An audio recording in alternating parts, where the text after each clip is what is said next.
Welcome to episode 157 of the Art School live streams. I hope you're ready for a good session of art feedback. So if you're watching this on YouTube, most likely months after the actual stream, and you're wondering to yourself, what is this about? Why is this video so long? Why is this hours long compared to my typical videos that are just like 10 minutes? Well, it's because it's a recording of my session, my feedback sessions with students, and so if you want to learn more about the program and join our crazy art gang, you can find a link to the program down in the description below, and you should have all your questions answered there, hopefully. But if not, reach out at any point. But yeah, aside from that, let's check out what we're going to be reviewing today. So this is all that's on the menu for today. We have a pretty wide range of skill level here.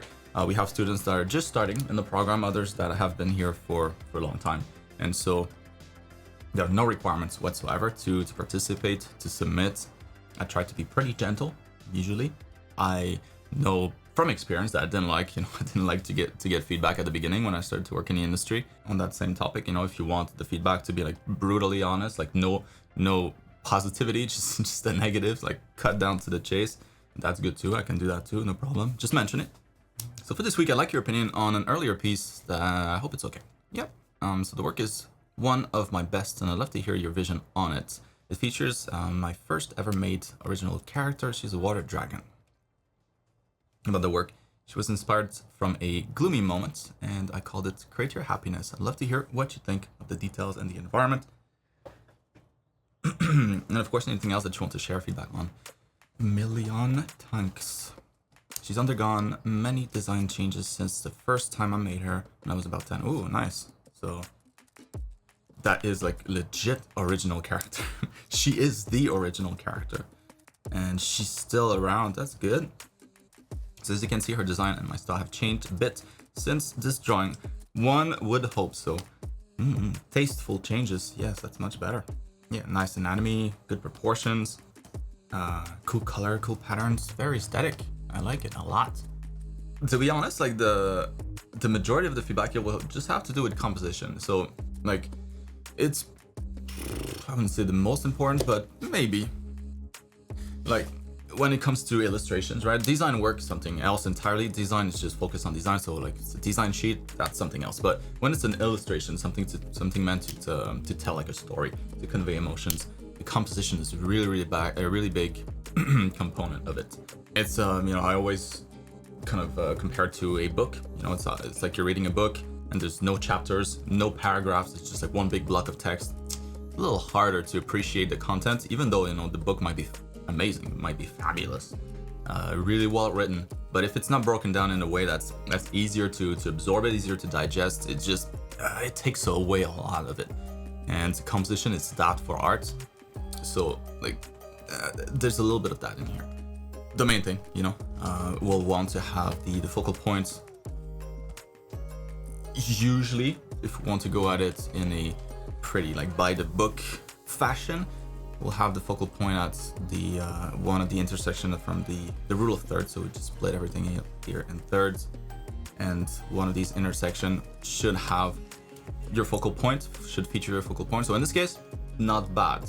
It's kind of right on it. But the only problem here is that I'll explain like a phenomenon that you might have noticed. When somebody's in front of you and looking your way, and like they point at something that's behind you. I've said this before, but what do, right? You look around like, what are you pointing at? It's human nature to do that, and somebody's pointing at something, we want to see it in case it's something important that we should be aware of. Maybe it's danger. It's hardwired to do that. And so when you have that in your image, the same thing kind of happens here. So the character is kind of looking that way, and what this tends to do is, let's say your focal point here, like the visual weight of your focal point was around here, the majority of it. You have a little bit of stuff here, a little bit of stuff here. So like just that if those were just like simple elements, that would work quite well. It'd be a good composition. But just because she's looking in this direction or pointing in that direction, it shifts the visual weight a lot to that side, and then it kind of breaks the composition because of that. So it would be another thing. It'd be another thing completely if she was like curled up back here, and then she would look. She was looking towards the inside of the canvas. That would work all of a sudden. It's just like this weird thing. So in general, just try to avoid having characters look outside the frame if there's more space behind them than there's in front. I think that's a good rule to keep in mind. So behind her, there's a lot of space. In front, not so much space. In that case, be careful. So like in her case, like just moving her a little more to the center, like this would help. So like that would be a more balanced piece. It's still not, still not by the book in the sense that there's still less space in front than there's behind, but we also have a bunch of visual elements behind her to to pull the weight back and to kind of make it work. So for this piece to work, like that would be about the framing that you'd be looking at. Now, other than that, also having to do with composition, but I would probably have the character just be a little bigger in the frame. Like there's a lot of sky, a lot of water, and her details are very small in comparison. Like all the details are kind of focused in this area. Is very, very busy here. Let me erase all this stuff. So she's very busy along this way, and then there's really not a whole lot of detail anywhere else. So usually that's pretty good. You want to have the focal point have the most contrast in the amount of details. That's good too. Just in this case, maybe it's still too small, so she feels maybe a little too. It's like having like a huge table with like a tiny plate in the middle, kind of that effect. If you want to feature that plate, you want to make it a little bit bigger. Take some more space. So I think if you just made her bigger, we have like almost like a more portrait shot of her. I think we'd be able to see her facial expression better. I think it would convey the emotions that you're trying to convey. I don't know what emotions exactly you're trying to convey here, but create your happiness. Yeah. So we're able to see her facial expression a little bit more. The emotions flow more that way. Emotions, it's always easier to communicate through the face of your characters. So the bigger we can see, the better. But honestly, other than composition, I mean, sure, the atmosphere, we have maybe a little bit more depth here. Like the values between this and that are pretty similar, right? It doesn't go up or down too much. So there will be a lot of opportunities to make her pop from the background some more. Just gonna do it locally here, but let's say add a little bit of air behind it. Wrong brush for that. Something like if the sky was brighter, like right behind her, she would pop a little bit more, or she could just, or the background could be a little darker, so kind of like the opposite, and she could have a little more highlights maybe to make her pop a little bit more, to define her silhouette against the background a little more. So yeah, I'll stop here.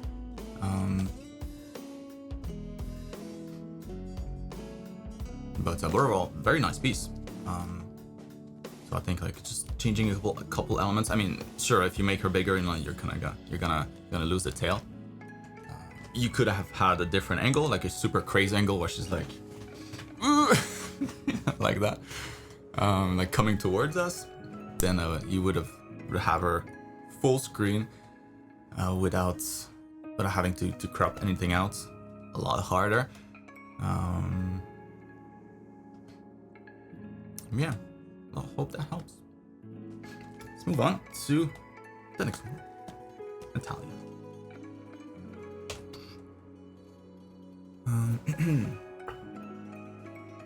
What's up, Natalia? So quick update from me this time. Small tweaks on the colors, pants, and fur on the drawing from the last stream. Other than that, I've made a sketch for the Animal Crossing Mafia theme.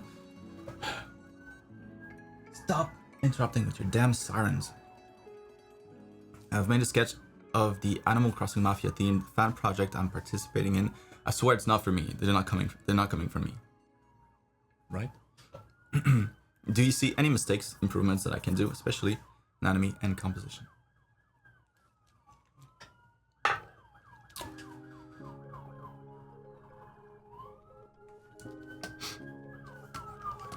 I would close the window, but it's too hot, so sorry about that.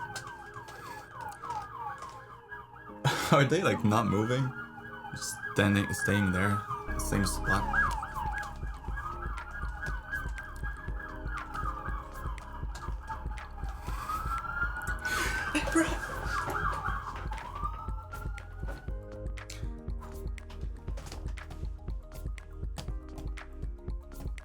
All right, what do we have here?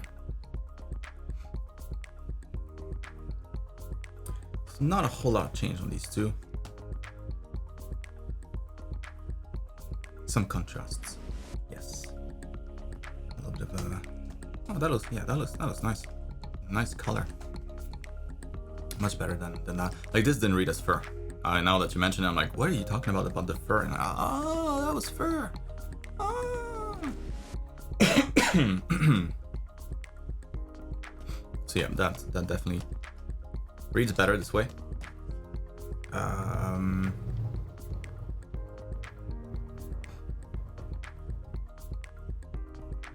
What I would recommend here, it's definitely more advanced, but since you did it pretty well with this one here, like adding a secondary light source might be pretty cool to brighten up all the dark side here.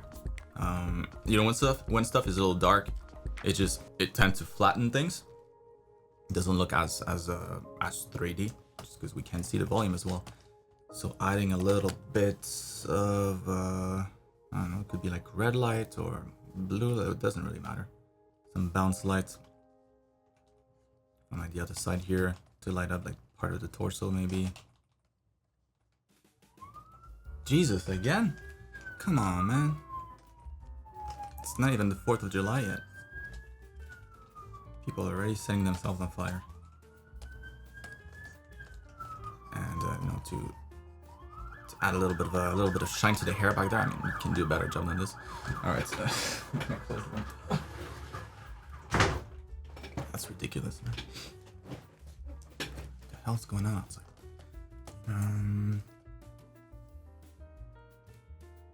But yeah, other than that, it looks really good.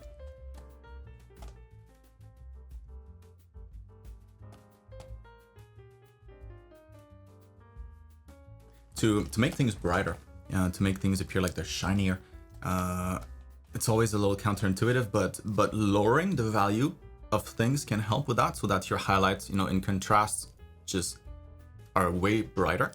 So let's say you wanted to make, the skin like really shiny, or let's say you wanted the sword to appear like it's really, like there's a lot of glare.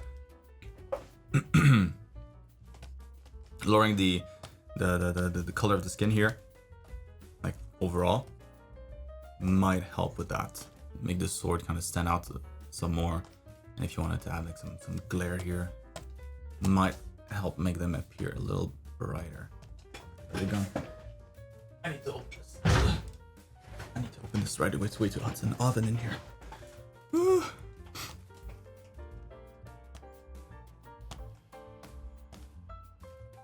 So now you could have something like that, and it would stand out against the skin. Whereas if you did it here, not as much. It doesn't seem like it's as bright. So just FYI. Oh, they're not too loud? Okay, cool. Because they're really loud here. Like, almost they feel as loud as my voice. So that does help. Thanks, Crystal. So I'll keep the window open. Right, and then here we have Animal Crossing Mafia themed fan. Animal Crossing Mafia. Of course. The most obvious combination. So on the right here we have the construction. It looks like, and on the left. So this is a big piece. There's a lot of stuff going on here. It would be a big piece for me. It would be a big piece for me too. Whenever you have more than one character, that's not just standing there. You know, that's a lot. It's challenging.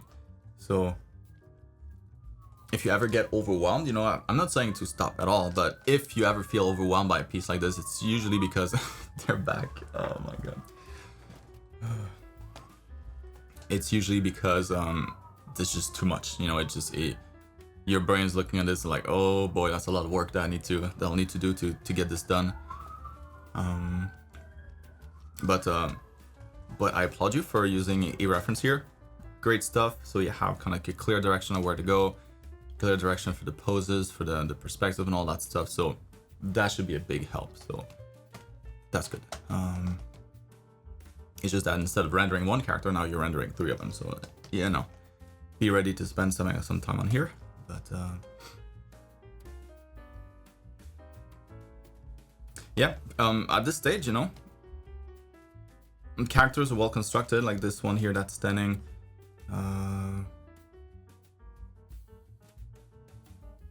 Proportions seem pretty good. Maybe one thing that I would just adjust slightly is make his torso a little taller. Like, not change anything else, to be honest. Just like the torso here seems a little short for the length of his legs, you know. Like, and top of the head. And also another reason why I'm saying this is, you know, if you raise the torso, it's gonna make him seem like he's like a little higher than us, which he appears to be. You know, he's looking down at the camera. So if you were to just not the head though, don't delete. Just raise his shoulders a little bit. Feels like he's looking down some more.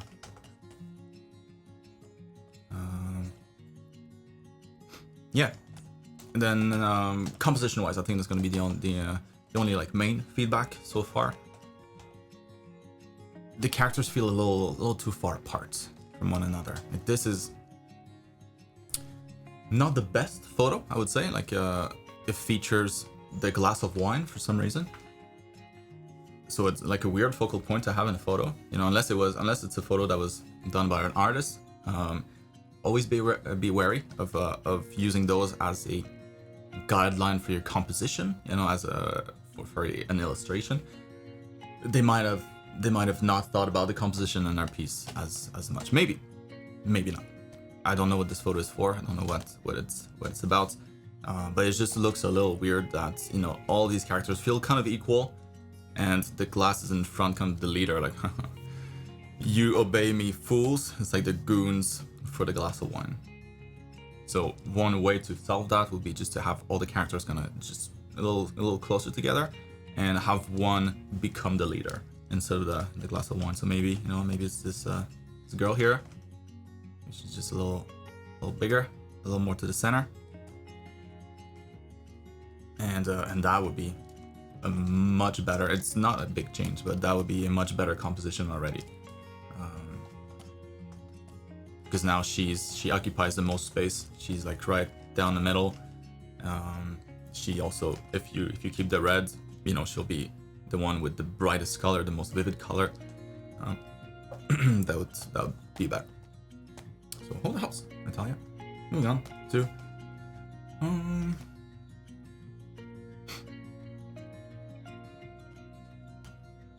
no worries. Have a good evening, Aria.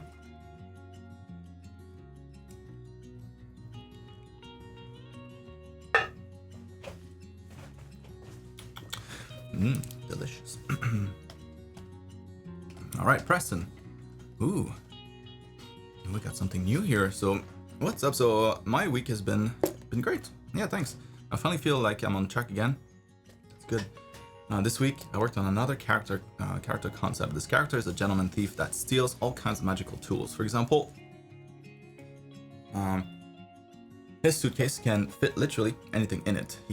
His cane can transform into any kind of non-magical item.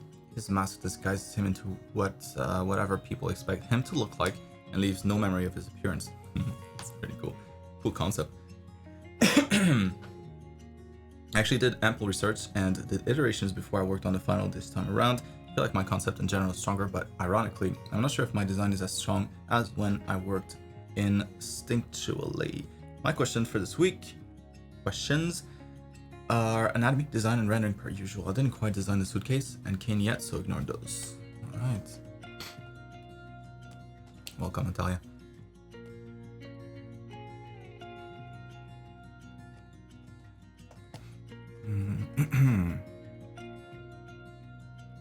I like it a lot, man. It's it feels like a much more solid design. Like the whole thing has been thought about, and that's a huge difference. So like the belt, you know, that's like the item that keeps repeating, and it's not just dust on there for no purpose. You know, obviously it's holding stuff together. The one on the knees, maybe not as much, but I still like it. You know, I like that vert. Ooh, well, that's nice. That's a cool one. But then yeah, the belt would be kind of pointless. I like the big belt. That's like a nice iconic thing about him. Maybe if he was wearing a trench coat, and then you wouldn't need these. Like if this went down a little more. Yeah, I kind of like that dude.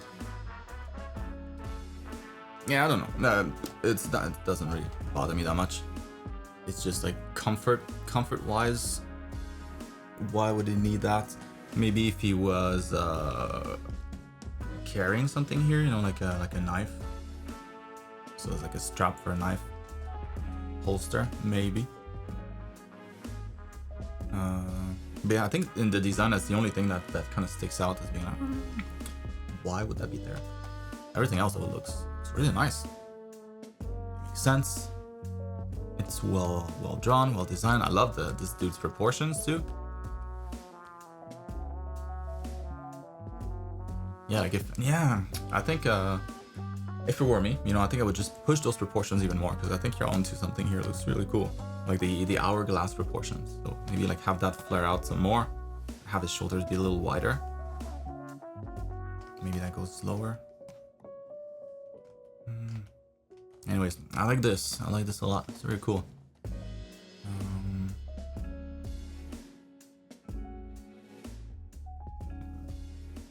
Other than that, other than like the straps and maybe like the length here and like pushing the silhouette some more, perhaps making it brighter.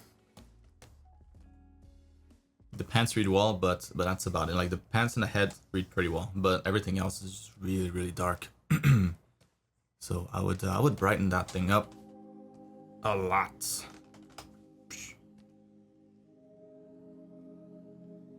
It's gonna break all your colors, but just want to be able to see those details in here. So obviously, you know, you can do that in a better way, like brighten up your flats if they're on their own layers. Tone down the shadows, or you know, whatever. Hopefully you have that all split up on sirens again. Oh my god, what is it gonna be like tomorrow?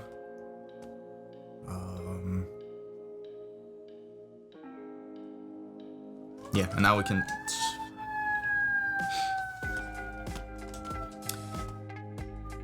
see the details finally, so that's nice. Yeah, look at that. Love this jacket. That looks super cool.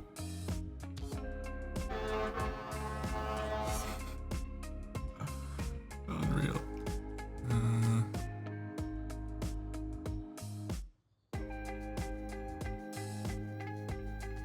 Yeah. So brightness a little bit, and then the last thing maybe that I'll mention would be the like having some sort of gradients. I think it would be cool, like just to have a little bit more contrast in the colors here in any given like area of the character. So like the pants, there's something here, you know, it's a little bright on the knees. That's nice. But maybe having just it kind of always works, but having like the bottom of the character a little darker, and then you brighten up the colors and you warm them up too as you get towards the focal point, you know, his face. No, definitely not a parade. There's no parade here. It's way too small. It's just people being crazy. So yeah, let's do that for the pants maybe a little bit. The lower part of the pants I don't think needs too much adjustments. maybe up here, continue with that, like a little brighter, a little warmer. And this way feels like it's already warming up towards the jacket, coat. And let's do the same thing here. Amazing selection. There we go. Perfect.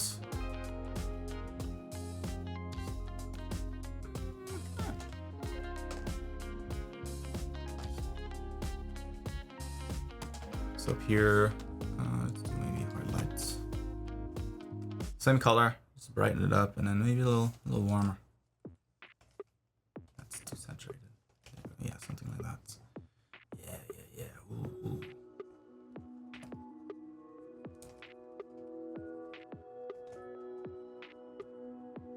Reveal those details here. Maybe like on the inside of the coat, the fabric could be different.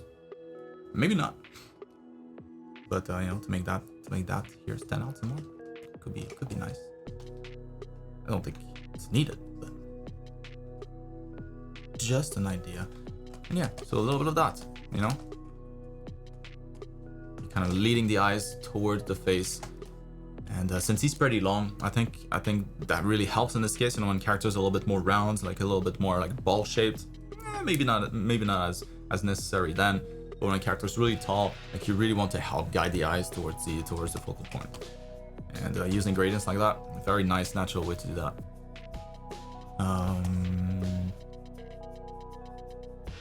Yeah. Now, as far as his powers, that's a little harder, a tougher sell. You know, unless we see him in action. It's super cool concept. It's just a little hard to convey, you know, in this particular design sheet. But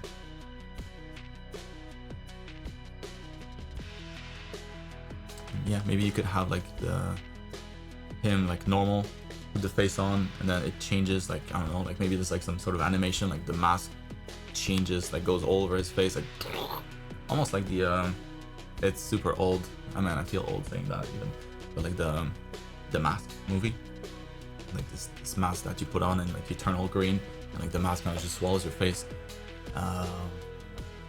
just to indicate that's what happens when, or maybe you just look different. Is that what you were saying?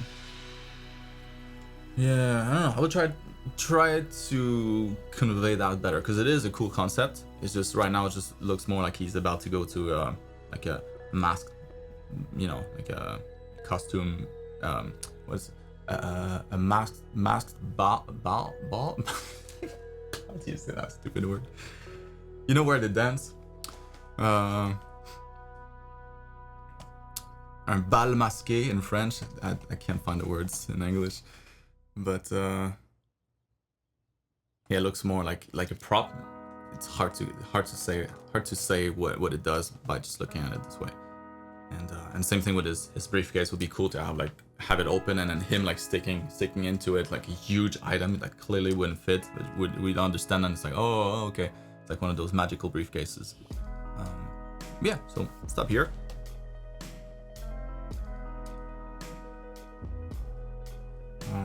Another reason why, quickly going back to the proportions of the jacket, or the coats. I keep saying jacket, it's more like a coat. Like we can see, the legs seem to stop here, and that's a little weird. You know, like they probably would stop right below the waist, or right below the belt, or at the belt. You know, like that would be kind of his waist right here. So it's just strange to have the pants start to be baggy this low. Then that would indicate that his butt is right here, like super long torso. That's kind of weird. So instead, yeah, if you just cover this whole thing, it's not gonna be a problem. Most people would just assume that, oh yeah, the belt is over here, so you know, the butt should be probably right down there. Or just have those pants like clearly not come together until they slide under the coat. Same here, you know, if you just continue that line straight up, then we'll understand that his crotch is a little higher. So that's it. Hopefully that helps. Moving on. Masquerade. There you go. Thank you. Jesus.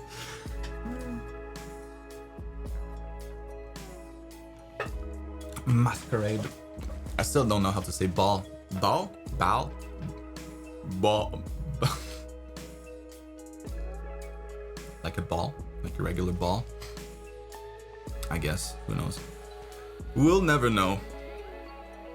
Moving on to you, Coco. What's up? What's happening? Yeah. All right. So this is the progress I made on my very special drawing this week. I fixed the arms as you advised, and also made a few changes to the whole body. Yes, now the arms are good length. Makes all more sense. So can you give me some advice on the background? As the girl loves nature, I was thinking to go with a lot of flowers, something like an arc.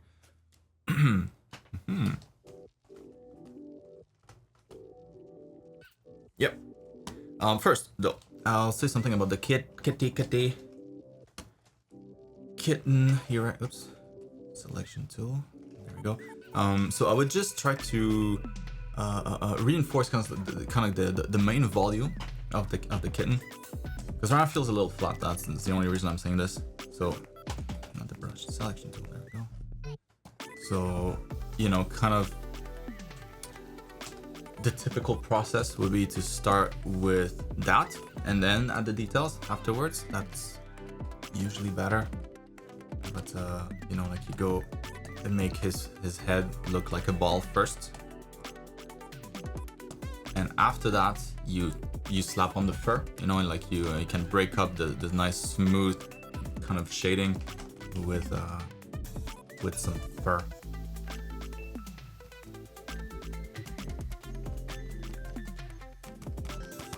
That kind of stuff. But this way it's gonna feel a lot more round, a lot less flat, which hopefully is the goal. And I think you can tell the difference now with just the cannon. It's still, like, my selection is super hard, right? So don't look at that.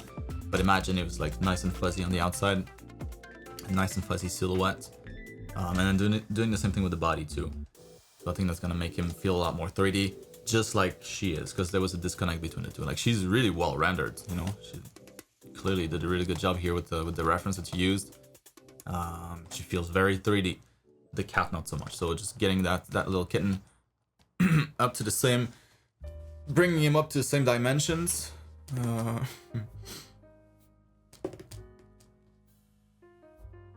So yeah, so I don't know. Maybe you weren't done at all, but just FYI, just to be sure. So I mentioned it. There it is. And for the background, I would work on that, you know, once you're done with the character. So that's what I was saying. That's why I was thinking that you might have been done with the cat since you're moving on to the background already. Got it in order, always better. And this way you don't, it's just discipline, you know, like you finish something, then move on to the next step, clear something, move on to the next, instead of kind of jumping to one thing to another. I know it's tempting, but that's a better process. So try to adopt that. For the background,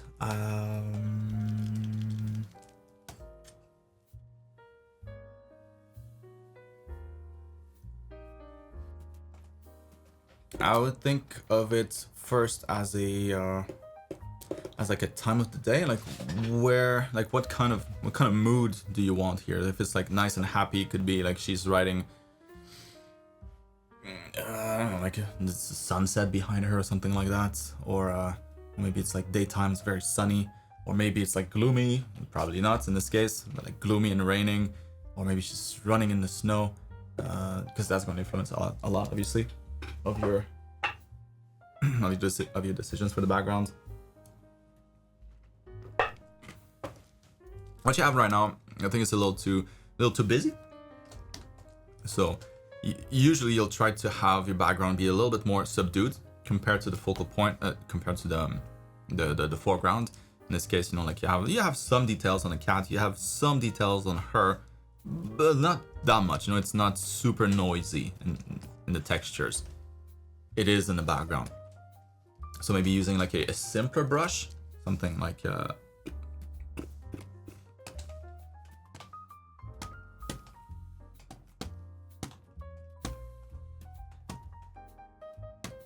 something that has less noise. That's maybe not the best this example.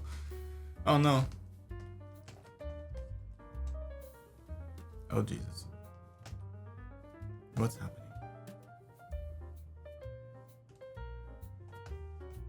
Bad idea to use the mixer brush for that. Be gone, mixer brush. Something a little bit less busy is what I was trying to say. Maybe something bigger, like bigger brush, less noise. You can still have some details, and we can still understand that it's leaves back there, but just not as not as noisy. So that's the cat in comparison. Looks like he's the noisiest. Meow meow meow. Like the fur texture will be noisier. But yeah, as far as like an idea for the background, she could be running in like in a forest, like in a forest clearing or something, or in a field, a plain with full of flowers on the ground, and flowers everywhere on the horizon, or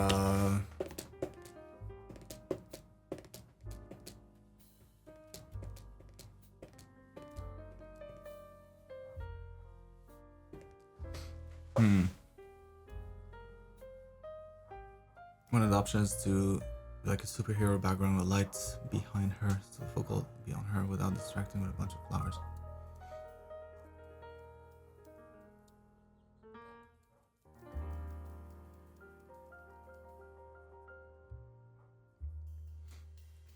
Like the only thing that something to think about for the background, because right now, you know, you have a girl that's wearing like just a usual outfit on a big kitten. It's already pretty out there. It's already pretty weird. Not that this is a problem, but like if it were me, I think I would choose a background that's a little bit more that matches one or the other a lot more, so that at least the background will feel like it, you know, it kind of belongs in there. That it's not something completely different once again. So like if they were in like a desert, I'd be like, whoa, that's a crazy choice. A giant kitten in the desert, a girl that's riding a giant kitten in the desert. Woo, that's a little out there. But maybe if like where the kittens live, I don't know.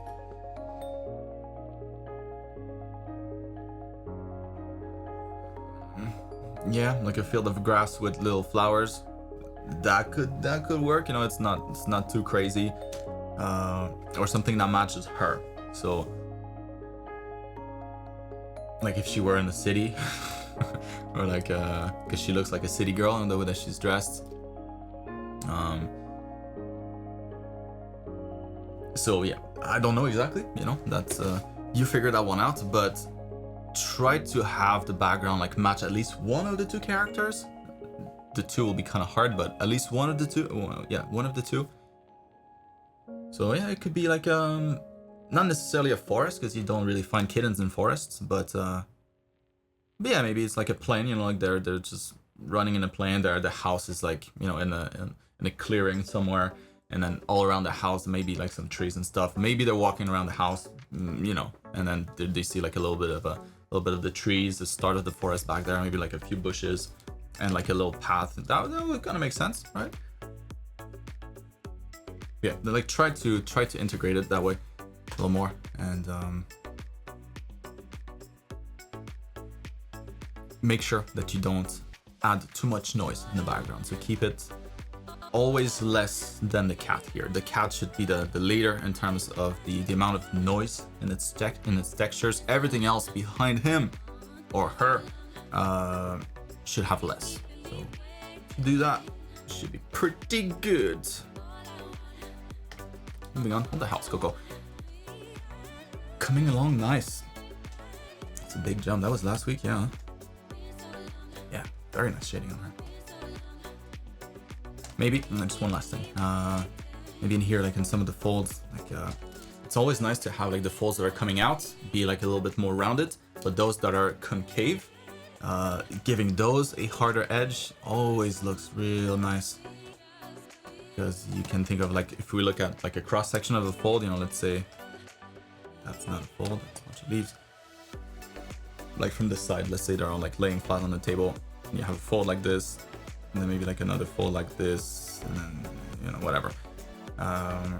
In here, the folds that are convex, that are sticking out, they're nice and round, but when they touch, then that becomes like a hole, right? It's like a crevice, and that is gonna feature a different type of shading. So when the folds are really big, that's when it's nice to have a little sharper edge in between them. So maybe, let's say right here, maybe you go a little deeper there.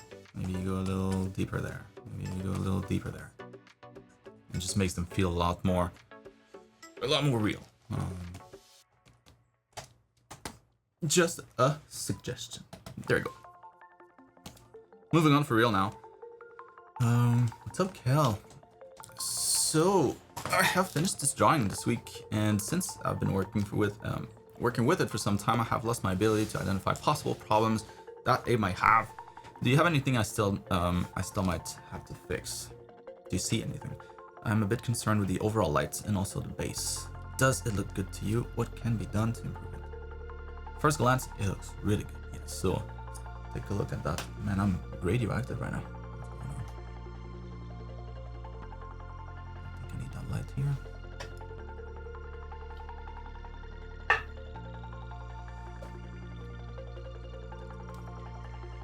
All right.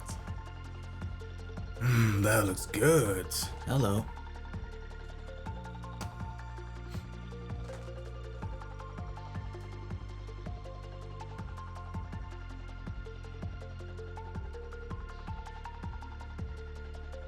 Yeah, very nice.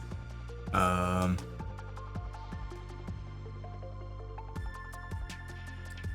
at that hand. Ooh. Very nice.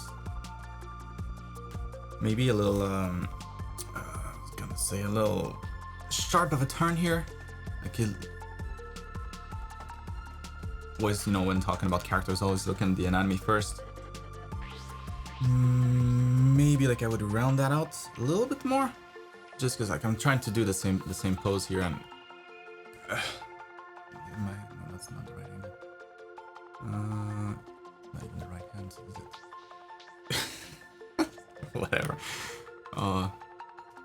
But yeah, when I tried, like you can get a good band, but like, maybe not that much. I always get a little bit more of a curve here. Maybe it's just me. Like this one here feels better. Like it feels like the angle. You know, if we were to look at the arm sideways, it would look more like that. You know, the hand is gonna bend this way. That one here feels more like feels just a lot sharper of a bend. But I think it might be just, you know, might just here softening that curve here a little bit. I don't know. Probably I would need to take a shot of myself in that exact pose to be sure, but it feels a little broken because of the angle. But the hand itself, oh my G, that was good. Both hands look really nice.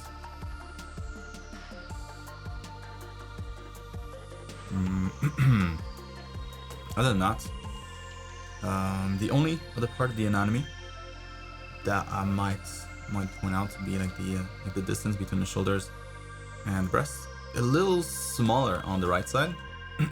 Like maybe you would expect the shoulder to go a little higher here to make that work, like, you know, like she's doing that. Either this or lowering the whole thing there. But probably the shoulder, like based on the angle that you have here. I think that might be the easiest thing to do. And actually, that might solve all your problems, because if you raise the arm and the shoulders, then the wrist might not need to bend as much as a result. When kind of softening the angle. Alright, still need to rotate the hand maybe a little bit, but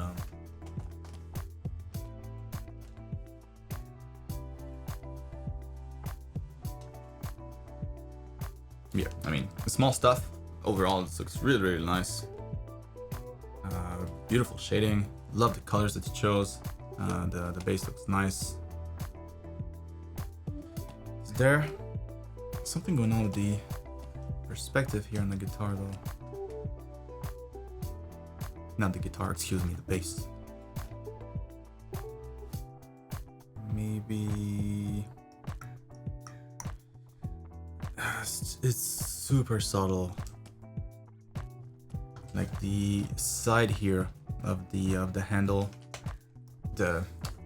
what's the word? Like how do you what's the technical word for that part? I don't know, but like it feels maybe like a little too thin, almost like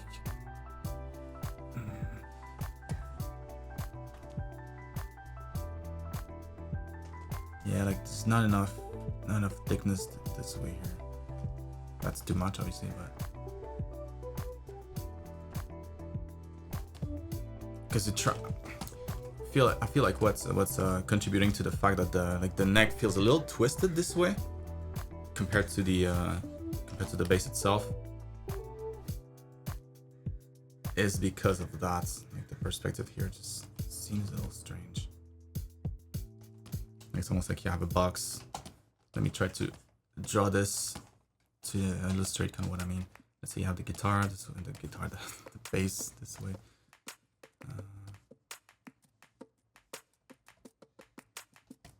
And then the neck of it. Is it the neck? Yeah. Okay. Thanks, Joe. And then the neck feels like a slight change in angle. Very subtle, but it's almost like we're looking at the neck like straighter, you know? Like this one is more at an angle, and the neck is almost like laying more flat. We can only see a little bit of the side here. I don't know, that's not good. I should have exaggerated this a lot more. Let me try again real quick. Let's say this is the box with the bass, and then the neck itself is like it starts the same, but it's like that angle here that's slightly different. That's what it kind of reads as to me. You know, I can see the difference here. It's super subtle, like maybe not the best angle, but that's not matching that angle. Getting a little bit of that effect here. So maybe it's just thickening out this side here, so that we can clearly see the side, just like we can clearly see here the side of the bass. And maybe it'll kind of rotate it back into place like that way.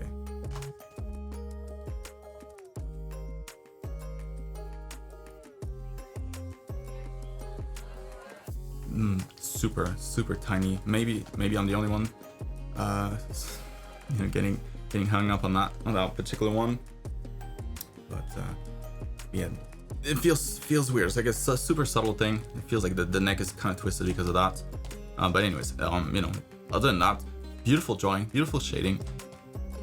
Lighting wise, yeah, you can always improve the lighting. Lighting is always kind of like the final boss. Can always add that at the end. Like right now it feels like, you know, kind of she's playing in like an overcast day. There's no real light direction. I mean, you know, we have a little bit of shadows down here, so obviously the light's not coming from below, but it's kind of like a nice soft diffuse light coming from above. Maybe we could have like a rim light on here to make it more punk rock. Strong rim light on the side, or it could be just a stronger light source coming from above or coming from the side, or introducing like more lights in here, so that maybe the top here is a little brighter as a result. So introduce like a brighter light source.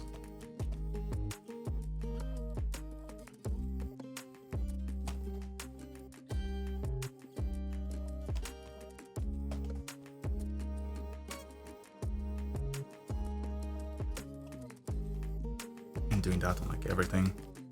So So hopefully you have like that light on its own layer, but yeah, you could definitely just make it pop a lot more. Just adds an, you know, another type of contrast in here. More contrast, the better. And yeah, like if you darken the background, yeah, like rim lights would be kind of nice.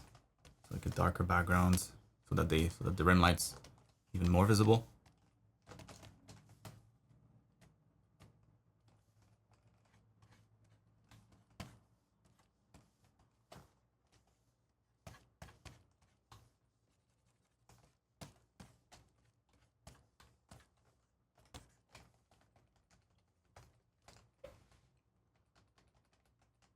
So overall, pretty small stuff. So yeah, I'd be very, very proud of this one. But I couldn't help myself. I would need to go in there and punch up, crank up the lights, because it's just begging for it. All the helps. Moving on to Cassandra. So, thank you, Cassandra. Yes, my week has been great. Hope yours as well. So I needed the break from studying anatomy, so I started this illustration for fun. The character and her wolf are tracking down a bad guy in the woods. Let me know what you think about the sketch. Ooh. Excellent references here. Yeah.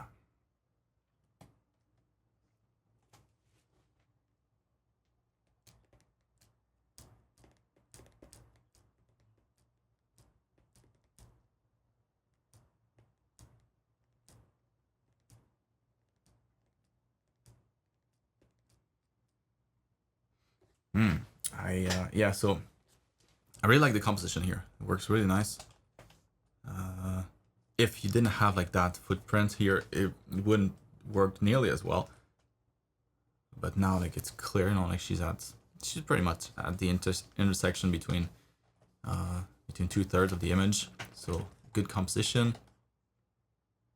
And then she's looking that way, and then there's something here, so I think you bring the attention to the foreground. Very, very nice. So very effective composition.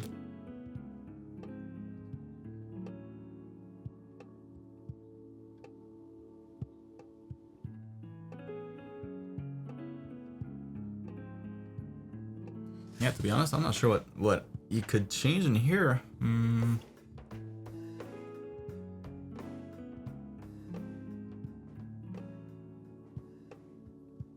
Like maybe the foreground here doesn't feel like big enough, so maybe I would scale things up just so that you have more depth. You know, like having this rock and this grass, and maybe the footprint itself just be bigger. Like it's a lot closer to us. And having all of that, maybe just take up a lot more space.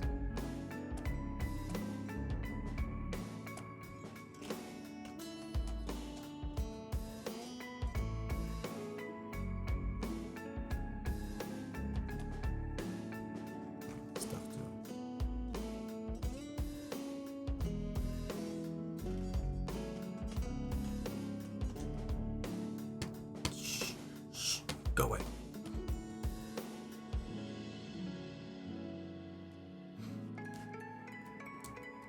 So composition wise, yeah, I think just like pushing the depth, I think might be cool. You know, the bigger the footprint is here compared to the one that's next to her, the more we'll feel that distance. And you know, usually more distance the better in paintings. We always start to go for more depth rather than flattening things out. Just looks more interesting. And when it comes to her anatomy,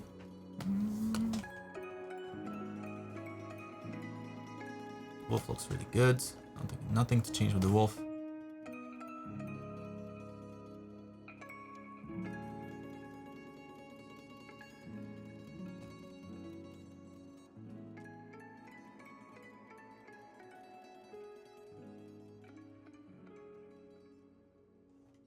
Yeah, the only thing here, maybe it would be like in the legs and the arm, like this area here. And maybe also like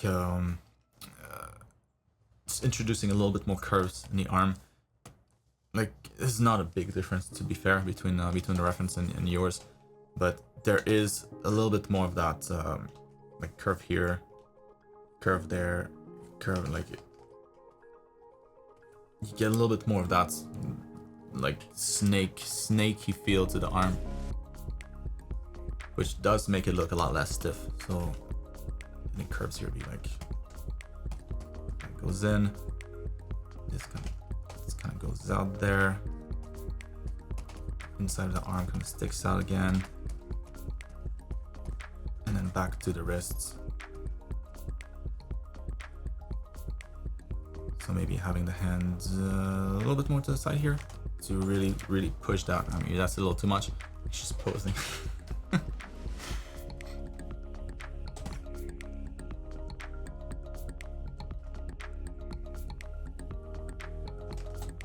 But yeah, introducing a little bit more of that, a little more curves in there, I think would help. So something like that. I ended up rotating the arm as I did this, so let's rotate it back into place. There we go.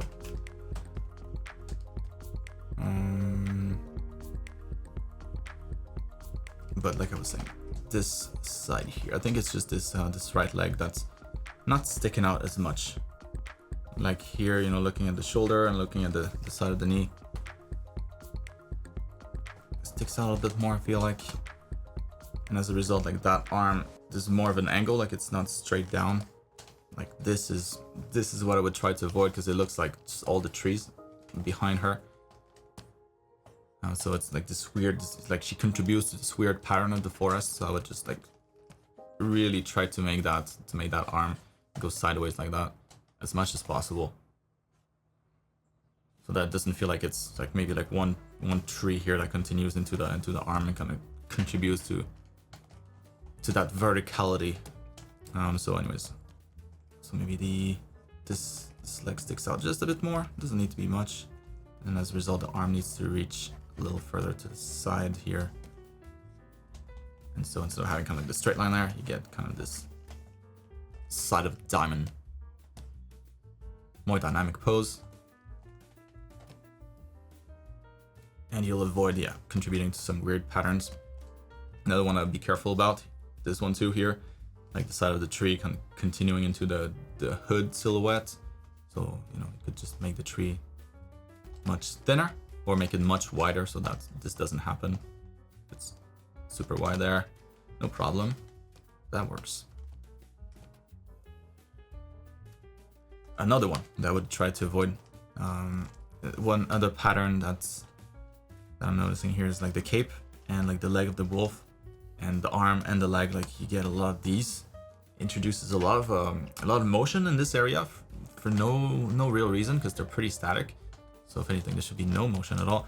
Maybe it's just like the cape could go down here and like kind of stop right there instead of following the arm. And so it would kind of break that line. You kind of go across and then suddenly it kind of breaks a pattern. So maybe it lays flat on the ground here. Why is it green now? That's weird.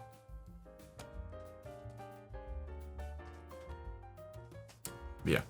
I think the cape was definitely contributing to that. So just breaking those lines by having the cape go behind the arm, I think that would solve it. So I'll stop here. Well, that helps.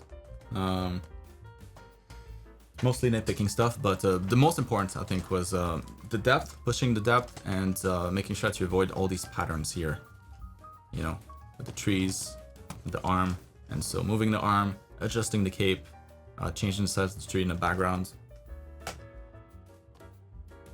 That should be about it. Really looking forward to see how this develops. Really good start. Right, moving on to Warren. I'm great. Hope you're good too. This week I wanted to make a creature design from scratch, and some of my friends joked about making something ridiculous, like designing a pineapple dog. So I did. So I built the anatomy up properly, but used inspiration from the bird's feathers for the overall shape and the color of the animal. Also the tail shape feathers. Feathers too. I'm really happy with how it turned out, so I'd love to hear any improvements you can think of. I've not drawn painted the fur before, so if you have any good resource on that, then I would love to hear them. So I'm intending to move on to another part of the course after this too. What do you think? How do you think I'm ready?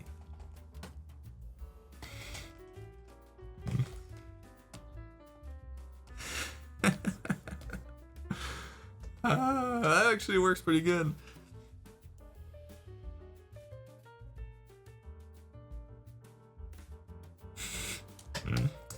Yeah, man.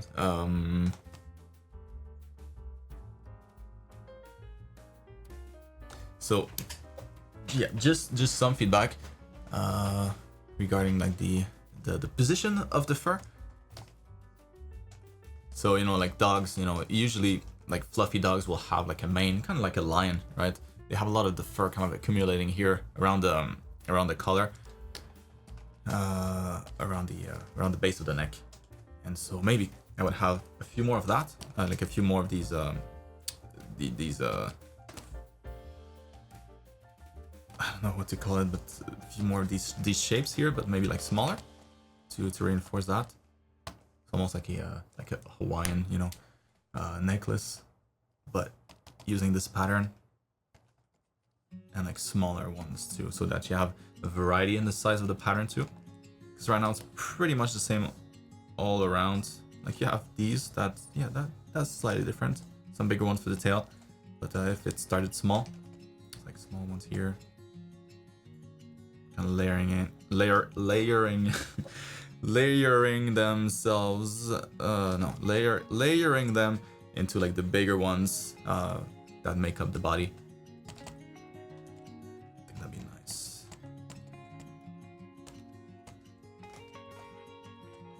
Feel a little bit more natural this way. Like it's not like some Halloween costume that the dog is wearing, but it's actual part of his body. Same thing in the back here. You know, like you have, this is the entire side of the leg, and so maybe I would have that to start a little lower.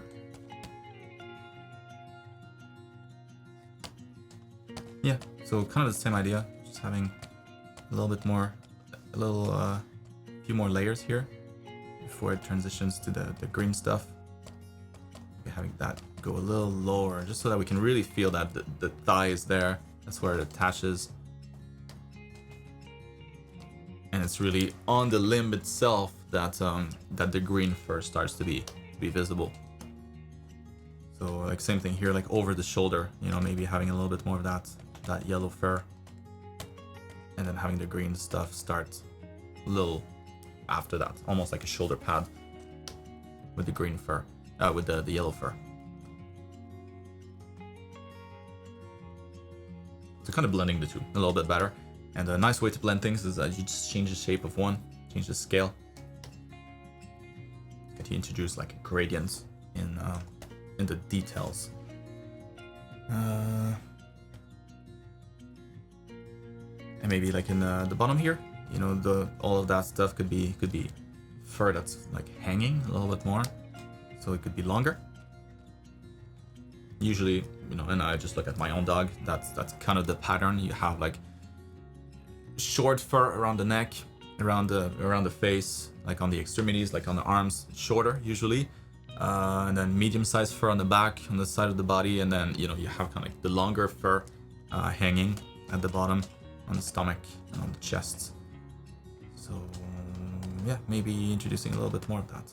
So once again, we're just kind of using the same pattern but changing the scale of it depending on where it is on the body. So around the neck, smaller, up here, you know, medium size, and then like longer strands, longer locks down here as it hangs a little bit more.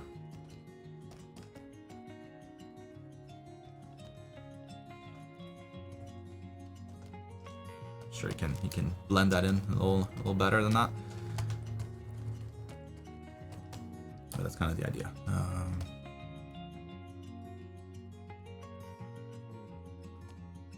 Yeah, again, to make it seem like it's not like an outfit, like a costume, having that green fur, like maybe like just slowly like phase out as it gets closer to the arms, to the hands and the feet of the dog.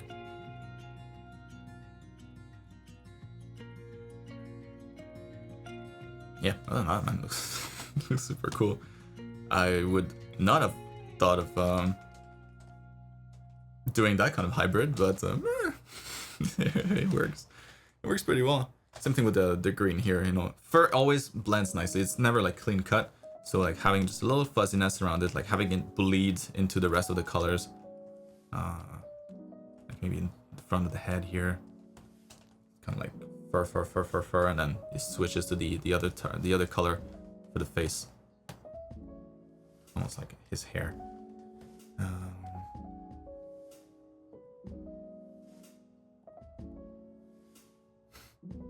Yeah, and then beyond that, a little bit of highlights, a little bit of lights on here.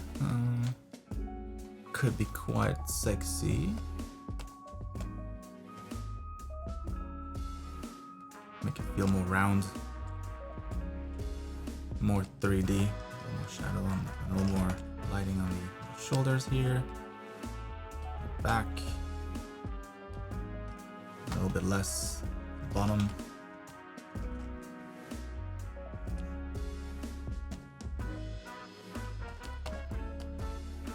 Yeah, dude, overall, looks pretty cool. So a little bit more blending, I think you'll be golden. And then when it comes to fur, yeah, fur, really think of it this way, you know, like a different size for the hair, different part of the body, and think of layers. So one layer on top of another layer on top of another layer. So I think I'll talk about that in the creature and animal drawing class, where you have, let's say, like the mane and then the rest of the fur. Like, think of those as main sections.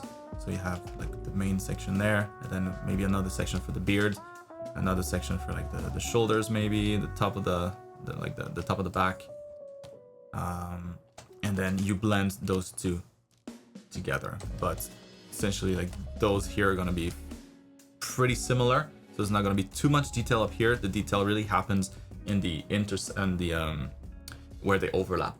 So when they transition from one zone to the other, that's where you'll have more of the details. Let me try to pull up a fluffy dog. Oh no, that's not good. That's too fluffy. That's not what I want. Hairy dog.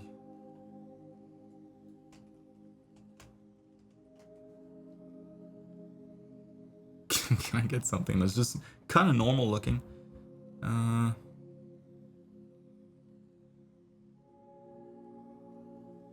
You can kind of see it here. I mean, this is way too fluffy, but you know, like around the neck, you know, there's kind of like a little bit of a shadow there. So that's kind of like the main part, and then it transition into something else. It's when you have that transition that you see a little bit more of the detail of the fur, because you have a little bit of a shadow, right? So like a ball on top of another ball. When it transitions to the side of the ball, like the shadow side, then you start to get a little bit of shadow down there, and that's why you'll see that texture. I mean, that dog's a great example. See, pretty uneventful on top of the body here, not a whole lot of texture, and then you see the texture in the shadows. So it's in those transition zones that you'll see the fur a little bit more. So spend more time detailing the fur in those regions and leave it pretty pretty empty in the other zone. So like up here on the body, like you could probably tone down a lot of that stuff. Without those details. I mean, the details can still be there, but tone them down a lot. And focus really on the bottom here when you have shadows and in the transition between the mane and the rest of the body and all that stuff. One way that I like to approach it also when it comes to shading is I'll just kind of shade the big volumes first. It's like the top of the animal, like whatever, like one part of the animal, and then from there I'll switch to mixer brush, or it doesn't have to be a mixer brush. You can color pick and whatever, achieve the same result. But from there, after that, once you have kind of like the overall shading, you use that to create the fur locally. So slightly darker here. Actually, probably go the other way. From light to dark.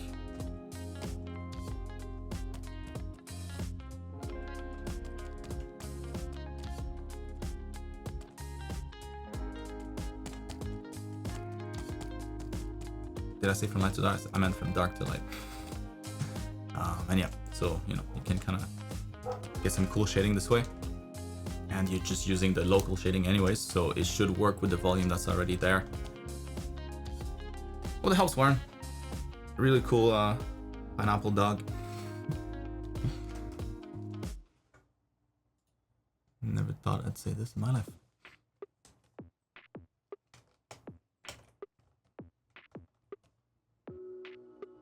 What's up, Emilio? All right. You're next.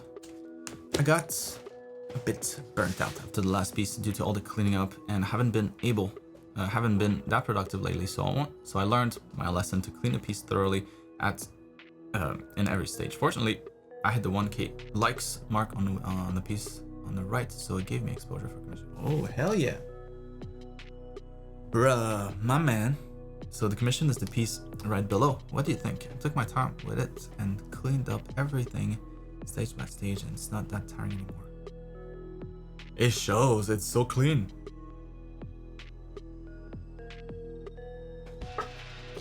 Oh, so that's the end result here. After all the cleanup. Oh yeah, I mean, you brute forced your way to a cleaner drawing, cleaner painting. So that does look quite nice. But yeah, like big congrats on that. That's a big achievement. And the commission, hell yeah, boom.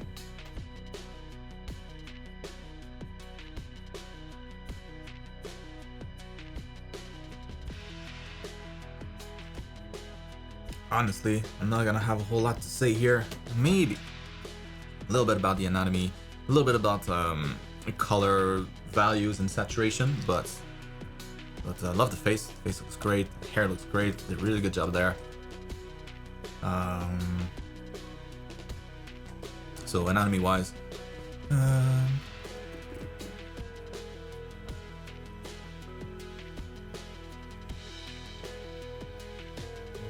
what am I getting hung up on? I think it's the like the position of the breast. Maybe a little too much to this. Like I feel like there's too much distance here. I feel like it would be more a little closer. Am I still using? Yeah. Mixer brush. Don't need dots.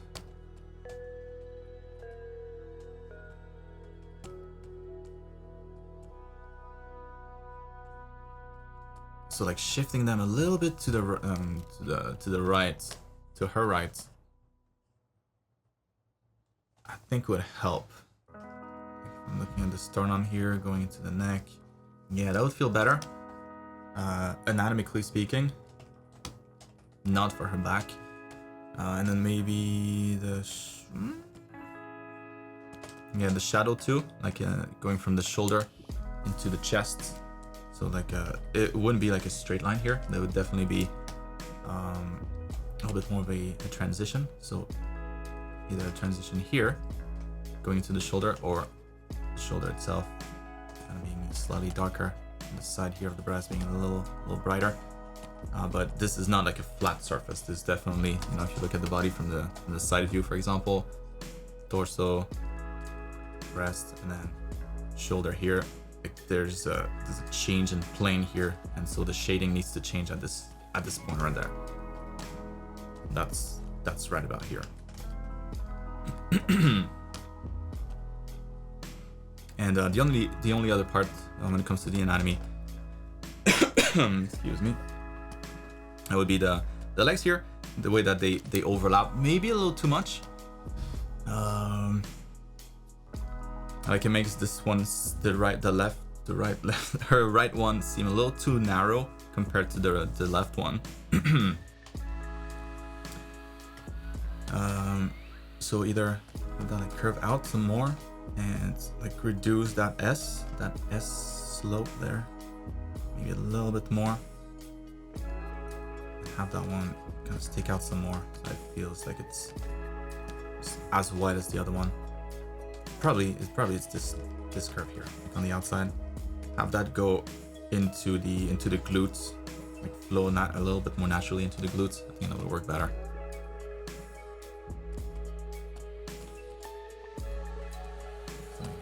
This skirt can stick out even more.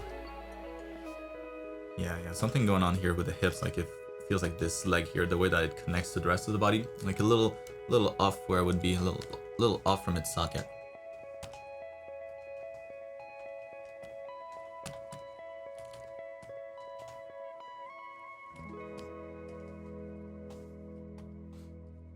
This way. Crotch, hips. Yeah, that would work better. So anatomy-wise, that's about it. Maybe you wouldn't see the knee that soon also. If you just continue the leg down, like the knee would probably be more like down here. Same with that one here, probably be a little lower too. Maybe more like down here. So something went on with the legs.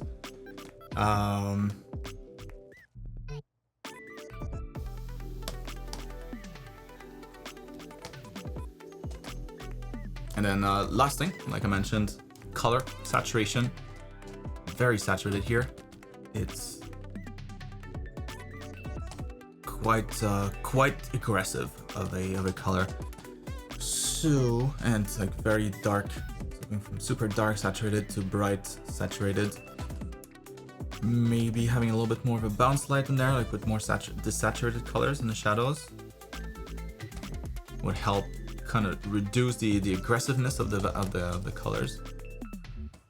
Maybe a little bit of that. Same thing here. Same thing in the wings.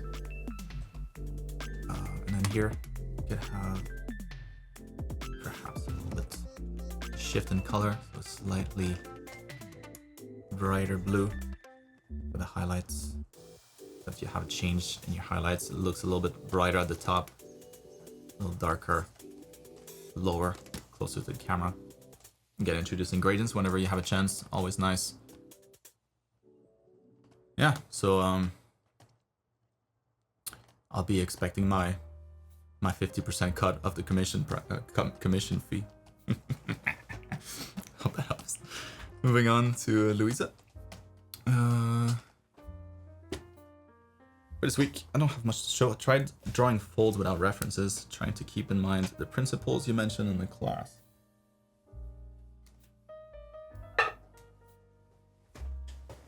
Figure 1. Double-faced scarf. Moved by a bit of wind. Figure 2. Some dress made out of veil. Veil, not veal.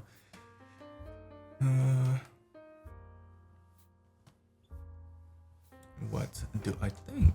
Alright, let's take a look at the simpler one. That looks pretty good. So, who did I just mention? Oh, that was to Coco. So same idea here.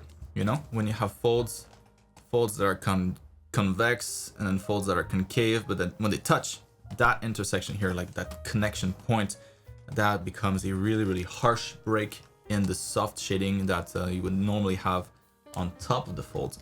And so you got to represent that with a sharper shadow. So down here, like in the crevices, you could really emphasize those deeper folds with harsher shadow, and you see it looks nice. It adds variety to in the fold. So you have softer folds, harsher folds, just another type of contrast. Always good. And then here also maybe just making it a little bit brighter. I can see better. There we go.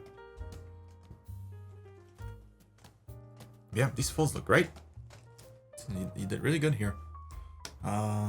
Just always keep in mind though to have more folds where you have the tension and fewer folds in between where there's less tension.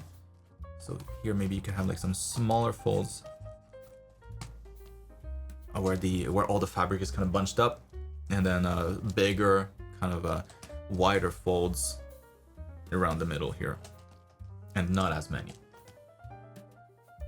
So maybe down here, you know, you could just remove that one, flatten that some more uneventful back down there. So yeah, just be mindful of that frequency. You want to have a lot of frequency around here in the folds, much less away from the tension points. Otherwise, though, those folds look great. Did a really good job here. There's no like clear pattern that repeats. It feels pretty random. It looks good. It's really good.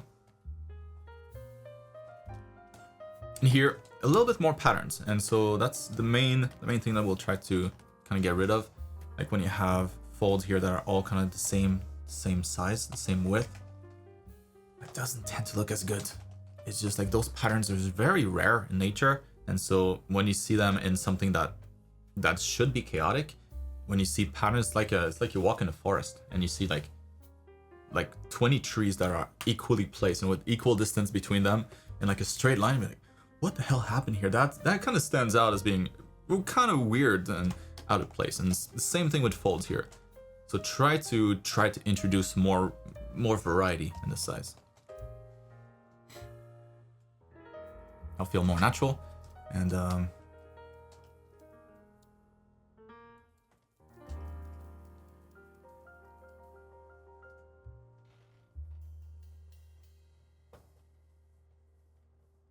no worries. Take care, Beto. Thanks for swinging by. Take care of that emergence. So yeah, so in here, it's gonna be mostly to reduce some folds, like combine some folds, to get rid of that same pattern everywhere. And here, like those two, I'm just combining into a big one. These two just, and also making sure that you always have that effect, right? So very, very narrow and tight towards around the focal point, around the tension point, and then have those folds kind of get wider and looser away from the tension point. So you don't want them to remain kind of like the same size here all the way. You want to open them up as they get away from the tension. So all these folds here should be kind of growing this way, that way, and merging as a result of that widening effect. So this is like the bigger they get, the more they eat up the weaker folds. And at the bottom here, you should have very few where there's little tension.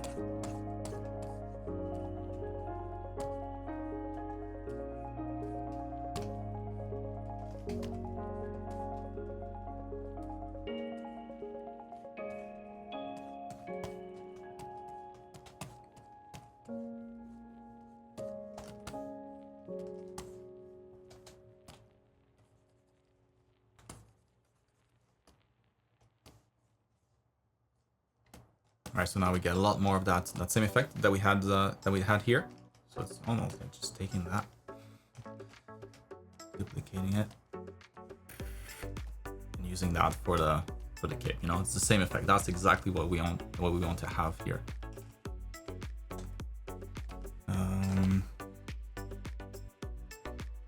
Yeah, and on top of the body, same idea, exactly the same idea. So all these folds, very similar, very like clones of the same fold, same width, and they repeat kind of at the same frequency. So you just want to break up that frequency and make it change quite a bit, combine some, make bigger folds, and then a tiny one, and then like a medium one, and then two tiny ones, and then two big ones, and then one medium.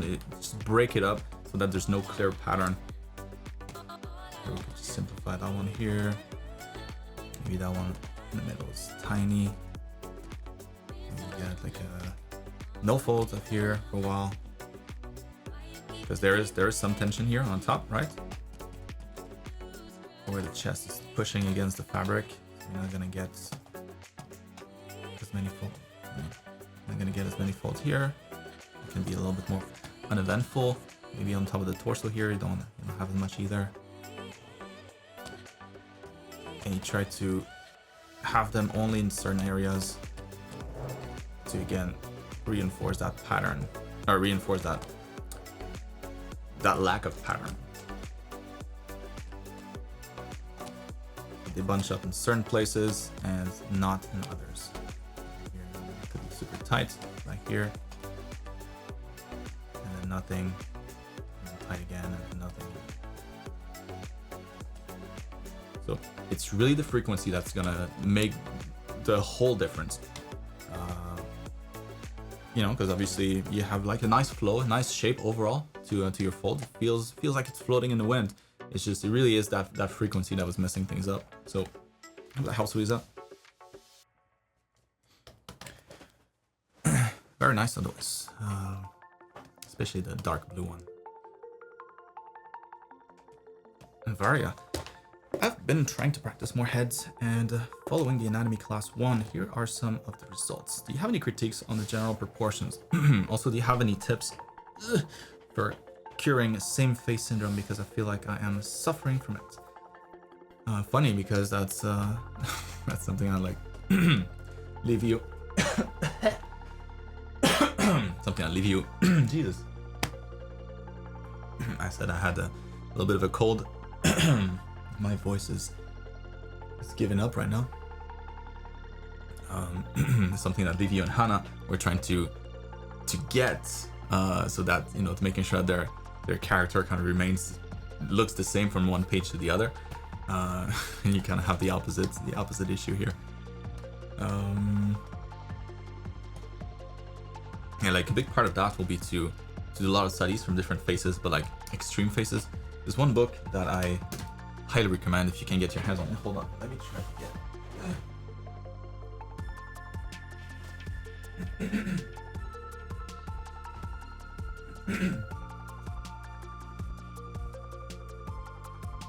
I've reappeared.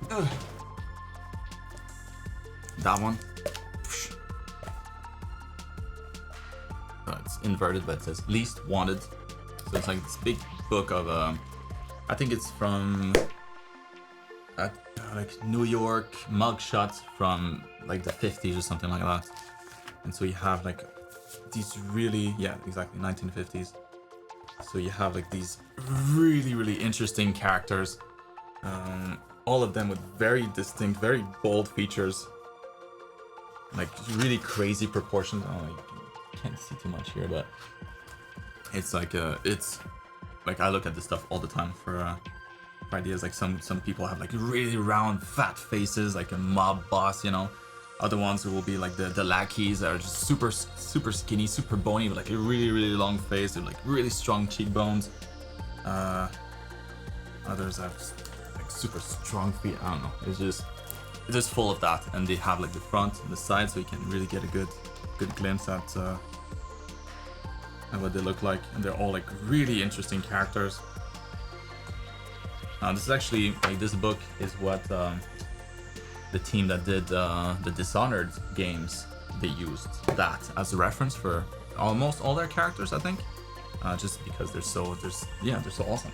Anyways, it's gonna be a lot of that, so you just gotta look at a bunch of different types of people with very different faces, and do a lot of studies and see kind of like the types of face that are still aesthetic but very different from one another. And it's just like a visual library thing. So the more you see examples of like really exaggerated proportions that you might have think that, no, that wouldn't quite work, but if you see it work on like a person, like, oh, all right, and then you kind of add that to your repertoire.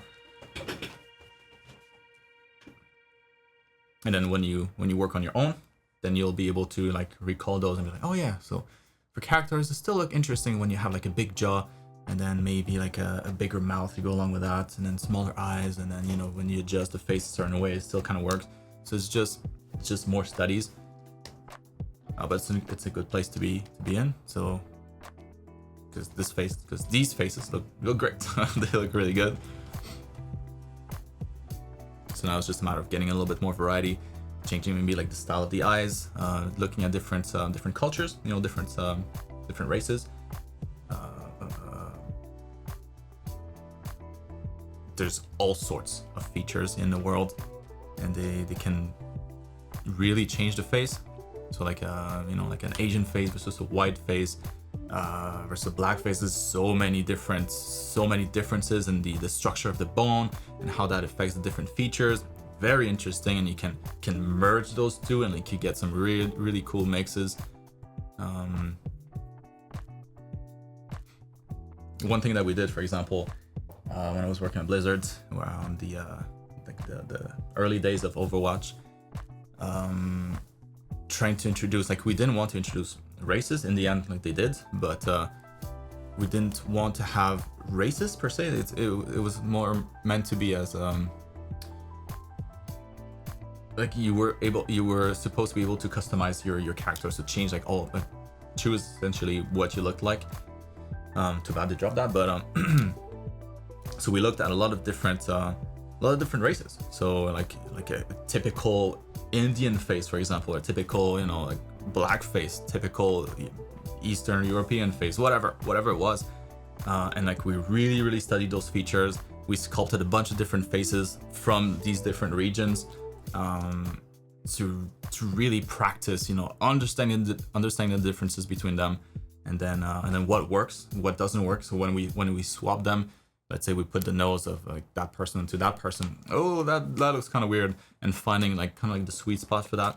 So we did a lot of research on that, and it really helped to allow to get a lot more variety in the faces. So yeah, I do the same.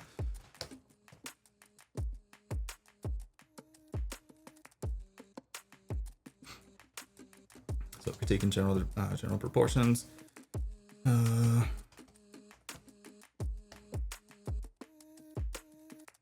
yeah, your faces look really good. You know, for the quick sketches that they're really nice.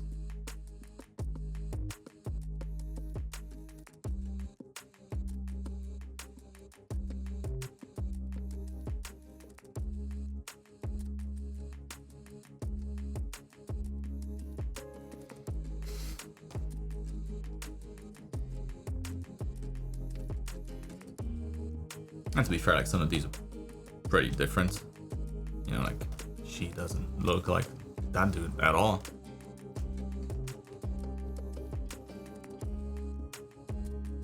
Yeah, no, she's got clearly like a stronger jaw, right? Like a more narrow mouth, thicker lips, bigger cheekbones, versus that one.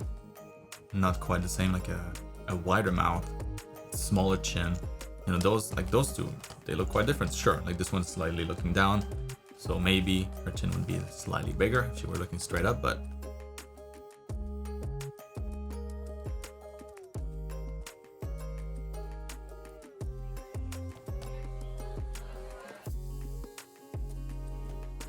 yeah, what I would recommend you, because you got this pretty much under control, would be to try to hit certain cultures, certain races, not cultures, that doesn't really matter, but certain races, and really understand the distinct differences between the different ones.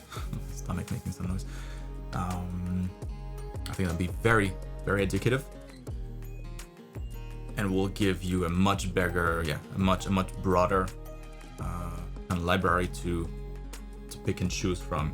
You know, it's almost like you have like a Mr. Potato Head, Mrs. Potato Head, whatever, and then maybe you only have like 5 pieces, like 2 different set of eyes, 1 set of like 1 nose, 2, 3 mouth, versus having like 50 of each, right? So it'll just allows you to do a lot more. So I would focus on that, different races. Well, that helps. I mean, probably doesn't help that much because you know, there's not much to adjust here.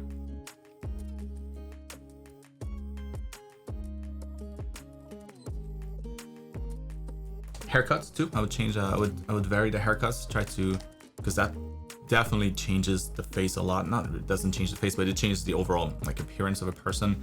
And a lot of your haircuts are kind of just long, you know, long hair, kind of over the shoulder. So trying to look at different ones, introducing like more edgy haircuts or just different stuff. I think it's gonna also contribute to adding variety. Anyways, awesome drawings. So, moving on to Navina. I hope you are well. I finally did the first version of my sailor, Witch Ruby. I try not to do typical way of representing witch with a big hat and broom, but again, to be visible, it's somebody that's does witchcraft. Witchcraft. No, that's not a thing. Witchcraft. I sent you a sketch a few weeks ago, and after your feedback, I did it in grayscale, so I can do better values and added color and light. Yay.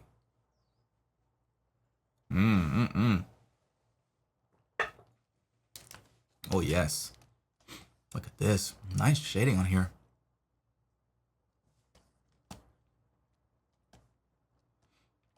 Oui, très bien. So, give general feedback. Anything that can be done better. Anything that you notice. Should I add more detailed props? Or that should be too much. Is it good enough to be part of my portfolio? Should I just consider this a good practice for some future work? This is definitely like a, I mean, to be honest, like I don't know what your portfolio looks like, like in its entirety. I know like a few pieces that you've submitted, of course, but the portfolio rule, you know, is if you consider this to be your current level, then put it in your portfolio. And any piece that you look at in your portfolio that you're like, I could do much better than that, and take it out. So that's kind of the logic. So this should always be kind of a rotation there. But that looks good. That looks really good. So general feedback.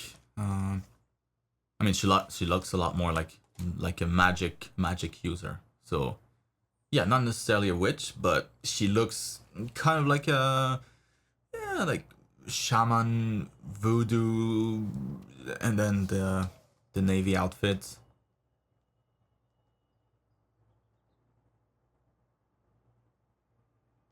It looks nice. It looks really good. I think I would push the blue here, so it's very dark, very saturated. Maybe make that a little bit more like navy blue, so that's more obvious right off the bat that this is more, yeah, it's like a naval blue.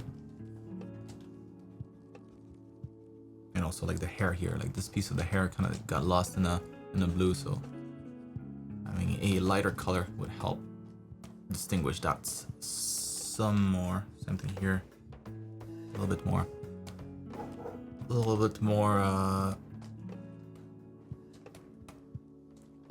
just brightness in the blues would help. And then that you got like the nice gradient going on here, slightly darker here, brighter here, very nice. Yeah, that was good. It's really good.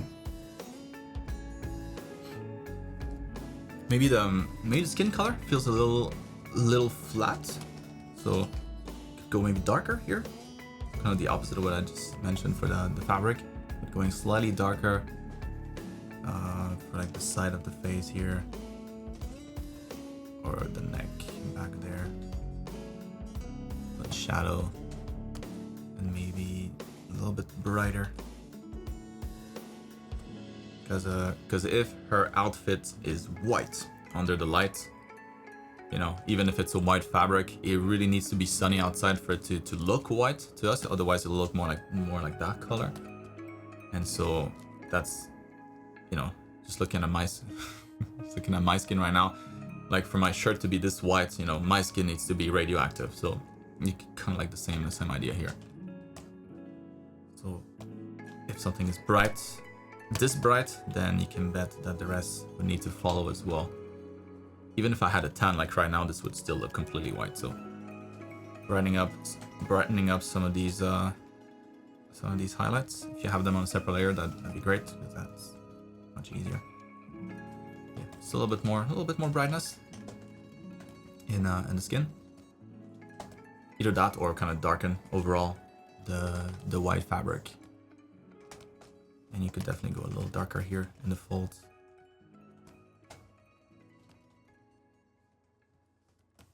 And the concave folds. Around the arms here too. Where there's no light that can escape, you can always go a little darker.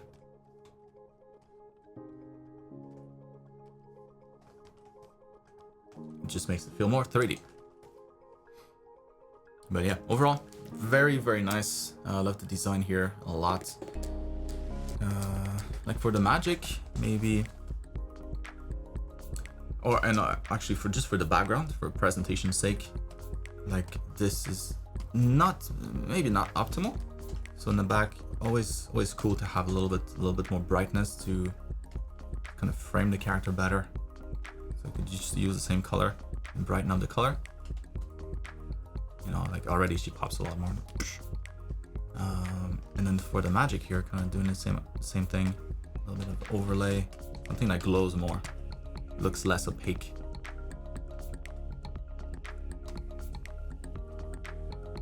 Oops, there we go. You know, so overlay or hard light, usually pretty good for glows. Overlay is a little, hard light's a little more opaque.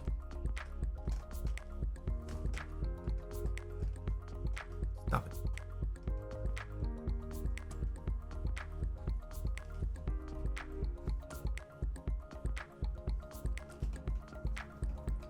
Always a little harder to make red glow, but you could have some like white in between these. Feels hotter.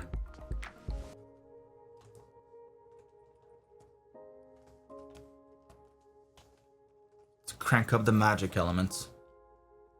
Overlay or hard lights, or combination of both. Usually really nice at making stuff glow.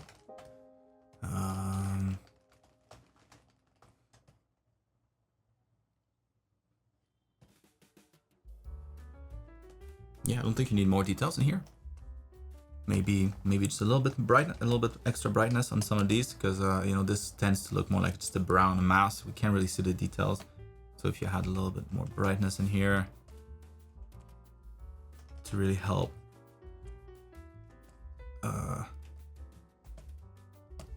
make those details stand out, that would help a lot. Same thing like on the top of the scrolls here, maybe it gets a little whiter, a little more contrast there. Same thing here, maybe the highlights a little brighter. Some extra contrast in the colors and the values, I think would help. Same thing here, and the little bracelet, kind of hard to see, to spot from this distance. So maybe thickening that some more and making it a little more shiny towards the top.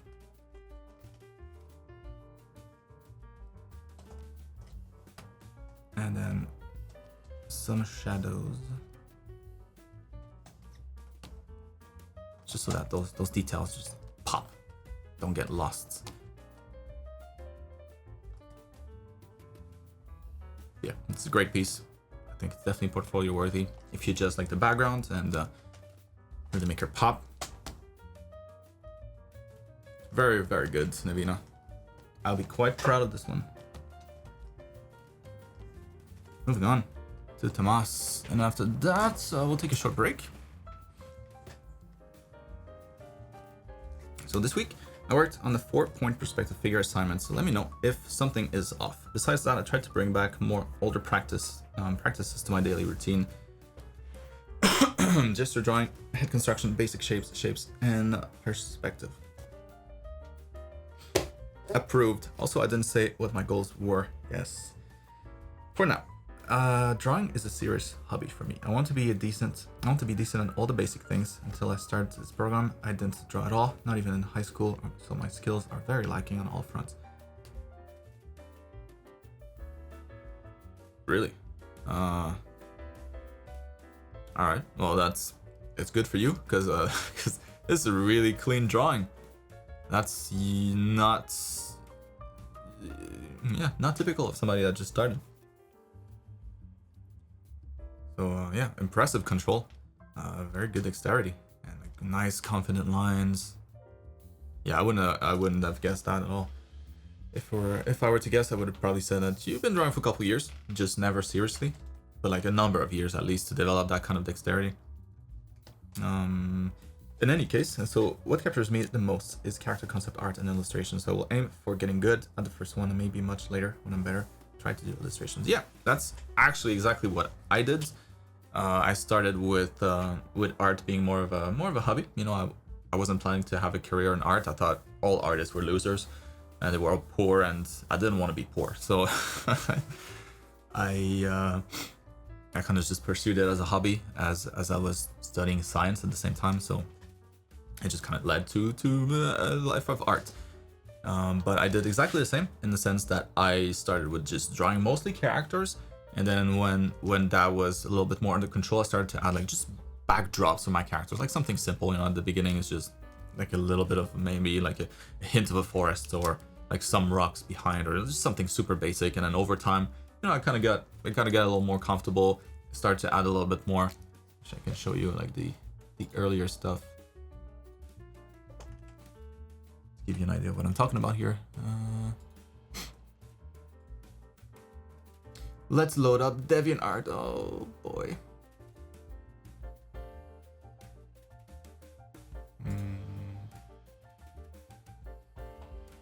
Let's scroll all the way down. Travel and time. Woo. So yeah, you know, at the beginning, well, I'm not gonna show that one, but yeah, at the beginning, you know, that was kind of it, the extent of it. Like not really a background, but like a shadow, just, you know, so okay, she's somewhere, she's just not floating in space. And then it turned to like a little bit more, you know, this is still just a blur pretty much, there's not much there. But it's slowly getting a little bit more comfortable.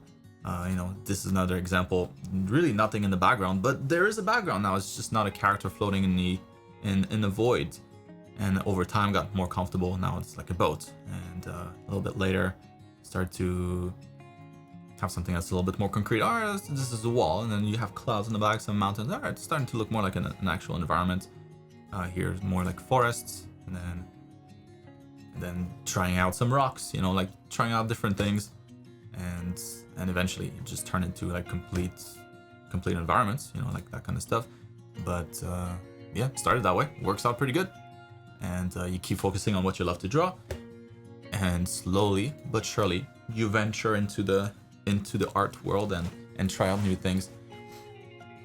No Pika, no furry allowed in the stream. Maybe it was all a joke. Maybe I never did furry commissions before. Maybe I just lied. What do you think about that?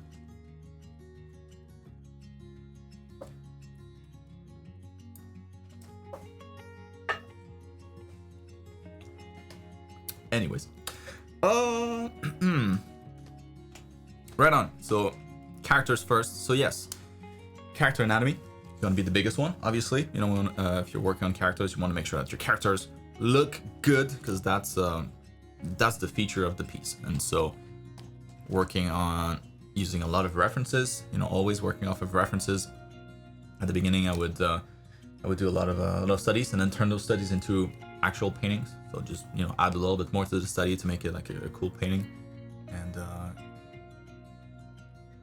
like, I don't know if you like all the poses that I did, they're just characters standing, right? So you don't need to do a lot of use a lot of references for those. And like, you do that for the first couple ones, and after that it's just like, all right, like I kind of know what that looks like, a character standing.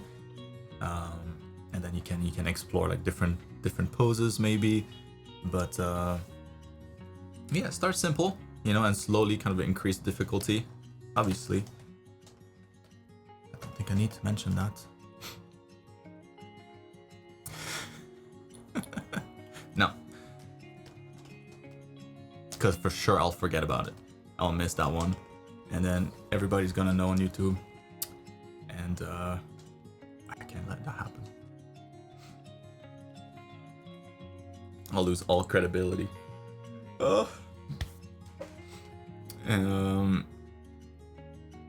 So looking at this, that's good. It's really good. One quick thing that we could look at. Oh, that hurts. I need to go wash my face, man. This cream is making my skin burn. I don't think that's supposed to do that. Yeah, one quick thing that we can see here, you know, if you look at the nipples, they're on the straight line when we look at the character head on, and so that's the same line right here. So now the nipple should be slightly higher to match that. Obviously, the body is not like hugging this cylinder, like we're not that cylindrical, so they shouldn't like be up there. That would look a little weird, but definitely higher than they were back there. So you know, a little closer to the line than you have here. So maybe more like that, you know. And then that line here, seen from below, will flatten, if anything. So gonna have a little bit of flatter line right there, so it doesn't look like breasts.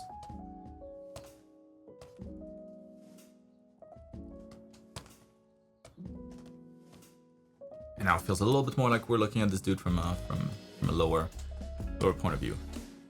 Did great up here. Maybe we would see a little bit less of the neck. I did this little explanation last week, but let's do it again. It's pretty quick. You see, you have the head, and you have the chest, and you have a neck. If you're down here and you're looking up at this dude, you know, like you can't look through the chest. Obviously, that doesn't work, and so you can only see where the chest, see past the chest. So you know, like that line right here. So that would be kind of as close. That would be like the first thing that you see after you see the chest kind of curving towards the neck. So you see chest, and then after that, neck, or not neck actually, chin. And in this case, like you wouldn't really be able to see the neck from this angle, from this particular angle. Obviously, in your case, not that intense. Maybe the character's right here, or maybe the viewer's right there. So you might be able to see part of the neck, but the same logic applies here. There's a portion like where the neck kind of inserts into the torso that you won't be able to see. So similar to what you have here, but maybe a little bit less neck. So you can have that guy and can just drop down the neck a bit, and then this will make it feel like it's more like that.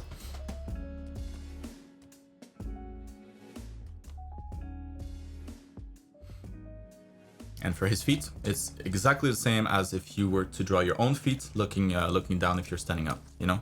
So look at your legs, look at your feet. You should be able to see a little bit of your heel behind the leg. So a little bit of the heel back there, and then foot might be a little bigger from this point of view. So your tibia will appear a little shorter, and your foot will appear a lot longer in comparison, just because this is super foreshortened and this is flat on the ground, so we see it almost without any distortion of perspective. So slightly bigger feet in comparison to the tibia here. We see part of the heel back there as well. But other than that, man, you did a really good job here. Yeah, same thing here. The belly button might be slightly higher, once again, kind of following that line, just like the nipples, chasing the line. Yeah, overall, very good. What the hell? So, and then we will resume with Shannon here after the short commercial break. So, what's up, Shannon? So this is my current work in progress. At the moment, she feels a little flat, and I want to remedy that. Also, I would love some recommendations for nice backgrounds.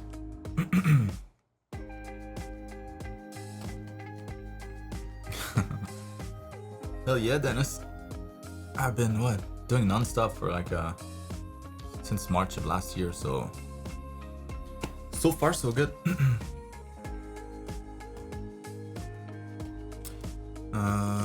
And with YouTube, it's kind of scary to stop, you know, because then your momentum just goes crashing down. So I don't know. It's like a weird balance of like, yeah, you know, it's worth it, but at the same time, like it's required. I can't stop, so almost feels like a one of my hands in shackles and the other one is free.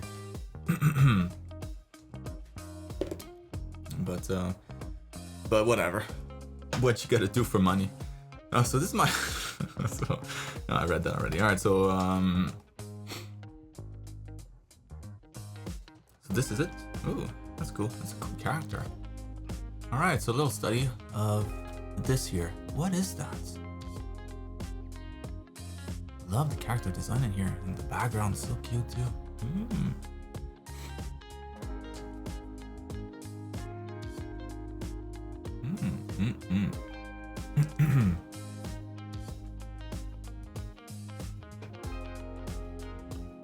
So a little flat.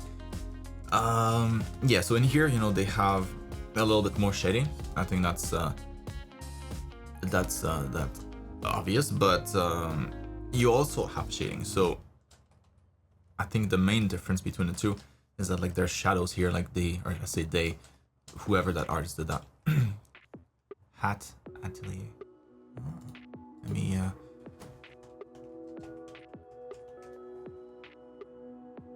perfect. Which hat atelier?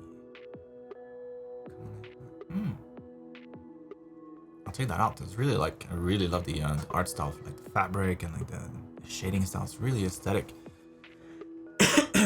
Thanks for that. All right, have that saved now. So yeah, so in here I think it's just the transition between the shadows and the highlights, or the no shadows, is a little more intense, really. So whenever you have kind of like a fold here, they're gonna go like really dark with that. What is it again? Girl or dude? Come on, man. Come on, man. I don't know. Could be either. But let's say the artist. No, whoa. Cancel. Almost ended the video by a second. Whew. Okay. So yeah, so when you have a fold, essentially they're gonna go, he or she's gonna go real dark and then have like a lot softer of a transition and a lot longer of a transition. So like in the back here, for example, you know, kind of like that fold right there. It's just a lot more of that. And so you would want to do that in two ways. Excuse me. So one kind of overall for the entire cape. So like a really soft, diffuse kind of shading for everything. Convert that selection, up new layer, like something like that, like super big, super soft, not focusing on any fold in particular. Kind of considering the cape itself, or the I don't know how you call that, but the outfit in general as like a big cone or like a big cylinder. And then you're gonna have another layer, or like go and enhance, and then do it for the individual folds themselves. So let's say that one here, a little bit more intense. That one here a little more intense. That one here too. It's going really fast, but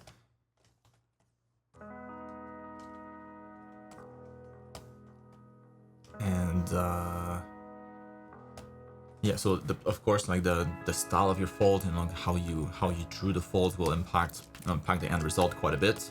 And they have can't see too much here, but yeah, like a nice flow in the folds, like the buttons, and just how there's very aesthetic folds in here. So of course, for your folds, I would also recommend it to use reference for like a cape, like a basic cloak. Doesn't have to be this outfit in particular, but just to see like how the fold here would happen, like how that would look like, how they would split. Reference, always using references. Let's grab one, for example. Cloak. Out.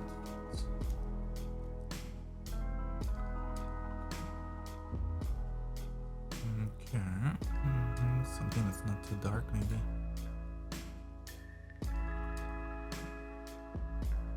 Why is it so dark? There it goes. That's good.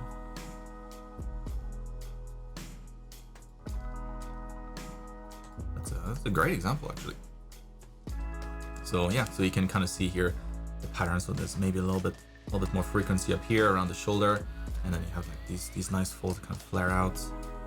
You get reference for the lighting too, so that's nice.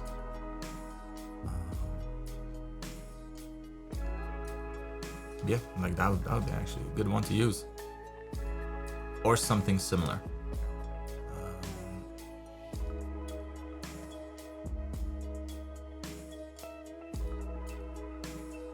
But yeah. So anyways, for the folds, that's kind of it. Like for the outfit, maybe we could add even more shadows to the overall overall shape here. Make it feel even more cone-like. And then of course, like the torso is not completely flat all the way to the crotch, so the lighting here or the shading would change according to that. So, you know, looking at a character from the side, maybe you have like the rib cage, and then the stomach kind of goes in maybe, and then the belly sticks out a bit, and then you have something goes in towards the crotch, and you have the legs here that pick up. Maybe is this a boy or a girl? No way to tell. But anyways, like all of these changes of planes, you know, would impact the shading. So we could also add some of that in here, right under the chest, maybe a little shadow, and then to the stomach, and then maybe stick it out a bit more, and then to the crotch, a little darker again. It depends like how how tight this is. So maybe, you know, maybe after the stomach it kind of flares out and it doesn't need to go back in, but at least this here to reinforce the fact that it's not completely flat.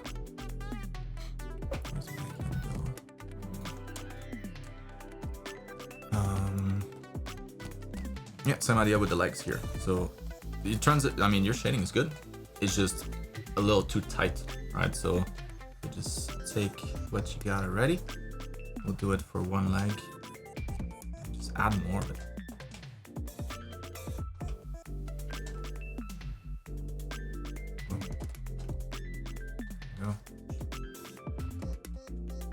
A little softer of a transition now suddenly feels a little bit more like a cylinder rather than something that's a little too flat. And of course, this side here, if you want this to be brighter, like that, can definitely be brighter too. Just gotta make sure that the transition is a little softer. And then yeah, same thing for the face, same thing for the neck. So here, down there, we could go a little darker. On that one side, wherever the light's coming from, I'm just imagining that it's coming kind of from that angle based on the shading that you have on the legs. And so yeah, if that's the case also, so there's like two steps, right? So we do first the shading without thinking of the light much, and after that the lighting. So once we've done the shading like that, maybe we want to add a little bit of highlights on the side here where the light might be coming from.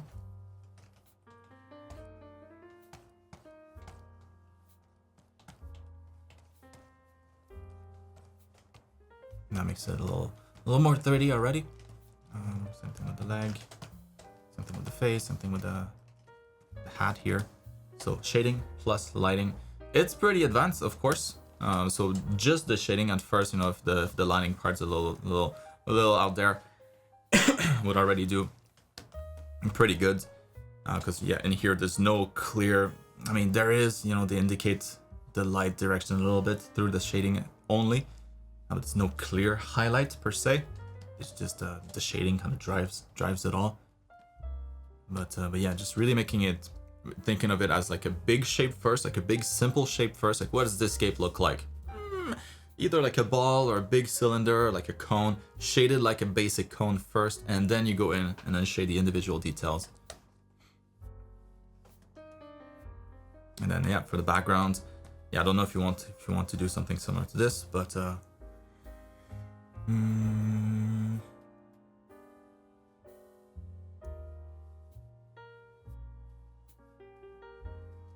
let's add a little bit of shading too for the hair.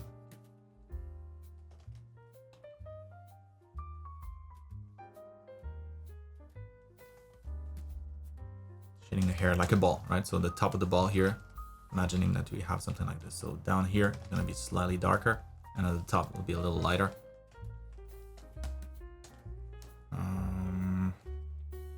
For the background,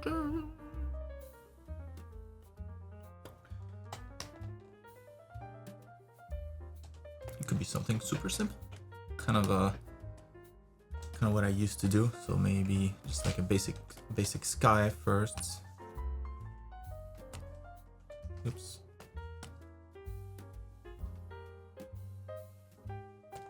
Sky and then some cloud. Whoa.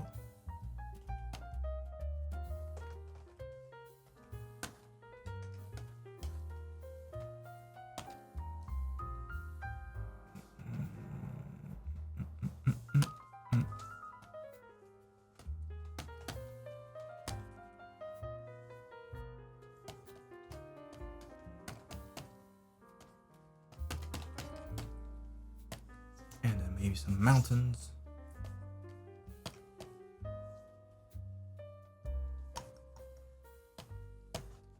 She's floating high in the sky.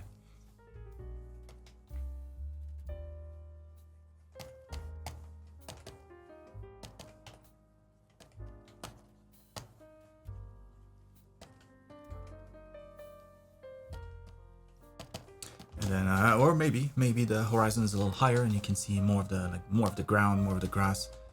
I mean, start simple, right? So with backgrounds, the best tip I can give you is start super simple. Start with the sky, add some clouds, and see if you're daring enough to add more stuff. Maybe a horizon, like I did here with some mountains, and something super simple, like she's floating really high in the sky. You can play around with the color of the sky too. It doesn't have to be that particular color, obviously. It's just that with the green of the outfit, the orange is nice complementary color. That's why they chose that color. It works well, so that's why I just used the same one.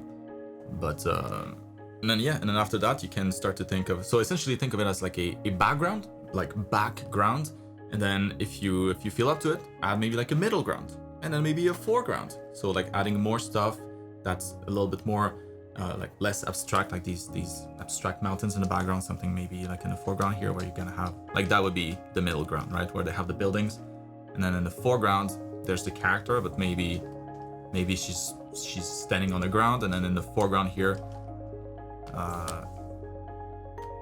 if there's like grass right there, that would be the equivalent of the foreground, and you can have like some rocks or something, and some blades of grass, sticking out, that kind of stuff. So make your way from the back to the front this way, or just stay in the back. That works too. Just some ideas. But yeah, start simple first, super simple, and then build up on that. Just like with any sketch, you start with like the big shapes, the construction, and then you add the details after. Same idea with the background. What the hell, Shannon?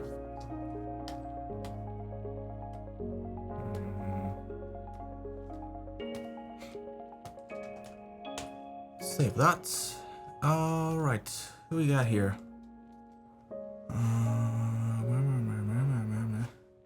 Who is this? Who am I talking to? Amelia. There you go.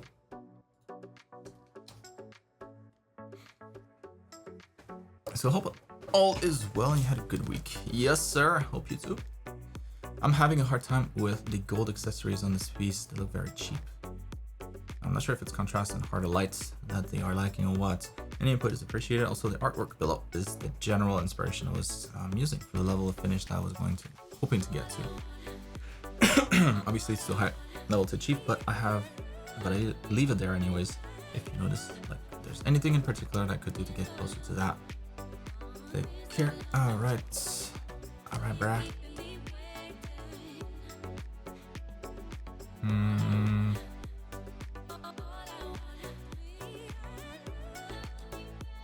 Yeah, those are obviously really good. A big part of it is colors. If the colors here, like if you didn't have like that little hint of blue in there in the shadows, like the blue that you got here, like that color instead of just the black that's right next to it, that adds a lot of just makes the colors so tasty. And then here it gets a little warmer, a little brighter before transition to the character. So that's kind of like the hair that I'm talking about. When you try to make a character pop, they have to a lesser extent the same effect. So like that effect here. It's just a lot more subtle. Yeah, and a lot of different colors in the gold here. So you have some warm colors, some greens, some purple, some dark browns, almost like all colors of the rainbow, almost, pretty much. So colors really contribute a great deal to making this look good. But now, of course, the amount of details, there's a lot of details in there. There's a lot of stuff.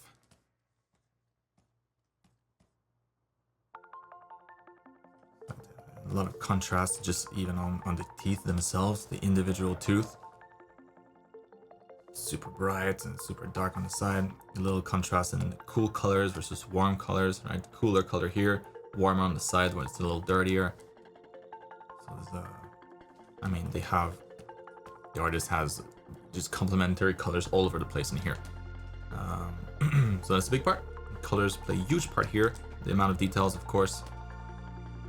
But that's about it, you know.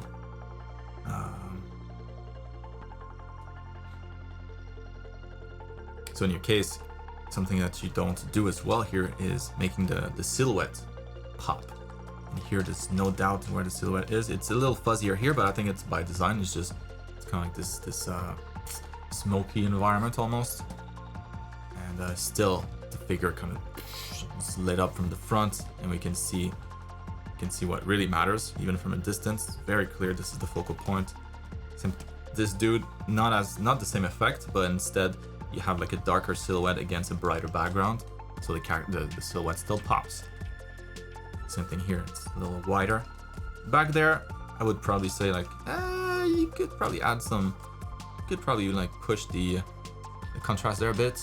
Maybe carry carry the hair, like the white hair, a little higher, just so that the back of the head doesn't kind of blend with the background, because it looks from a distance maybe that he's got like I don't know, like a rat on his shoulder or something.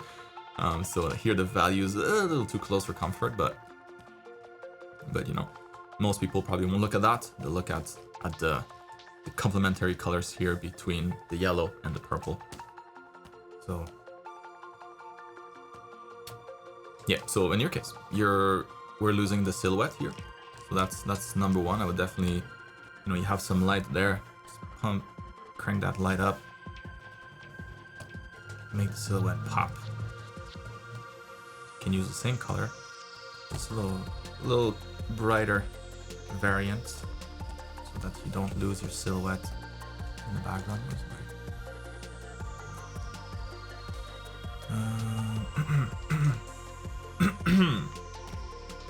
Excuse me. So it's gonna be the shadows. So you want to bring out the volumes here in the shadows a lot more. If you want to go for something like that, then you would introduce a lot of color, complementary colors to that. So we have blue. So yeah, going into like oranges, reds, tints. Like that, kind of all over the place.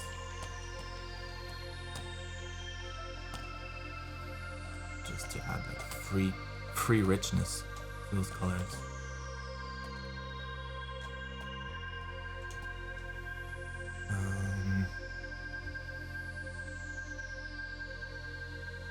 Yeah, you can have like part of it recede in the background for sure, but when it's the face itself, like half the face, then you know, it's just like it wouldn't make sense physically speaking to have such little light on that side when this other side is so bright.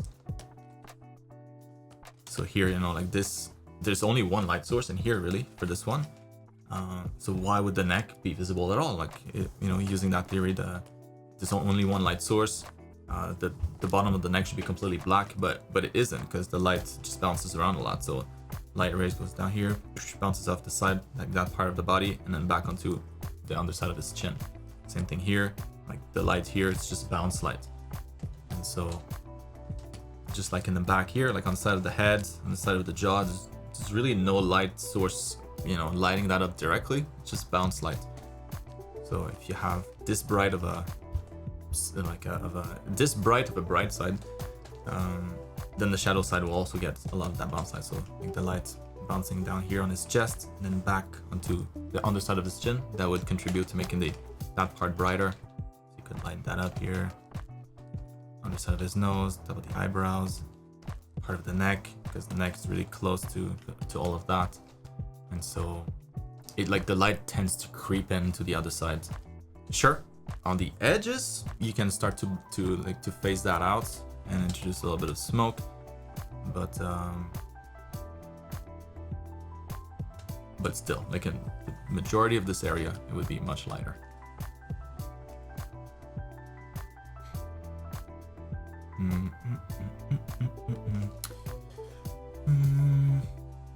It looks really good though. To be fair, he did a really good job here.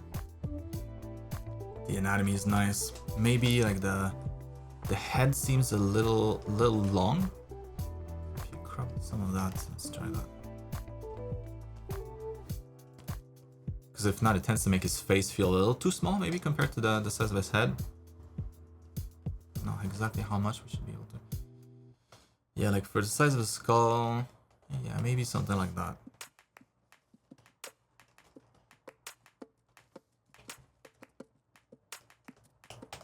Let's go back and see.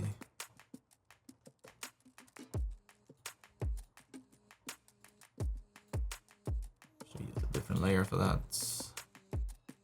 Oh well.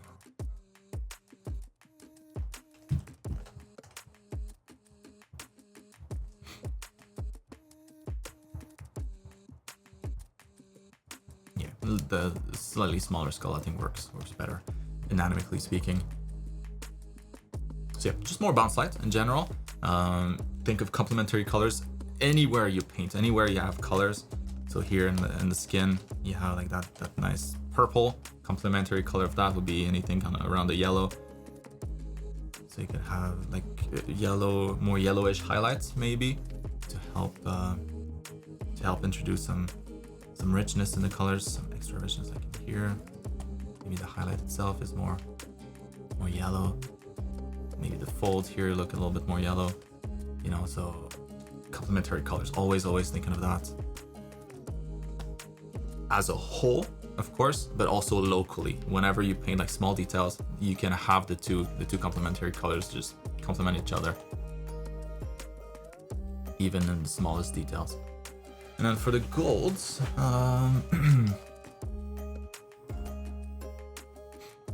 yeah, gold is just very high contrasts.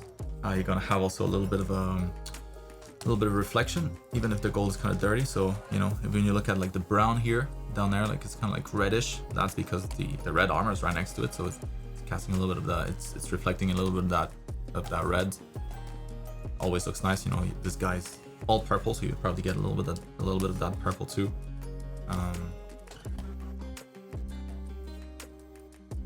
So like what I would recommend, instead of having something flat like that, like a flat sheet of metal, not a whole lot to do with that, you know, shading wise. So I would maybe introduce some more 3D details in there, maybe like some trim here, and the trim itself maybe is a little more 3D on the inside. Maybe it's like a thing that's like beveled, so it sticks out.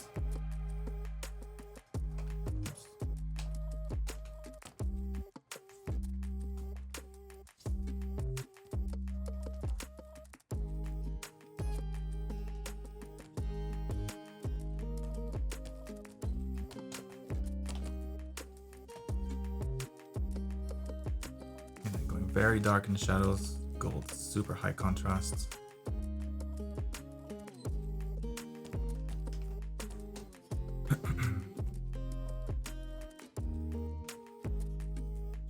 Like darker than you would think, and then you brighten it up using the reflections, so local reflections. So when you hear, you know, a little bit of that purple.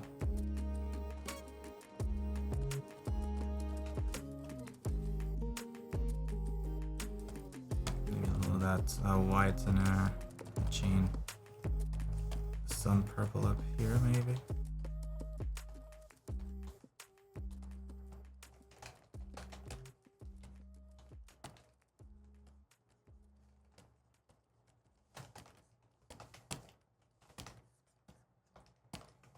And then wherever the light is coming from, then you can really like punch out. So overall, it should stay pretty dark, because you want to have the range, so that your highlighter like really looks bright.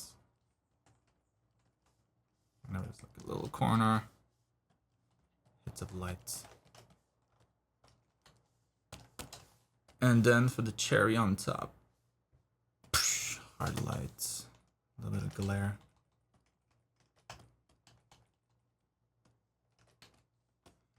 Ooh, that looks expensive. Yeah, so overall dark. I mean, your base color was pretty good. It was already quite dark. You just want to any chance you get to make something look a little bit more like 3D, you know, like this is like a half, not quite, but it's like almost like a half sphere. So you're gonna get like that volume already. Very easy to shade something like that. Everything else also is just like nice and just 3D looking. So I would do something similar with your metals. I think you're not gonna have as much trouble here with the stuff up there. But same logic. Anyways, Emilio, that helps. It could definitely be a little bit more.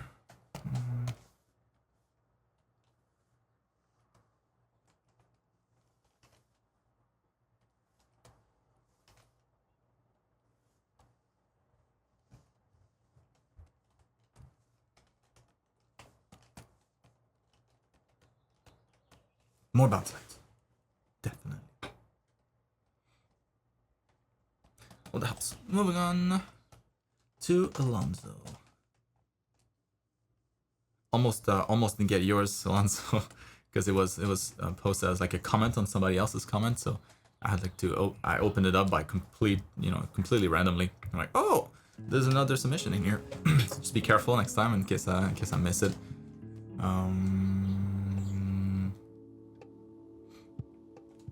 So this time I finally finished the landscape I sent last time. I tried using the term 6 technique, of which I found a little bit harder than expected. I assume it's because of my lack of material knowledge, as you can see in the rocks. I'd like you to tell me how to give a little more texture to the environments where the horizon line is visible in the open field. That's nice. Nice and peaceful. Oh, yes. I love what you did here. With the foreground. Yeah, that composition is nice now. Very good. Alright, so... welcome, Emilio.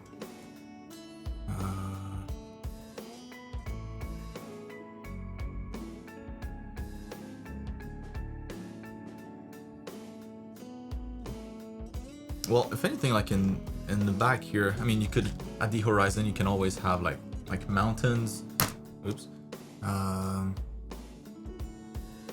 You know, because stuff is rarely flat. Usually, I mean, unless it's the ocean, but usually you'll have like something, you know. Maybe it's a range of mountain in the far distance. So that could be something, but I don't know. I wouldn't, you know, if I were to look at this, that's not the first thing that I would mention. Definitely more the texture of the rock and the values. So let's do that first. So what you want to make sure here is that you have a I mean, you do just to some extent, but to make sure that you have a like a phasing out of the contrasts as you go deeper in the scene. So I mean, in the foreground here, we have like the little cave where he is, or she, he or she. Everything here would be slightly higher contrasts than the rest.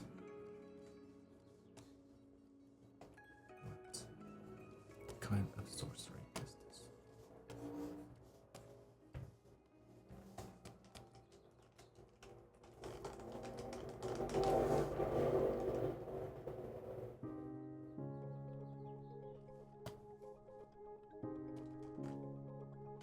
So increase the contrast. And like this, so everything's a little darker, highlights a little brighter maybe, and everything else will be, I mean, kind of what you have it, and then even less and less and less as you go with distance. So maybe this one here could have slightly more contrast even.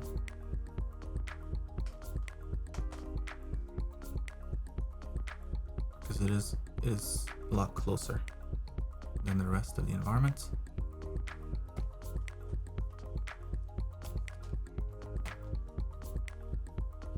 Add a little bit of fog down there.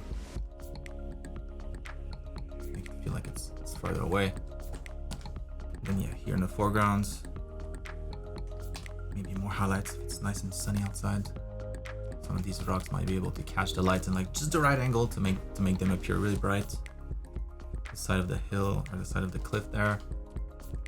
Top those rocks. Maybe have some bounce light on that ladder, or not ladder, but like frame structure thing. So usually when you have something that's quite dark and you have bounce light from the sun, it's gonna take up a dark brown, dark yellow, dark orange tint. Maybe here towards the bottom, where it's closer to the ground, where the light is more likely to go like boing, psh, and back on it. Up here, less likely because it's just further away. Yeah, maybe a little bit of bounce light on these.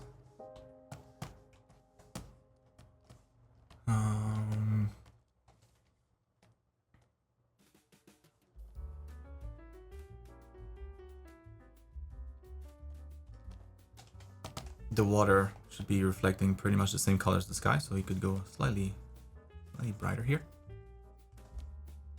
If there's a cloud, it might be reflecting the cloud instead.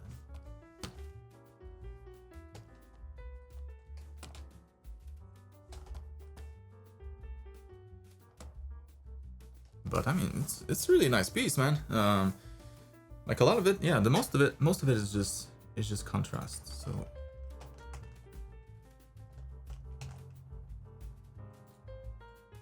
go back in time once again. Forgot to have a new layer for this. Oh no.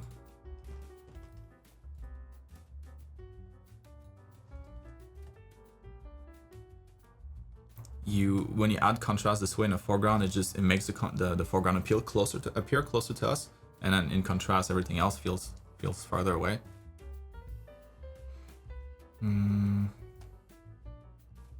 So yeah, it's not so much texture of the rocks, it's not so much stuff at the horizon, it's really more levels of contrast, so contrast and values, that's the most important. And of course, yeah, in the foreground here you could have more details in your rocks just to contrast with the stuff in the background here. I mean, you have already a bunch of details, but to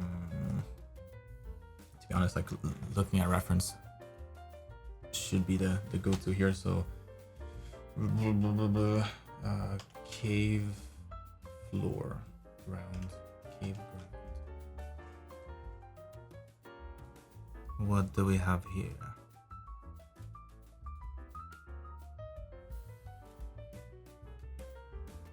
Some pebbles. That's interesting. A bunch of rocks. You know, you can make a brush out of this. Let's grab that stuff here. Super low res image. Quickly.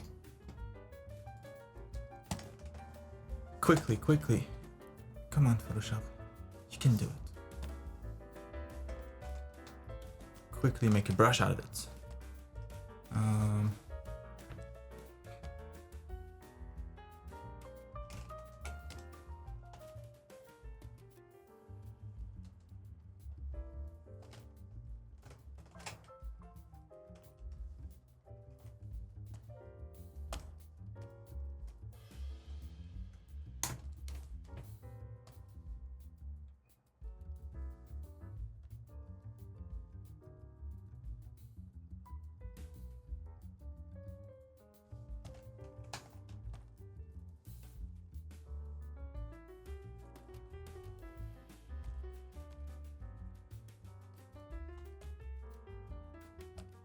Getting rid of some of those details so it's not too busy. But let's go with that. Define brush preset. Blah blah blah. There we go. And adjust some of these settings here. Photoshop can load. There we go. Spacing, a little bit less spacing than that. Shape dynamic.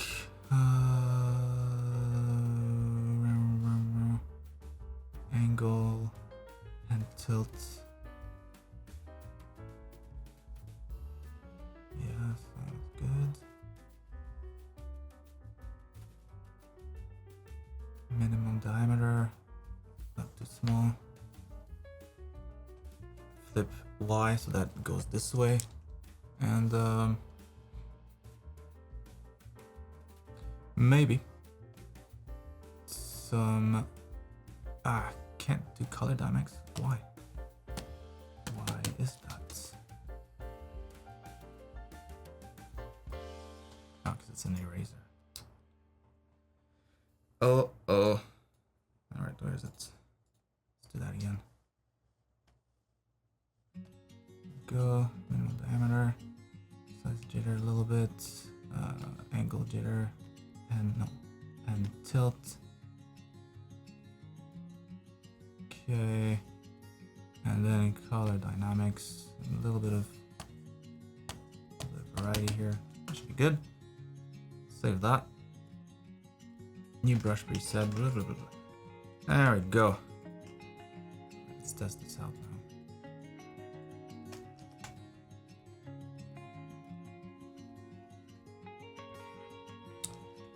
Photoshop. Shit in the bed right now. Come on. It's an F. There we go.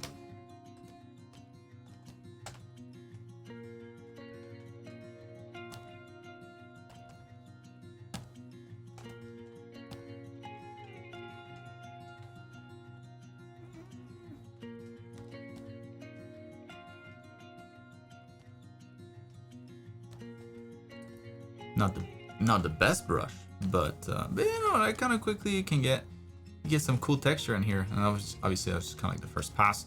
You can go back in there after that and kind of tweak that if your brush is not the best, like mine isn't. Like soften out some of these.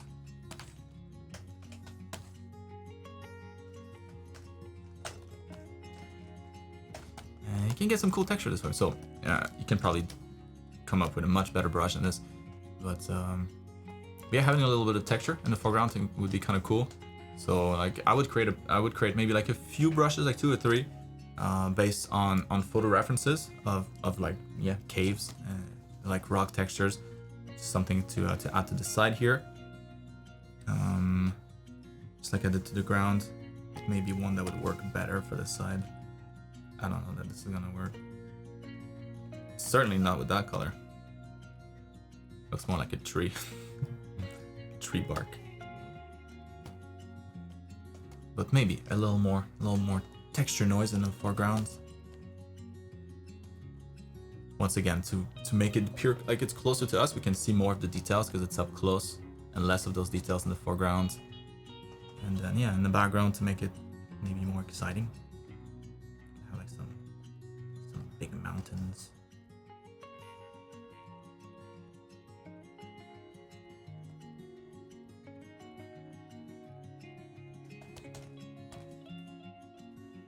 Maybe that's gonna look pretty bad. Who knows?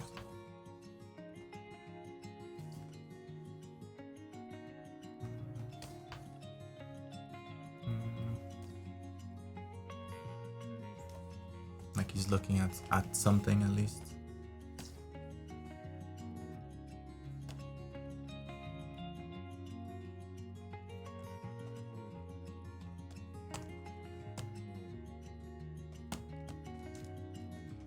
Like that. Adds another layer of depth. But yeah, man. Overall, I think he did a really good job here. It's all in the values and in the textures. From here, maybe you could push the lights on the characters some more, just so that it's a little brighter here on the shoulders. Like that's a nice touch. You know, I love the lighting on here. Maybe just brighter in general. Just so that the sun feels like it's shining down even more and more intensely.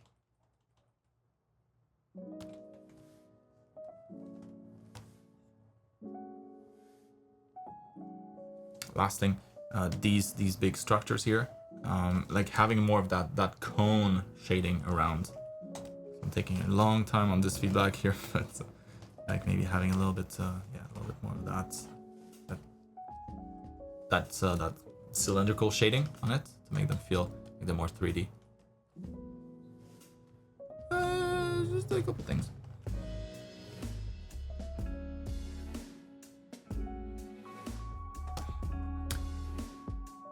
Hope that helps. Moving on to Joe.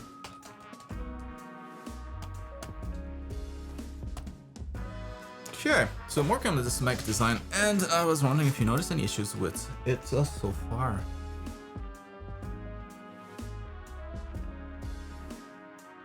I started with the silhouette, but it evolved into more of a ball-shaped Star Wars droid. Yeah. It does have a strong Star Wars feel to it. Not a bad thing. And so I'm imagining it being some kind of toolbox droid that would stay in a garage. It could display repair schematics using a holographic display. You could also toss commonly used tools in the ball-shaped head. Alright. I would totally add that in though. Like, that's a really cool idea. Because like add some tools in there. Because otherwise people are gonna be like, well, it's either like a dog food ball on legs, you know, like yummy bits in here, yum yum, or like a water ball. But yeah, if you had like some tools sticking out, then yeah, totally, dude. Like some bolts, some like a hammer.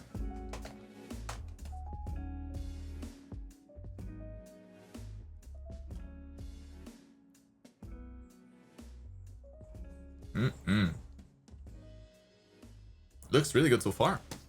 No problem here. Well built, everything here makes sense.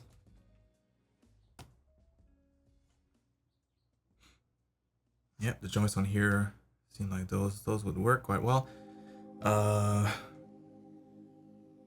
Maybe I would introduce like a ball joint for these here, or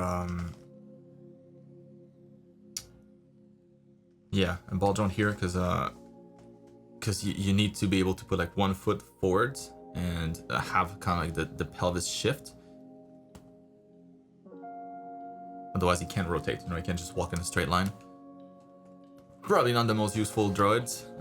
So yeah, ball joint here, it will allow him to like rotate the legs too, and then go into any direction.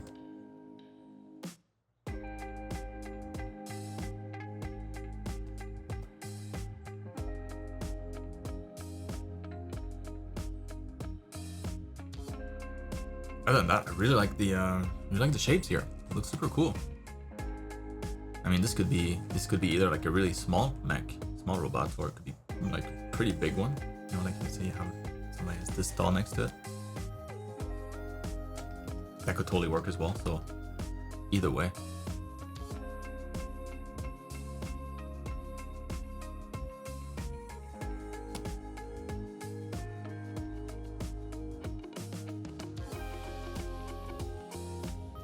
Yep.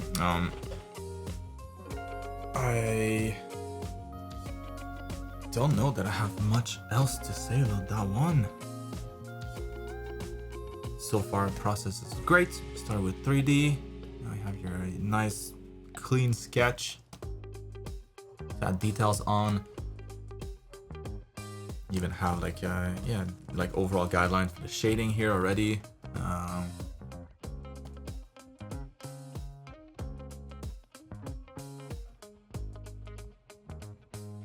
Yeah, it's just like us, you know, like in the hips, it's the ball joints, and in the knees, it's more like a joint like that, more just like in one angle. It can rotate on one plane. Similar for our feet, like our feet's pretty limited in the range, and we can rotate a little bit, but not too much. It's really in the hips that we have all the rotation and a bunch of different angles. So yeah, just adding same as a human essentially.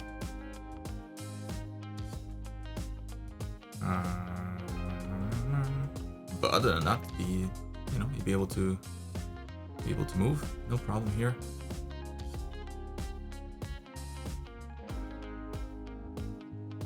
Yeah, the only thing I would think about, from this point, other than the joint, just mechanically speaking, would be like where his, let's say, like his energy source comes from. Does he have like batteries or something like that? And if so, like it'd be cool to see them. So maybe it's like stuck underneath here or in the back, or maybe it's like stuck to the side there. You know, it could be just better hidden than that too. But just so that we get like an idea of the kind of like the tech level, or maybe it's like I don't know, probably not, since you're mentioning like holographic technology. But if it was like a steam butt, you know, like adding some pipes for the steam to come out and like a place for the coal to burn. Yeah, depending on the level of technology, kind of figuring out what is required for the energy to be transferred into the motors, and then just making sure that that's kind of visible, kind of part of the design. Because right now, that's the only thing that it feels a little bit empty, like it's missing. It's like the frame of the robot, but it doesn't have, like here you would have motors in the joints. Yes, motors here, motors here, motors here, but feels like to move all of that, you know, essentially the entire robot is just legs. And so to move this big mass, you need some battery somewhere.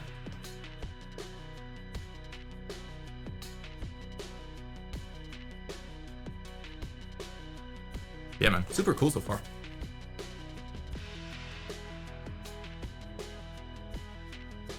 Like what kind of daily use does he get? You know, does he get beat up?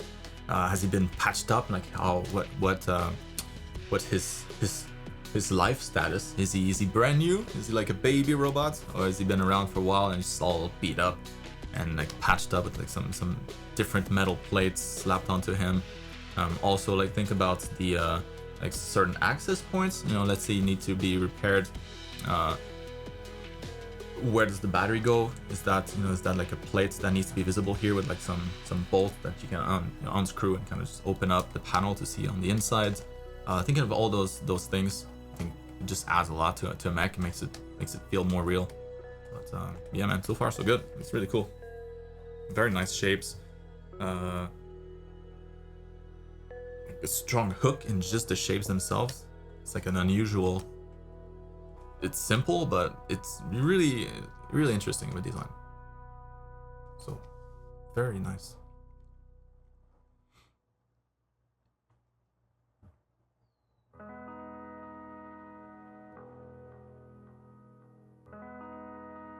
Yeah, good idea, Peyton.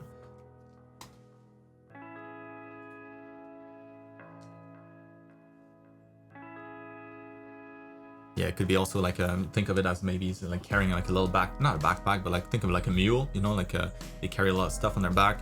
So maybe he's got something like back here, like a bigger item, like I don't know, like a big hammer or some big drill or something like that. It's carrying back here. It's all like rolled up or something. Or maybe stuff on the side. Yeah, I don't know. It's like it's such a nice base that there's a lot that you could do to this. Really cool.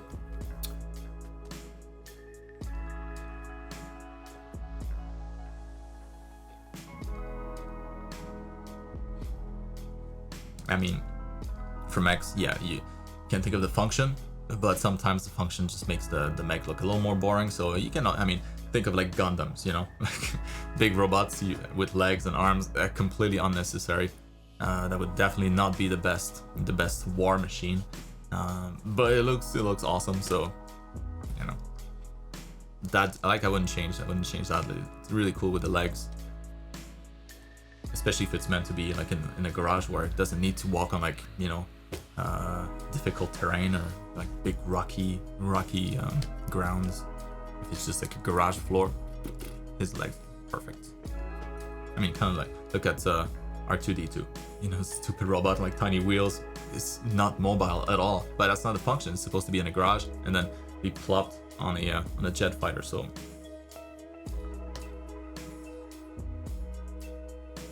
if Star Wars did it, you can do it too. Moving on to Sarah. So here's some rough character designs that I made for a contest on Instagram. The goal is to invent characters for a medieval fantasy story that is heavily centered on a secret Jester guild. My characters are part of that guild. Florida is a dancer, and Ravi plays a drum when they perform. So they have been living on the streets, traveling from town to town for a few years now. I tried to make their designs fit with each other, but not to be super similar. Excuse me. The idea was to give Florida a round-shaped language and warm colors, and Ravi a triangular-shaped language with cool colors. I'd be happy if you have any advice on how to push this more. I like the thinking behind this. Oh, ooh.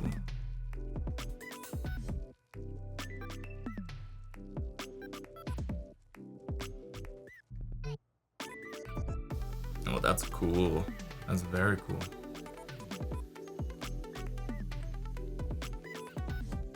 I want shoes like that.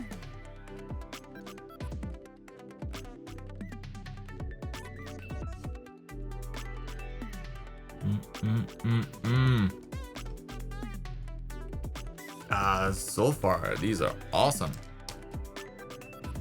Love the colors. They're different, but not too different. I like that the colors are like still pretty similar.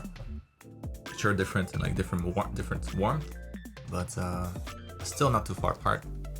Like she's still got a little bit of blue. Maybe he could have a little bit more of the yellow, just so that they have like a hint of each other in their outfit. It makes them feel more like a pair. Like that's a really nice touch. Like the blue that she's got here. Maybe that's the blue for his shoulders. And then he shares maybe that color here, the brown, or the greenish brown for, I don't know, something on his arms. Like a small detail. Just a little inside Easter egg kind of thing. Make them feel like more of a team. Man, they're really nice.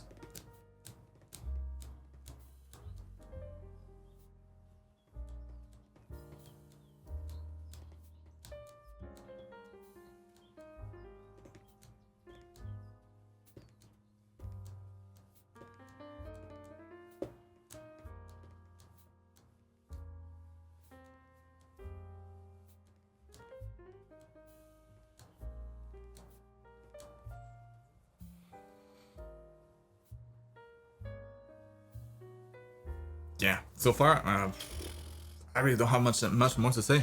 I love the amount of detail here. Like it works, both characters work well together.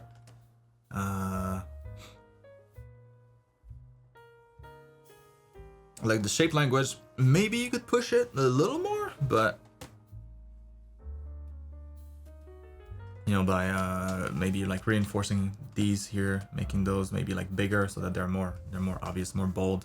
Like he's got like these bold kind of like spiky edges to his clothes. Maybe she's got like some bigger roundy things there, and his are very clear and spiky in comparison.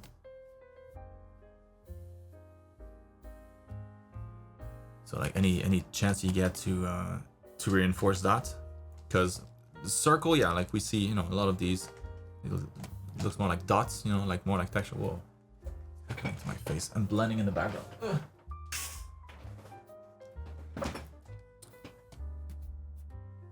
So it's maybe like the roundness, like the round shape language is a little weaker on her.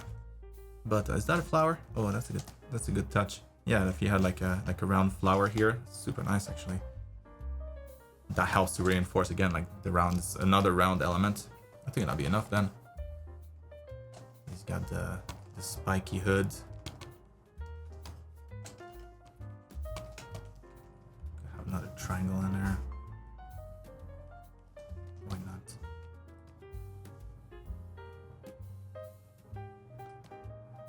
Yeah, and beyond that, if you can, just for their hook to be even stronger, if you can tie them to like something like a dancer and like a thief. Is that what it is? Let me read that again. No, Jester. Okay, Jester.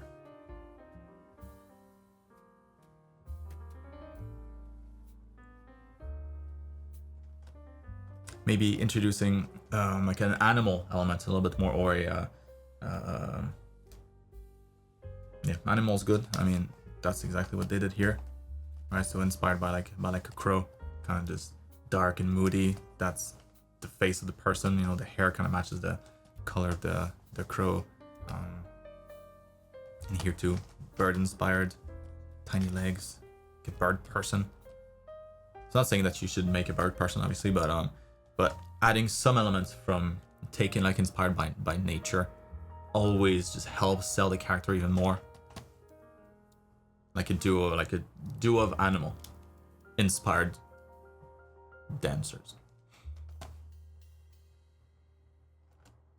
But awesome stuff, Sarah. Very nice. Moving on to Peyton. Ooh.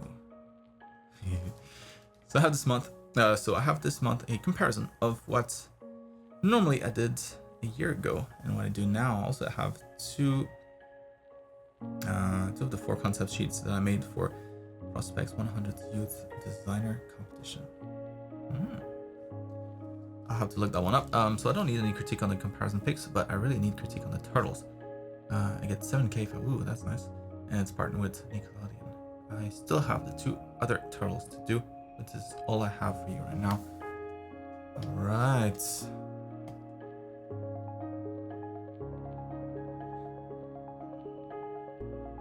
So that's the old stuff. Ooh, man. Hello. Yeah, that's way better. And just like presentation wise too.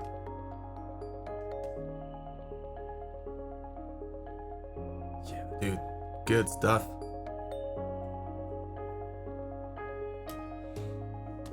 All right, so yeah, these are way better. Looks super nice. Good anatomy now.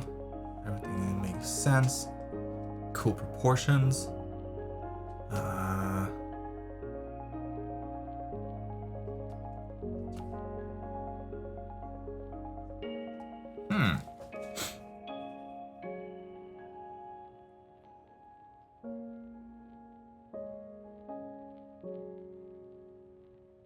They look really good. So, what can I say here?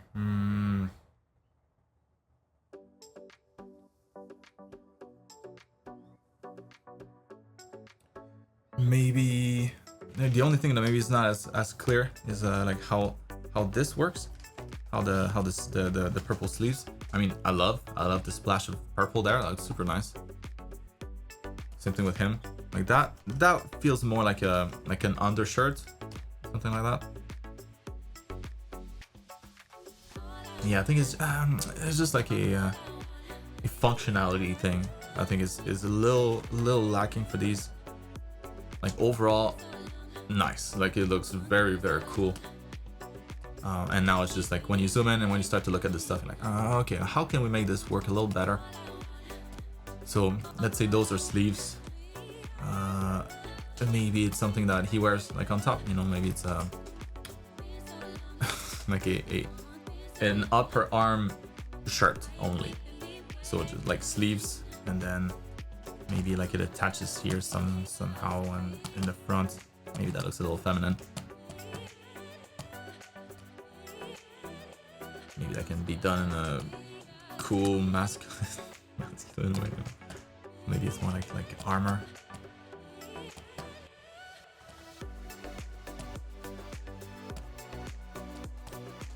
So like shoulder plates that are attached in the middle. Like think of it maybe as I think it's like the hook is not as clear. So you're going for a super stylized. That's nice style here. But like what's their angle? Like how unique are these turtles compared to like the typical ones, you know, like ninjas? Maybe they're like I mean, it's probably been done before, but like maybe they're like the medieval version, you know, so medieval time equivalent of a ninja. So maybe it's like all plates and like more armor, that kind of stuff. Or maybe it's like super futuristic, so like super sleek, maybe like super shiny armor, like very clean look, super smooth. Some like composite plastic with some weird rubbers. Maybe it's like the low tech Ninja Turtles with woods and nails and stuff, you know, like so I would find like that angle there.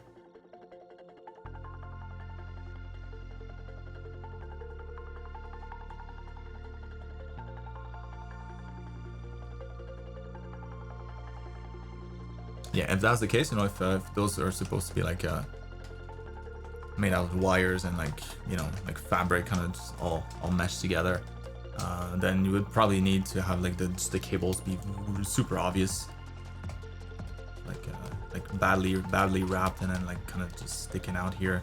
Maybe you can see like the metal inside.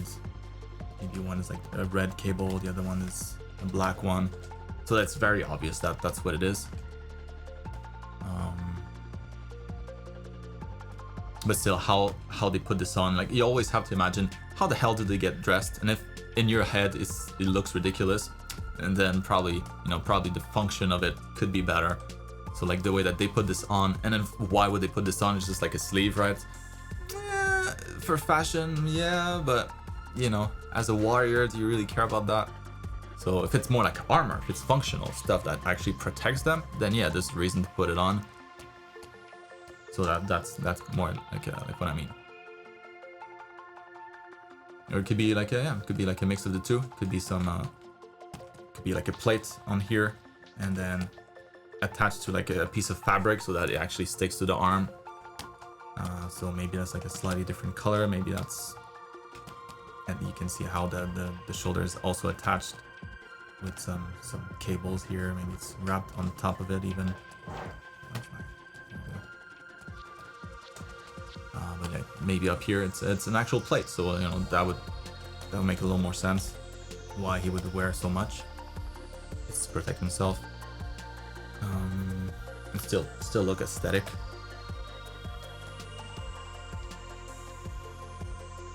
Maybe here in the front, you know, instead of being just like a plate there, maybe it could just be like paint instead. Like they just painted themselves something on their chest.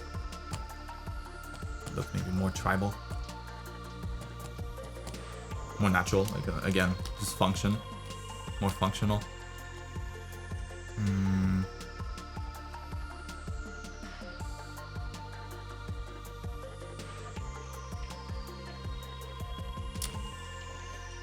But yeah, think of the function. I think that's the biggest thing that's missing in your design. Like it's very cool silhouette, very nice like first impression.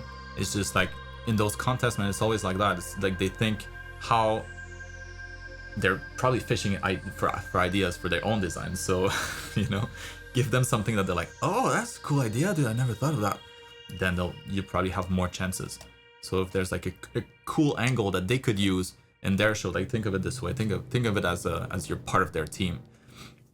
It could be the Ninja Turtles,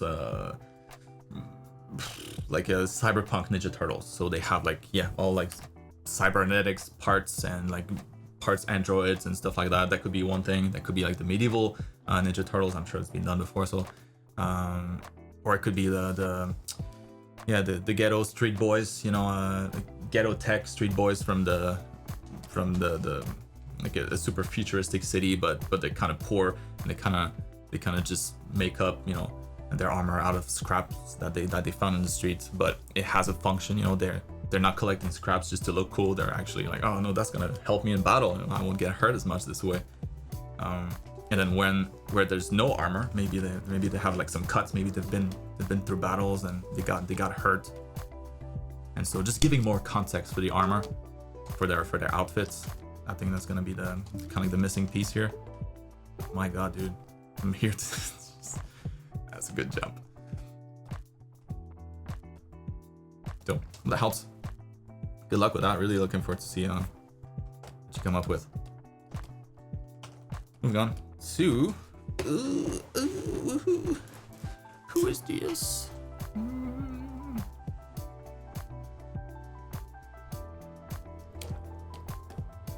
Lex. Alright, I did have a great week. Hope you did too. Seems like they were chill. That's good. So I'm allergic to line work in the final. Nothing you can do with hard line that you can do with a good edge. Like I said, that's it. I love looking at line work. The character will be sitting on the rooftop at sunset.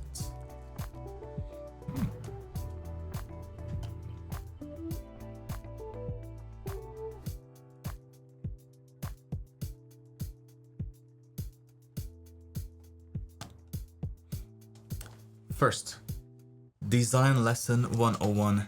When you have text that is, when you have a background color that is either light, I mean, right now it's pure gray, so you can choose one or the other. But usually, when the background, the backdrop for the text is lighter, you want to go for dark text, dark text, as dark as possible.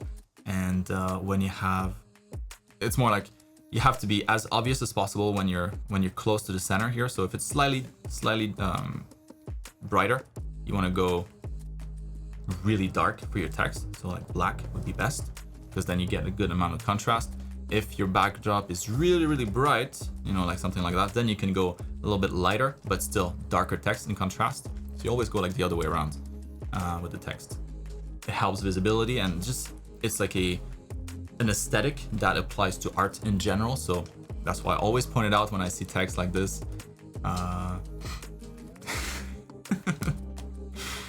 It applies to everything else too. So if you can spot it in the text, it means you can spot it in the drawing as well.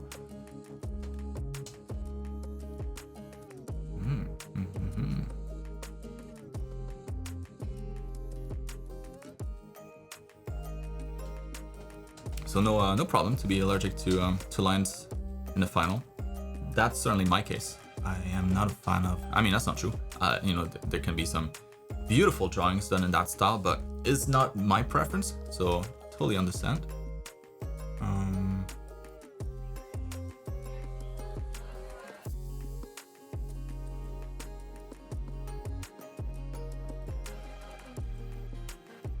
Right on. So, first, well, actually, okay. So that's not part of the illustration, right? It's just to show the sketch. Just want to make sure, because the composition is going to be impacted.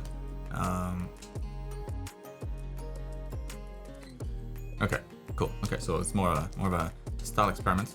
All good, no problem.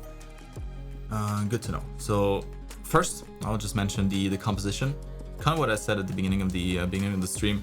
When you have a character looking in one particular direction, especially if the direction is like to the side, you always try to have the character look towards the majority of the canvas rather than outside. So if you have a lot of space behind the head of the character, very little in front, it tends to shift the composition in a bad way, like it breaks the balance. So if she was looking the other side, for example, we wouldn't have that problem. So if she were doing that, then her head could be in the same spot, but now her gaze is towards the inside of the frame, and so like we can kind of follow her gaze a little bit longer. It's less annoying. It's the same as I'll say it again, but it's the same as having somebody point like right over your shoulder, look, but you can't move. You know, what do you feel like? I want to see, but you can't.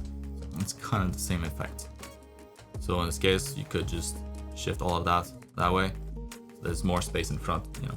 Either way, either you flip her or you move her to the side, same result.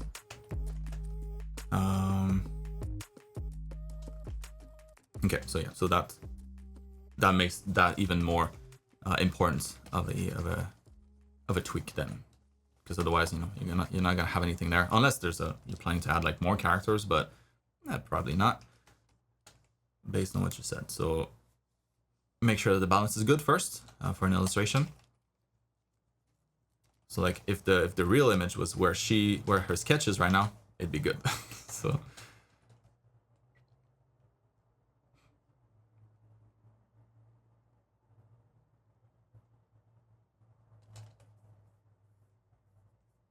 yeah, it's like even if you had a lot going on here, it still wouldn't solve it. It's just this is too strong of a pull. When the character looks at something that you can't also follow, it's just there's such discomfort looking at a piece like this.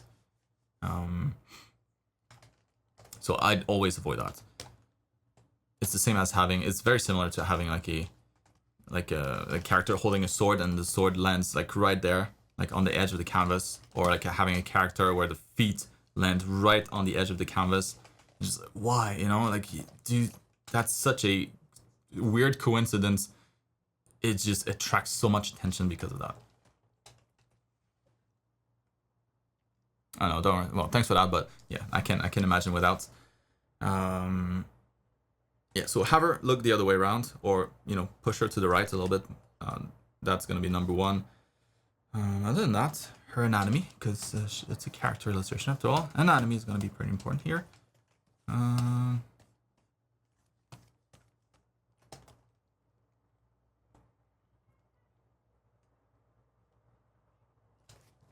Let me try to.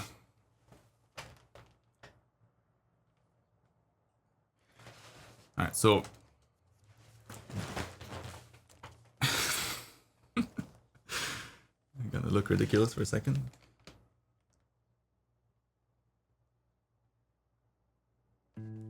So for her to be able to twist that much, like there's too much of a twist essentially. If that's her crotch right here, it means that her hips, you're gonna have like part of the hip bone here, the other part of the hip bone there, and so for the belly button to be here, it would be impossible. So she would be able to twist quite a lot, but it would need to be like gradual, starting from the crotch here. So kind of like a soft twist like that, and so the belly button would be a little more centered here. Like the pants around that.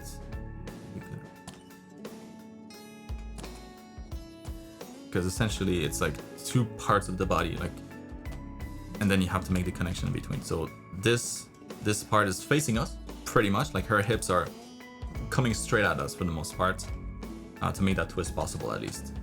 And then her shoulders are facing in the other direction. So shoulders that way, hips that way, and then you just gotta make the transition in between kind of work. Oh, I see. So that's the reference.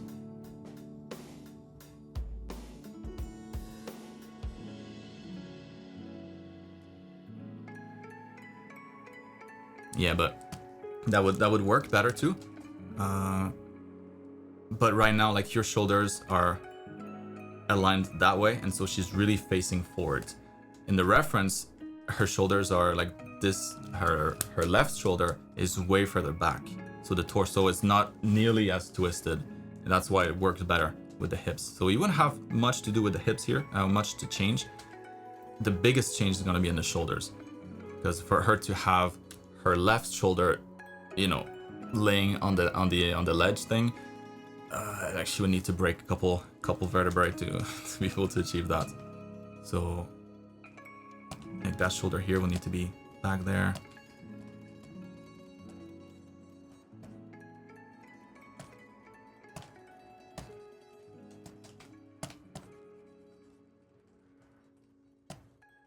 So that instead of being in line this way, they're more like angled that way. So still, I mean, there's still a good amount of angle considering that the hips are facing us directly. So, it twisted, I don't know, like what, 90 degrees ish. So that's a lot. That's a big rotation. Maybe a little bit less than 90 degrees. So car's farting away or something.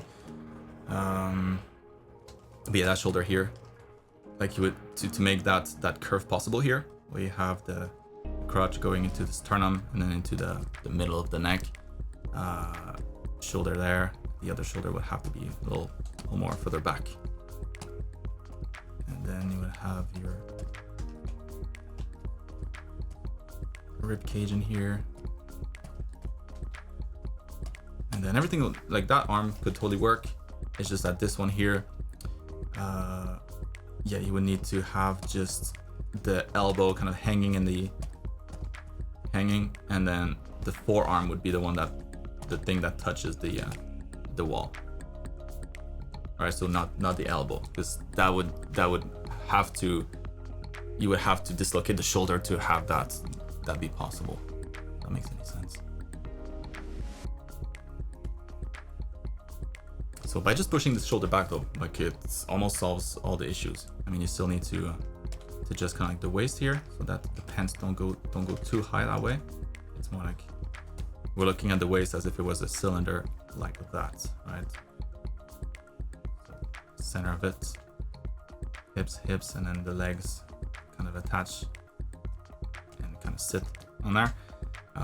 So the pants would attach in the same angle here as the cylinder, kind of like the contour of the cylinder, like a cross section of the cylinder, instead of going high up like you had it before. So just adjusting that here for the pants. Maybe like an extra line in there to indicate the part of the crotch, the other side of the crotch, and then shifting that shoulder so that you can have a twist, but that's not too crazy of a twist. Yeah, so I mean, it seems like a lot of stuff here, but it's not really that much.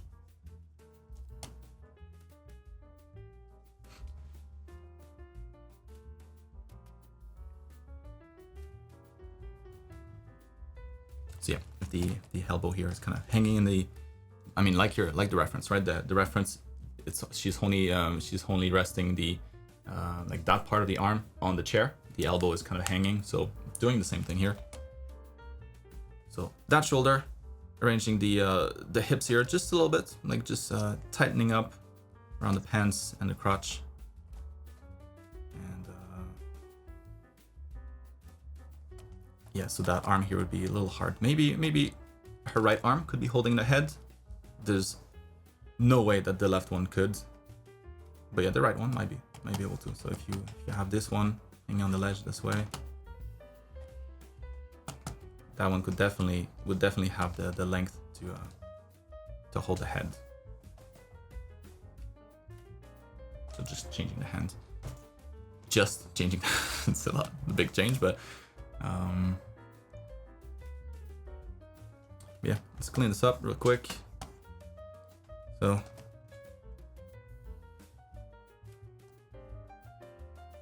hips kind of in that angle. Leg, and then going into the torso, twisting, shoulder in front, shoulder a little back on the ledge, holding the head, and then that one kind of just hanging and holding onto the little side there.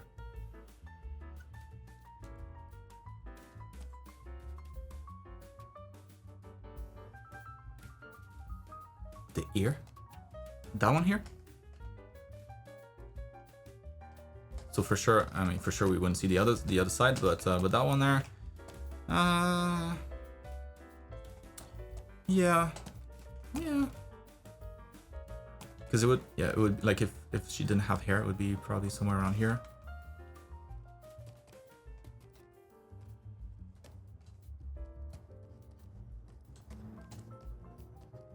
Maybe a little lower than that.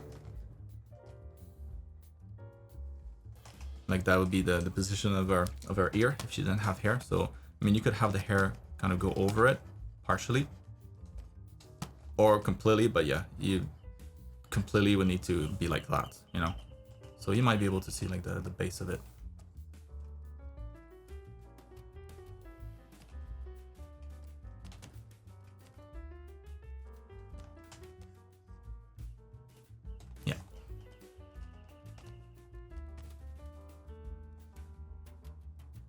Well, that helps.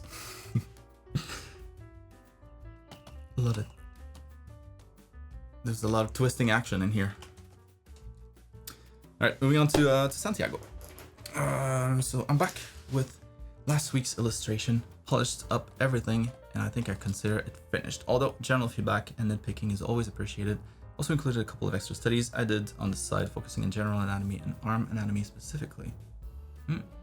So definitely let me know your opinion on those as well. I've been having kind of a hard time when it comes to painting and drawing faces quickly when it comes to figure drawing studies. So as a last thing, if not a problem, could you give me advice for how to draw stylized quick faces for these kinds of studies? Yes, sir.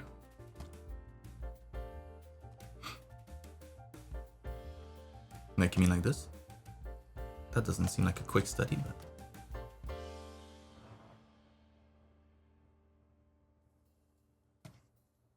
Yeah, like my trick for heads... You're welcome, Max.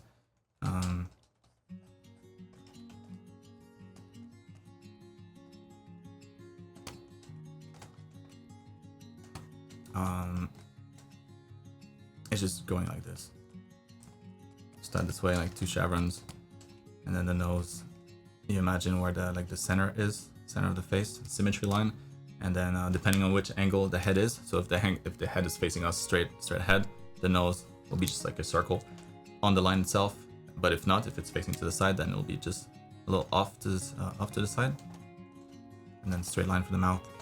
I mean, and then from there you can add more detail if you want. You know, like maybe corner of the mouth here, maybe like another lip, maybe like rounding out the nose here, erasing the stuff that erasing part of the circle. Shish. Maybe connecting that to the eyebrows.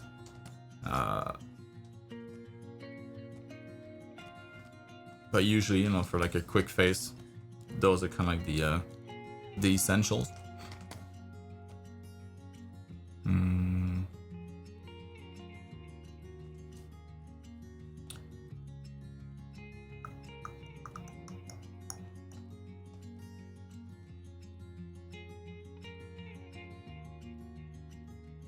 That was good. Summer vibes in the house. Yeah, man. I feel like the anatomy works much better now. Maybe still a little bit, a little off center her neck. Like just looking at the sternum where it points. Sternum never lies. Points this way here, so that would be where the clavicles are. That would be like where the neck begins. Feels still a little bit off center, not too much. It's pretty subtle.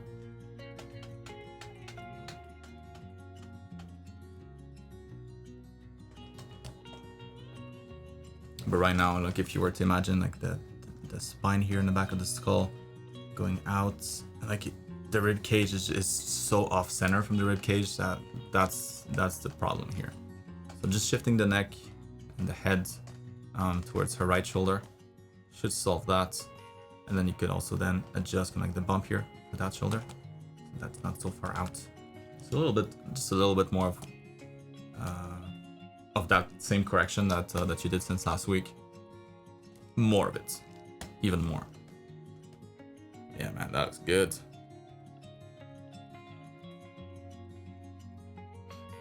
So nitpicking mode engaged.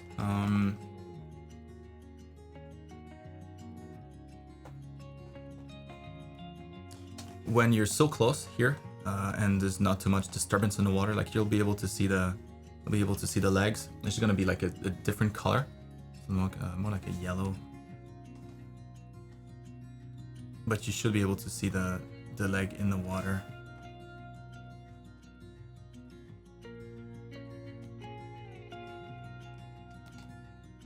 Instead of it turning kind of all dark. Let me try to find a reference for that.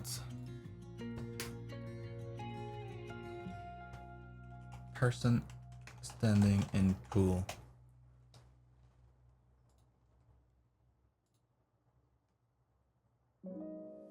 Boing. Alright, so look at like the color here. You know, it kind of continues, it just shifts in color depending on the angle. And depending on the pool also. But yeah, like it just continues. So, and then it takes up like that bluish tint. So I would do that. Otherwise, it feels like the water is too opaque. This could work if we were looking at the pool from like really close to the ground, where there's gonna be like a lot of reflection. It's gonna act almost like a mirror. But looking at the water from a higher point of view, like we should be able to see right through it, and so we'd be able to see her skin.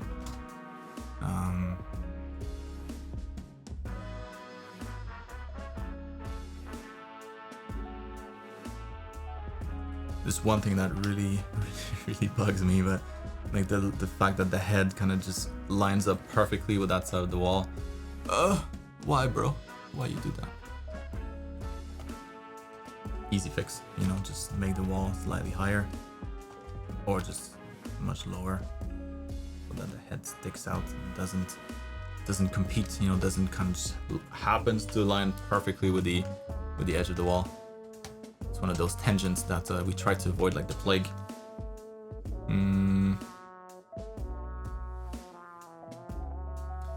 Probably like that umbrella here would be a little brighter too. It's so bright outside, like, you know, she's got skin color, right? So kind of like just a beige, and now it's almost pure white. And so for the same reason, the yellow here, which is probably as a starting color even brighter than the skin, would definitely be brighter. So like that entire umbrella feels like it's being like ignored by the light for some reason. So it's making that a little bit brighter overall. I feel like it's in the sunshine as well. Maybe, yeah, like same thing with the part of the table here. Punch, make that slightly brighter there. Remember that with distance, it's the dark colors that tends to get brighter. The brighter colors, they kind of stay the same.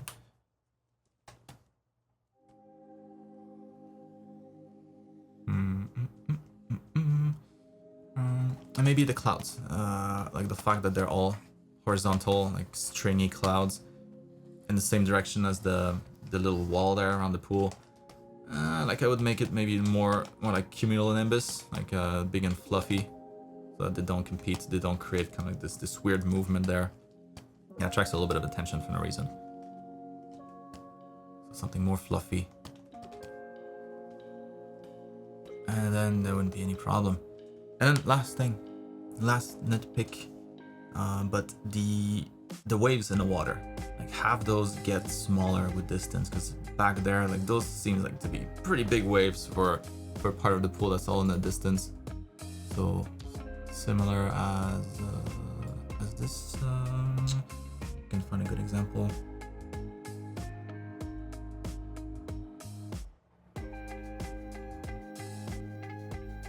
I mean, not the best example, but looking at the waves here, you know, like they're pretty big up close, and then they get really narrow, really pushed down together with distance. So it'll be the same idea here. So instead of having those bigger waves, I say waves.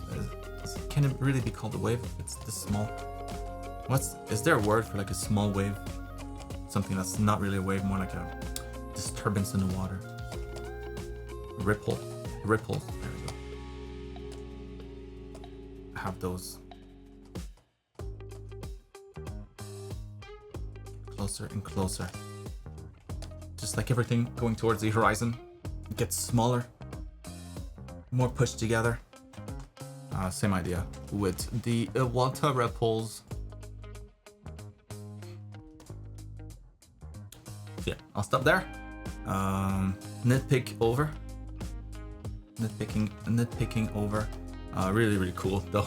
I mean, super striking image.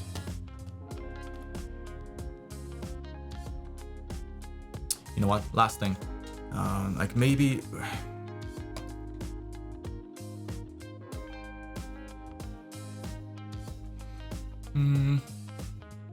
Like I think we lose a little bit of contrast in this area, so it could be just a matter of maybe having like more shadow on the shoulder or something, on the hair. No.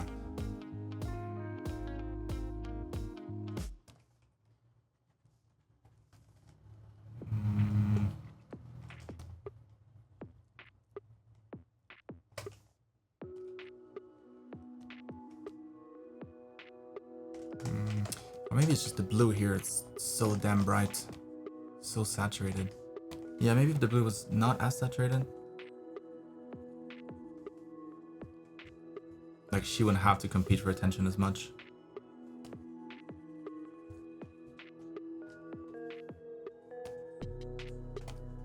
It can still look like nice warm water without the saturation.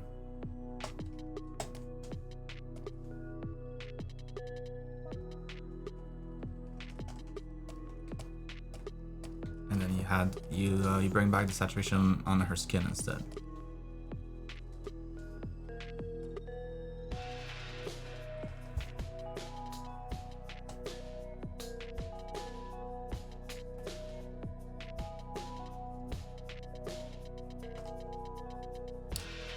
it's just yeah, it's missing here. Maybe that's it.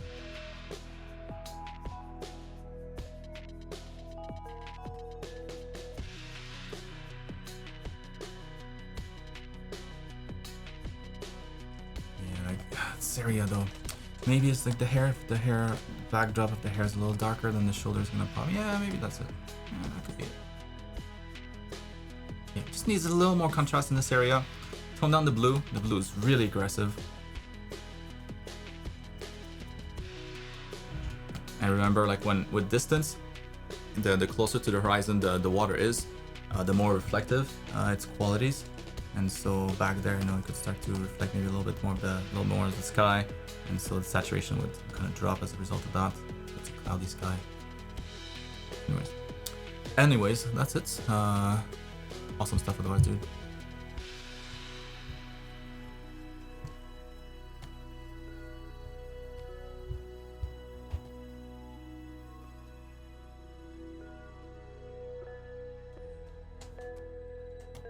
Bounce lights. Bounce lights. More bounce lights.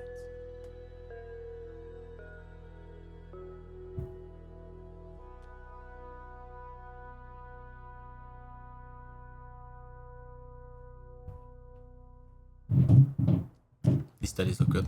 Very good. Nothing to say other than that.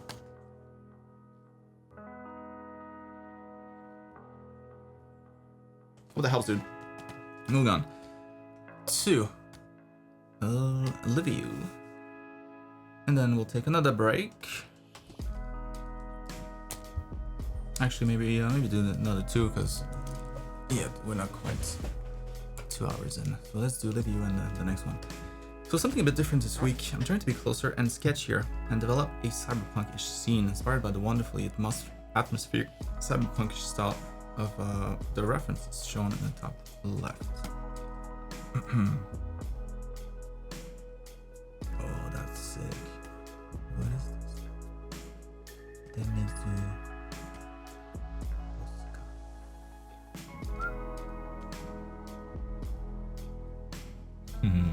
those are nice.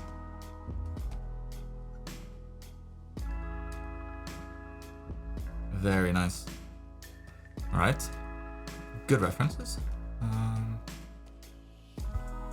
Try some might though. Can't quite get that sense of roughness and freedom in my line work. Going too sketchy just feels amateurishly bad. And now that I spent hours on refining the lines, it feels like I've both gone too far towards clean line work. Also not far enough for it to actually look refined and artistic. How can I make this thing work? Well, yeah, a lot of this stuff here is, you know, sketchiness works because it comes from a extremely experienced artist. Every line, no, that's not true, but most lines will be spot on in their in their perspective, in their size and their scale. It seems silly maybe, but just like the bricks here, the perspective of the bricks, the perspective of the little like chevrons on the stairs. Had this been a little off, it would look all sorts of bad. You know, just like the rings here around the poles, they're circular. They follow the same volume as the pole itself, the cylindrical volume. So all of that, all these tiny things, but it just contributes to make this really feel like a tight, solid, technically solid drawing. It's just that, yeah, for all the details to be like that, it just takes a lot of experience. But yeah, man, that was really good though.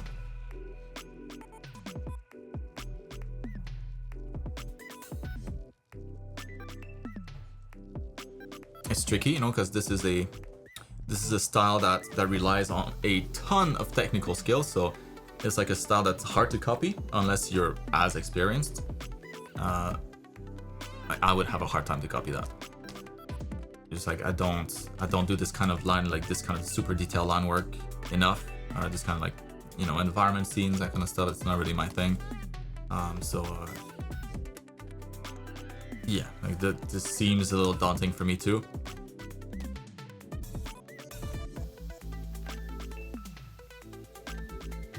But it's just like, yeah, it's just like drawing characters, and like you can, after a while, you can simplify a lot. You can, with just a few strokes, a few brush strokes, you can get something that looks like a head. Obviously, you know, it doesn't look like a head, but like these few brush strokes that you have are enough to allow the person to imagine the rest, like effectively. There's a lot of that in here.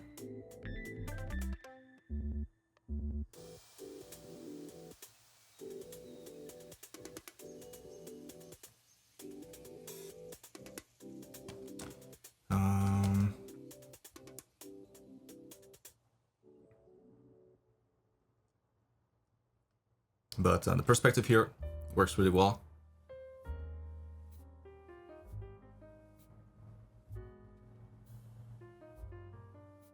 The scene is pretty damn cool, especially once you add like the lighting in here. Like this could look super epic. Got good lines. Yeah, polished, but sure, it's not this style, this particular style, but again, harder to hit.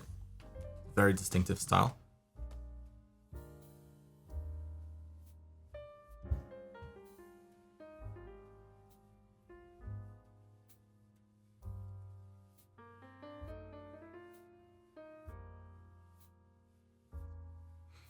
I mean, in here you could still add a ton of stuff. It's just, yeah, it takes time, you know, for him or for her, whoever did this.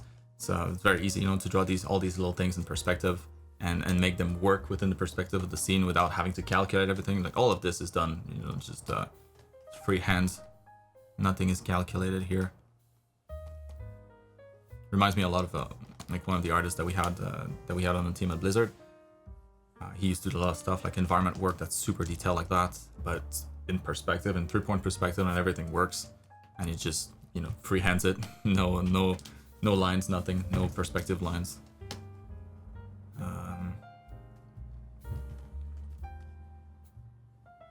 So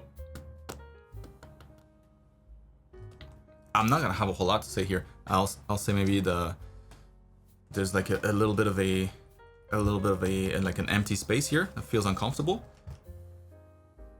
So I would have a bunch of stuff in there. You know, if it's not characters, then it could be junk. It could be like a cable running like this and then down, or just a cable running like this and then in there, or like a bunch of cables. It could be just like a big trash bag here with some, maybe it's open, or like another trash bag here that's open, and then all this stuff is just dumped in the stairs.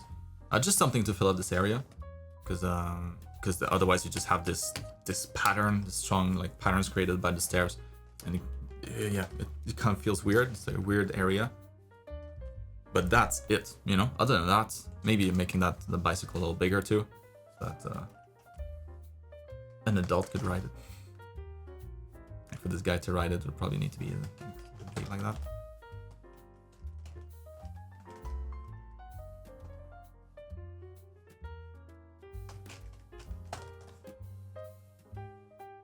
Yeah, other than that, I mean, lighting, texture, grunge, just like dirtiness of the ground. So obviously, you know, this is not gonna be just a flat color. It could be just like he actually didn't even do that here.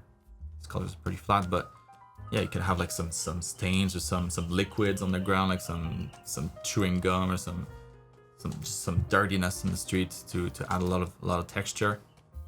And so, I mean, you could achieve something that feels as busy with just texture without, you know, necessarily having to draw everything freehand. But so far, so good, Livio. That looks really cool. Like, I really want to go in there and like start to add some light in here, and like some lights coming from this little back street there, and like whenever I see like a doorway or something that's like, yeah, like a hole or something like that, always want to have some light coming from there. It's just, it adds to it makes you want to go there, right? It adds an element of depth, of mystery to the piece. So let's say real quick,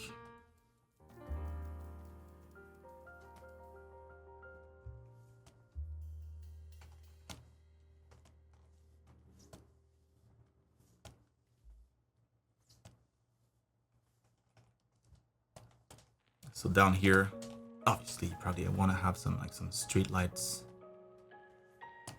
brightening up the bottom of the building, and they're on top, and then maybe through here, some warm lights, some red lights. What's in there? And then some cool shadows that I cast on the ground.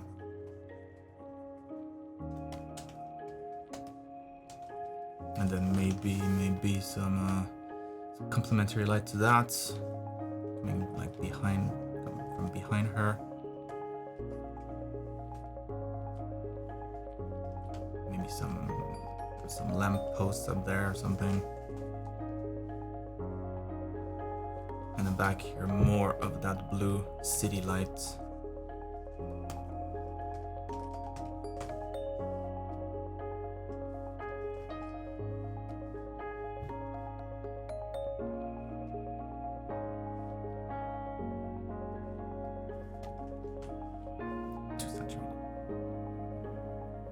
It looks so different on my screen. I must have like a ton of glare.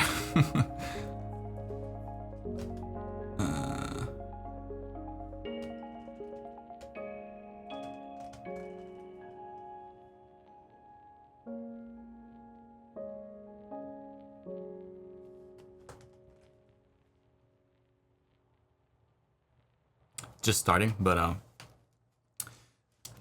like in terms of like the source of lights, I'll probably go with something like that, and everything in between just gets nasty and dirty.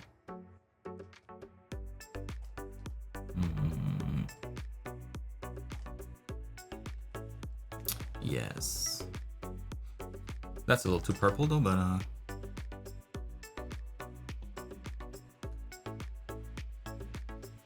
yeah, I would keep it mostly dark, desaturated, and then the lights will be bringing the colors.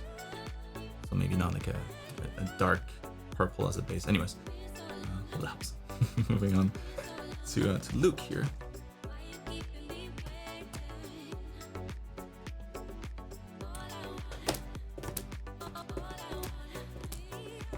What's up, Luke? So this is my second week of background practice. From reference, I've noticed that a common critique through these weeks is the inconsistencies in my values, so I decided to go back to basics and render this week's painting in black and white and tackle that issue specifically.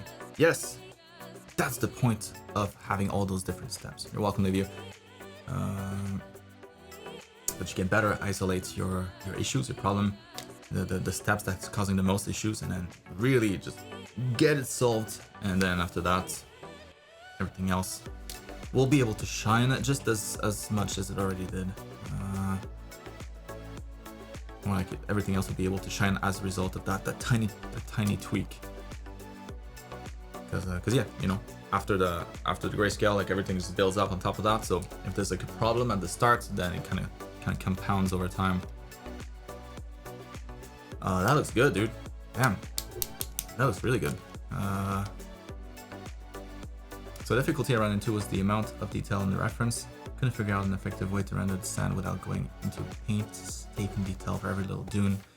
Yeah, so I decided to use a subbrush and paint the far background as it. Probably a good call. It puts a lot more, because again, you know, whoever took that photo,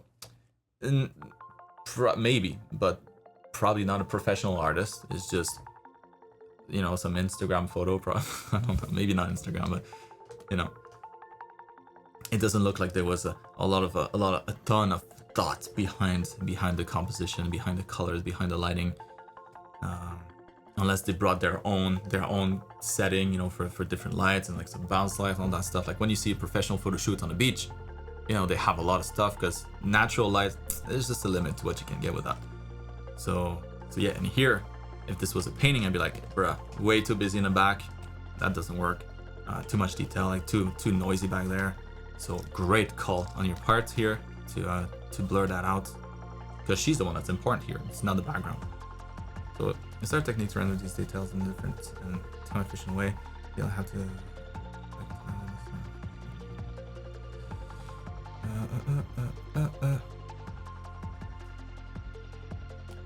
Yeah, no, honestly, You probably made the best possible call for this particular study.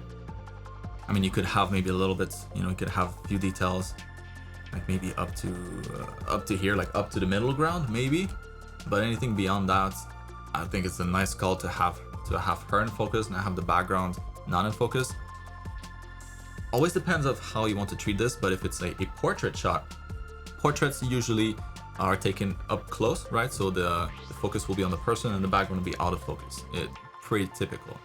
If it's a shot from a distance, let's say you're shooting an environment, then you don't want that depth of field, and so the shot will be taken far, and so the depth of field will be almost like not noticeable, because you're gonna have you know, same as you're right here taking a shot of a person that's right there, and then the background is back here. This is going to be in focus, but the focus can't compensate for all that space in between. That's gonna be a portrait shot. In comparison, like a shot from a distance, so probably what this is was the person was here, the equivalent of the backdrop was back there, and then the camera was here instead. So a lot more space in between, and so it's hard to get depth of field from just that difference of depth. In reality, no, you know, the camera's probably much farther away, but anyway, so that's the logic. So it depends what you want to do here. If it's a portrait, if you want something that's a little bit more intimate, where the focus is on the person, then you blur the background. That's good. Good choice. Peace out, Coco. Thanks for hanging. So yeah, if you wanted to detail the sand, I mean, it's pretty specific type of texture, so I would just create a brush for that. You know, like you can grab this here.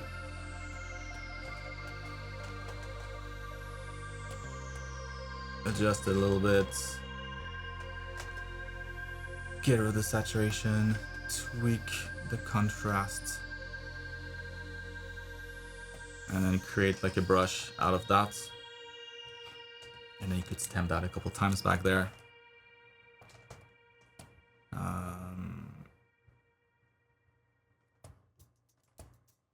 So yeah, to answer your question, custom brush would be the way to go. Otherwise, yes, you have to do it manually. That's crazy. And then the further back you go, like the more these become harder to notice and fuzzier, and eventually it turns into a blur.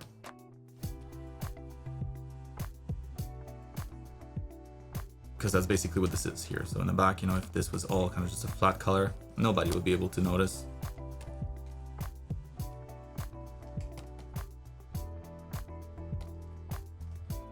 Because our eyes can't see those details anyway, so whether you have something or not, it's probably better without, because then it doesn't distract us and doesn't add to the noise of the background. But anyways, in here, I think the only thing that's a little bit off is just the framing of your shot. So a little too much empty space there, and maybe not enough in the front.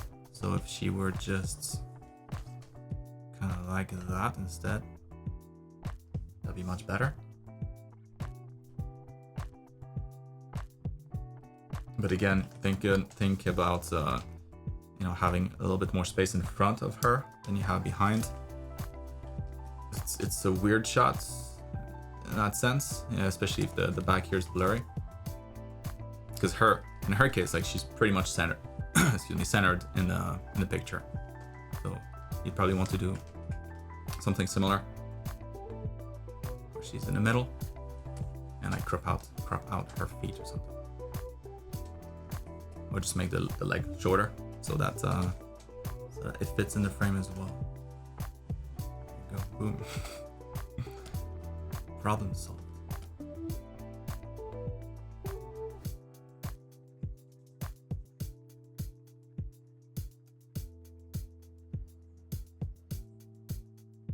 Other than that, those values look quite nice. So they did a really good job. Anyways, well, that helps. Moving on to Sakina. Alright, let's do that. Let's do Sakina, and then we'll take a break. All right. I hope you had a great week. I sure did. Yes, thank you. Here's my exercise for the character design of term 5. I started by doing the first try, but thanks to Nico and some other mates, I realized that my character was too static. So I made a second try with a more dynamic pose. I looked, oh my god, I'm so hot. Ugh. Jesus, it's hot in here. I would like you to tell me what I could improve on my grayscale. To which, then which, okay, so let's do the first one here. I'd like to tell me what I could improve on my grayscale.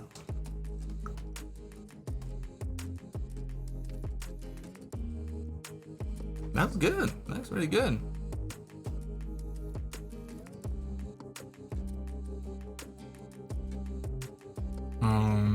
Maybe. I mean, not much, to be honest. Your grayscale looks great. Maybe like the underside of the leg here, you know, facing the ground could be a little darker in comparison to this one here. That's facing us a little more directly. You know, similar to what you had here. Under the palm, it's all dark because it's facing the ground. Same logic. Maybe like part of the lower part of her stomach, again pointing down a little bit more, to be slightly darker, like all of this stuff here.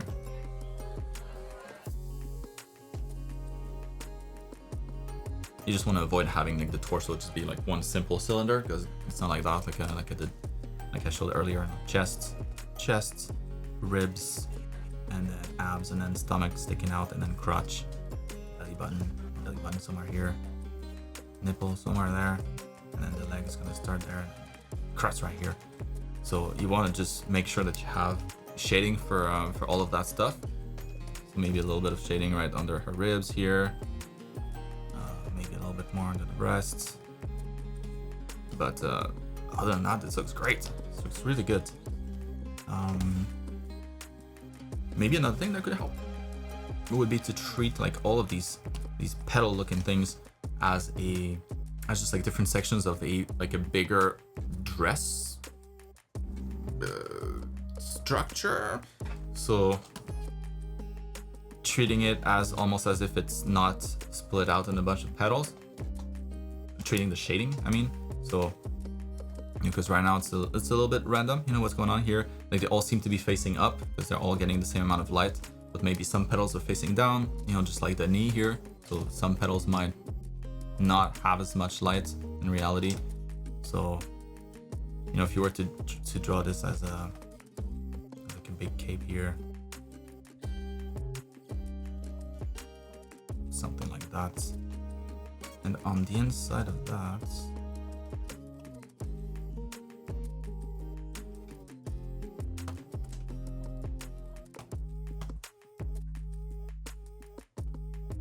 darker towards the top here, and maybe a little bit more light on the top, on the edges. And maybe there's a flap here going over. Maybe another one here. So, right, so it's kind of like a cape that's open here. This is like the side of the cape. There's another side here.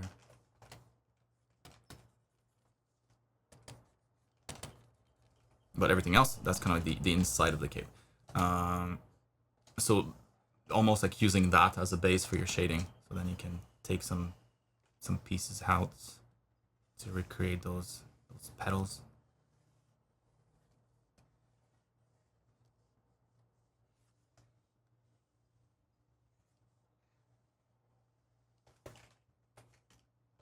And then you kind of end up with something that looks like a dome, right? With the shading. It's maybe a little more structure this way. Could be cool. Other than that, looks great. So, question number 2. Which color do you think is the best? Basically, it's a shy character that's telekinesis and telepathy, but inside, I wouldn't mind changing his ability to match another color.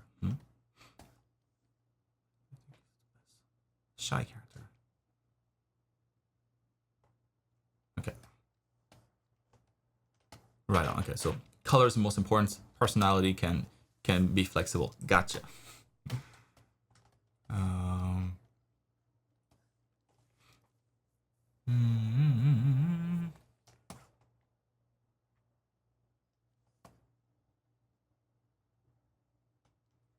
You did good with the colors. So Yeah, nice choices there. So I mean, I like all of them. There's not one that's kind of ugly. They're all pretty nice. Maybe for this one, you know, I would push the purple yellow combination a bit more. So maybe like the tip of the petals, like a nice warm yellow, like a flower. Very vivid. This one here, we have like black and gold.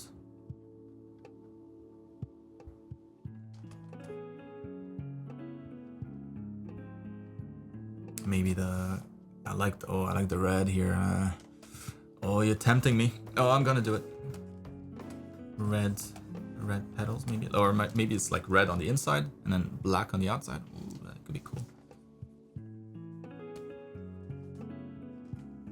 Like maybe here, that's the outside part. Darker. Maybe here you can see the top and then the bottom. That could be a nice one. This one as is looks nice, very nice. Green, kind of like warm green and an orange yellow is always a good combination. The green one maybe is a little too green. Maybe if you mixed in with yeah, some lime green in there, more yellow. Like this could be more of like an analogous color palette, but I would go a little wider in your selection. So yeah, that's nice, very nice with the deeper green. So going more like a greenish blue, and then going to the other side too in more lime green. Maybe something like that for the petals instead. So that you still have, even though the colors similar, you still have that warm and cool colors combination. Which one is better now? I don't know. I like them all. For sure, the black one now looks a little bit more evil. Black and red, you know, like aggressive colors.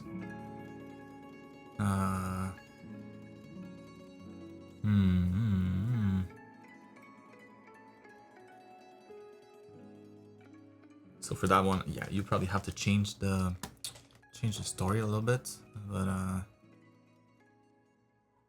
telekinesis, like magic, you know, magic is usually associated with purple colors.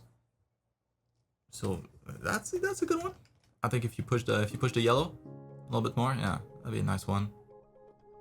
Like I wouldn't be surprised at all if I learned that this is a more psychic character. But, oh yeah, totally works with the color palette. This one here maybe feels a little more nature. Maybe she controls animals and stuff, you know. That one here feels more like ocean related. This feels more like magic.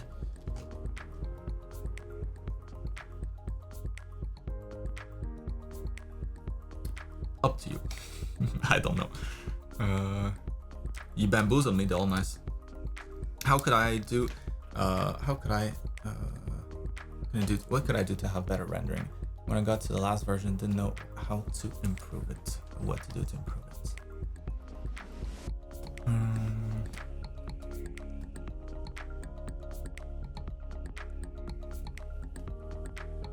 So yeah, a little bit of that will be in a grayscale. So, you know, like adjusting these things here and the cape, you know, maybe doing something like this will definitely sell the 3D aspect a little bit better. And so once you slap the colors on top, it'll look nicer. Ooh, yes. Oh, that's sick. That's a great one. Great hero shape here. There's a lot of stuff that you can do there. There's a lot of details, a lot of small details, a lot of big details. Very nice. This is perfect use of the hero shape here. Very nice. But to improve that from now, from this point on,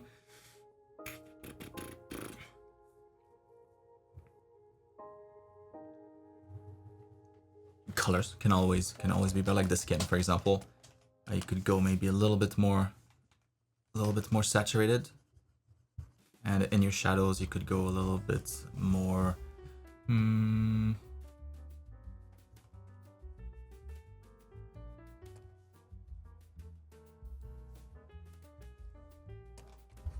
Like introduce a little bit more of that warm versus cool color, like locally, right? So you get and introducing colors in between. It's a free richness. So a little bit warmer now, going to like a little bit of purple, and then back to like green. Feels like. So that in and of itself is already going to make the skin just a lot more aesthetic. You know, same thing here for the highlight on top of the chest. Maybe you go a little bit more saturation. You know, everything else under the light, the colors usually will be a little bit more vibrant. So you can go a little bit more saturated in your purple. If it's gonna be shiny, you can make it even more shiny or less shiny, whatever you prefer. It's like a bowling ball now. Pretty shiny. But then again, locally, we might want to introduce a little bit of complementary color, so we can go to the yellow again, like the saturated yellow for the shadows. On the side here, with the saturated yellow. Now, ooh, that's richer. And doing that pretty much everywhere. And then beyond that, a stronger light source. So if you have like a strong light coming from this side, maybe maybe that part of the hair is gonna be a lot brighter now.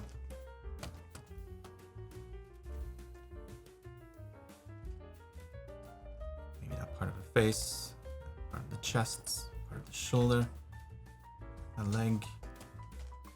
You know, if you have like clear light source,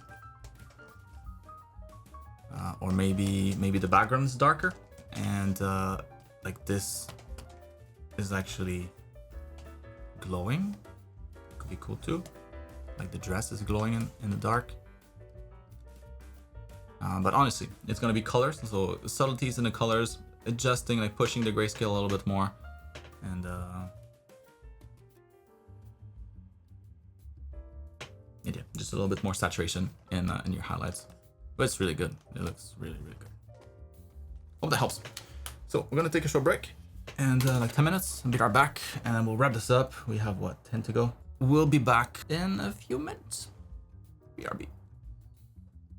Moving on to Laura. Oh, ooh, another sexy male. What's up, Laura? Today I have a question regarding color and light class. I was wondering if it's enough to understand how shadow casting works and eyeball it when drawing, or if you'd recommend to actually construct the shadows every time regardless of what I'm drawing. Only for like big structures, you know, let's say you're drawing a cityscape or something like that.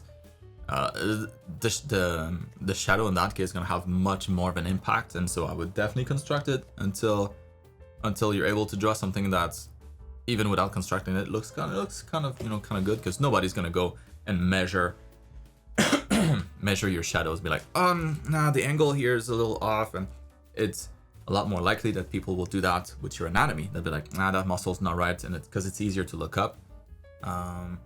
But shadows, as long as it kind of looks okay, everybody's gonna just buy it. So when it's a big building where the cast shadow is gonna have like an important impact on the composition of the piece, for example, then construct it then. But for anything other than that, nah. I would still though try to find a reference for it. So, and it's kind of hard to construct on a character. much easier when it's a bunch of blocks and stuff like that. But when it's an organic body, you'll just kind of have to find references, and eventually you'll be able to understand like how the shadow behaves from different angles, and it'll start to make more sense. But that all comes from studying from reference. So for a torso like this, kind of easy to have a reference. Take your shirt off. Well, maybe ask your brother or your parent, or just find it. Probably that's too embarrassing. But try to find something like a reference online, you know, that has the same kind of light setup. In my case, I'll just take my shirt off and and pose for this, and maybe add a little bit more muscle so it's more realistic.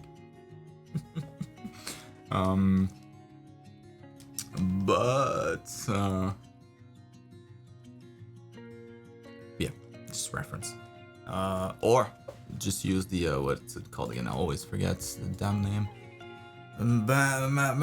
Magic something. Magic poser web. Yes. That thing here. Boom. Change the lights. And then there you go. You got your perfect reference. Ship it. So probably I should mention that first. that's the easiest. So yeah, so use that. And eventually you'll see like it's always kind of the same thing. The light, behaves in a predictable way. And bodies, after a while you get used to like the different shapes and how the light behaves on it, and you won't need it. But initially, there's no going around. You gotta use references. So regarding your submission, until now I've used too many layers when drawing. My last few drawings had over 100 layers. Oh my god. I want to get rid of this habit and my fear of ruining everything. That's the main goal I want to achieve with the drawing below. So I tried to draw as much as possible in one layer and ended up with only 12 layers. That's much better, which already is a huge time saver for me. Sometimes it's still hard for me to decide what I should put on an extra layer and what I can draw on one. Do you have any tips on this? So we'll just make a habit of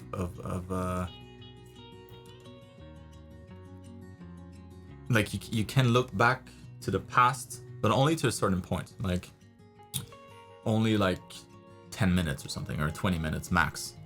So after you've done a couple of changes on like a new layer, for example, and if you look at it, you're like, you hide the layer and you show the layer, like you bring it back, you're like, yeah, that's better. Then just merge it down with the layer underneath and then start a new layer. So that you're always kind of like reaching a checkpoint and you're like, this is good, I like that. Let's move, let's combine that. This is done. I'm not gonna touch that again. I might add on top, make some extra changes later, but right now I'm happy with this, and I can make a habit of doing that. It's a very, like, psychologically, it really helps with confidence. It's kind of it's one of those things where initially there's a lot more fear, but it's a fear that's kind of unjustified. There's really nothing.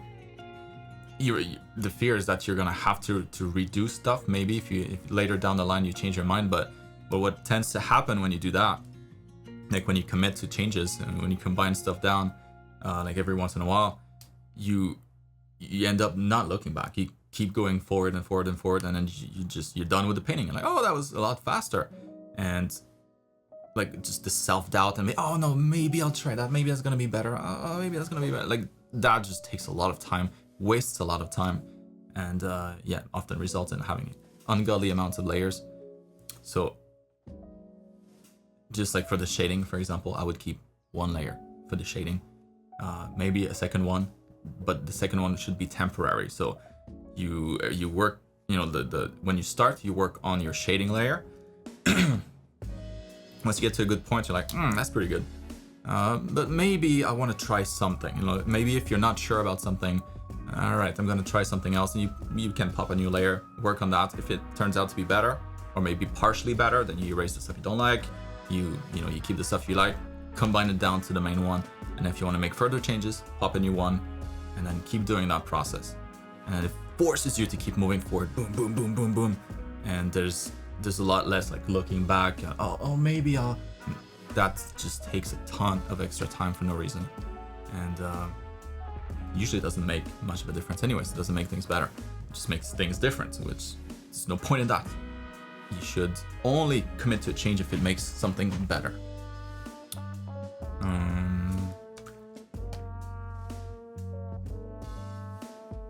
And a lot of the fear also is, like I said, unjustified, because it's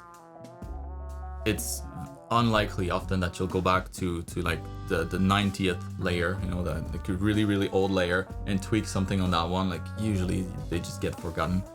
And so it's more of like a mental backup, but you never use it anyway. So try to get rid of that safety net that really doesn't save you much time anyways. It doesn't save you any time. It makes things more complicated. It's not that big of a deal to have to redraw something, to repaint something. If anything, it's good. You get more practice.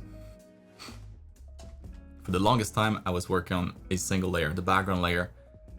That's how I got into Blizzard. For the longest time at Blizzard, I was working, I mean, I had to work on multiple layers because I was working in production environments, you know. But in my personal art, most of the stuff on my DeviantArt account is just single background layer.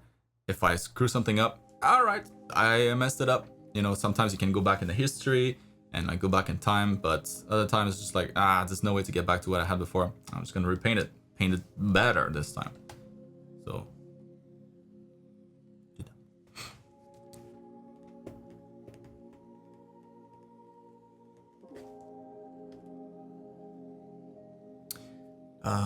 This looks really good. So I mentioned this about folds a lot today, but you know, whenever you have like folds kind of overlapping one another, it's the same thing with skin too. Folds in the skin. So let's say like his chest here is pretty good chest, and that would kind of overlap on top of the like a cat stuck in my mouth or something.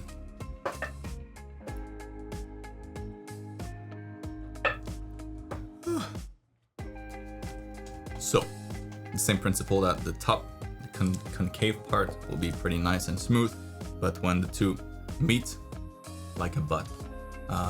In here, it's gonna be a pretty harsh shadow. You know, it's a crevice, and so you got one of those down there. So here you could just make that a little sharper. There's no reason for this to be fuzzy. There's an overlap over the abs. Elsewhere, like in the abs, yes, because the abs are not big enough that they overlap on top of one another. It's still like a soft transition in between. But maybe in the middle, maybe it's like flexing or something. So maybe in the middle, they could be a little closer together. So I would just add a few of these when needed, like under the armpits, a good one. Like here, pretty, you know, there's no fuzziness here. It's just like one on top of the other. Clear overlap. And so it's just sharper lines.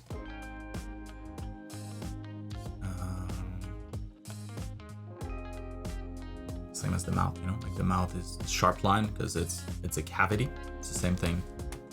This is like a mouth right there. That too. The front of the chest is really well done. So that looks really good.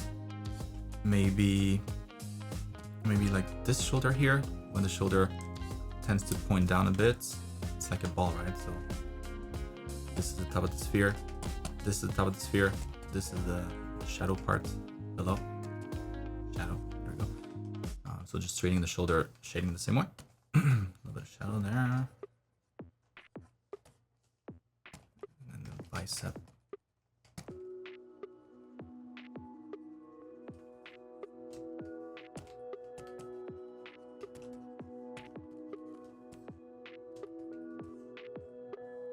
And then here, similar idea for the other shoulder too.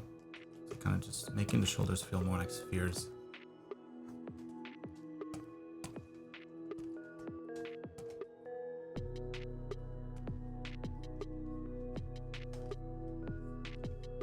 But overall, this looks really good. Really good. Later, Sakina. Have a good Z's.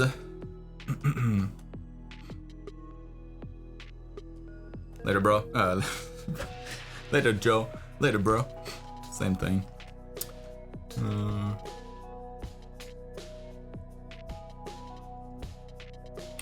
The only thing here, it's not so much chest, but maybe like the way that the chin is lit up, a little too bright, let's say. Like it's fine to have a little bit of bounce light in here, but it's still kind of a dark environment.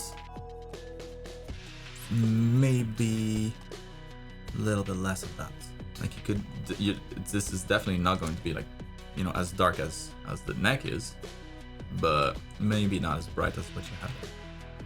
Maybe just a little bit of bounce back.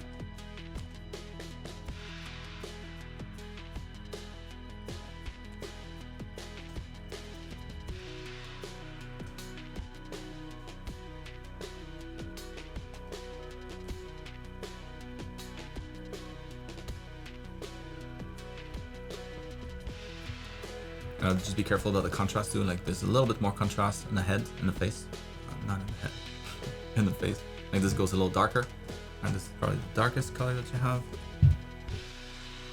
So maybe cranking up the contrast overall on the body, or just reducing it in here and like around the eyes. Like there's a lot of contrast in the eyes, a lot of contrast in the hair. Like it goes really dark and then really bright. So maybe brightening that up overall, reducing some of that contrast, and maybe slightly increasing it on the body,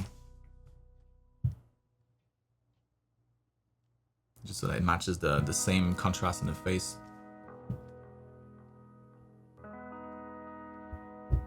But it's pretty subtle. Overall, it looks pretty good. Moving on to Jax. Oh my god. I am doing great, Jackson. I hope you are as well. So I think I'm pretty much finished with this painting. I'm happy with the result and I learned a ton. But I knew I should submit it again to see if you have any small critiques before I post it. Anything you point out is helpful. I've been staring at this for so long that I'm sure I missed some obvious things. Awesome. Happy 4th to you as well. Let's check this out. Oh my god, man, that looks sick.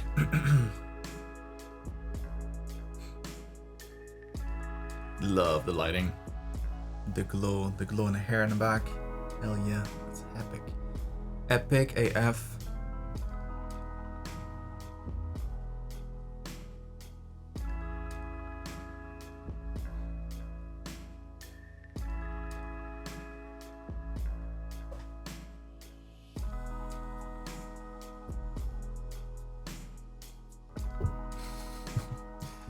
Good night, Laura.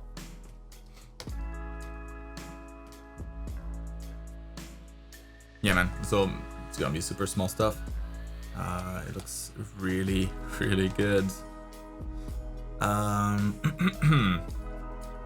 Number one, just like the fabric here, it doesn't feel like it gets brighter than there, but this faces the light source a little bit more directly, so you know you would probably want to have a little bit more light on top of that before it transitions like to the side of the leg, just to make that feel like it's sticking out and like the leg is pushing against the fabric a bit more. So yeah, kind of the same idea here. So it's laying on the hips, so maybe a little brighter there, and then it gets darker as it gets away from us. And yeah, to be honest, like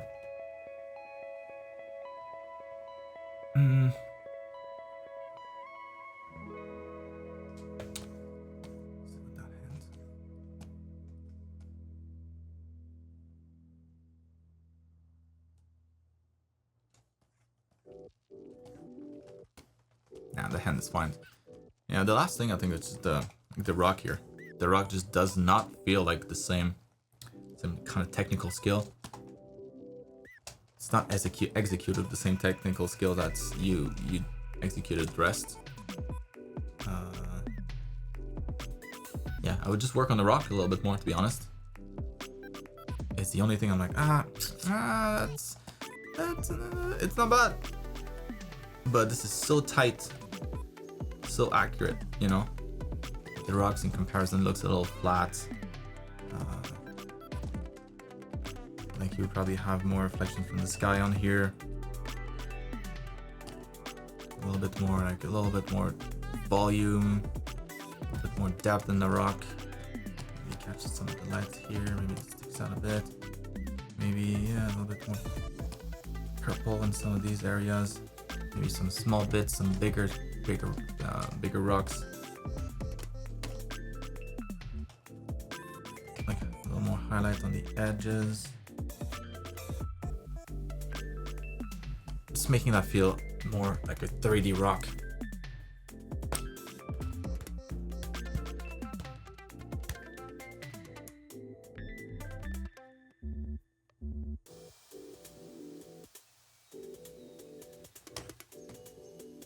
Yeah, and then I would personally add a little bit of glow on the eyes, because it looks like they're kind of like the texture is missing right now.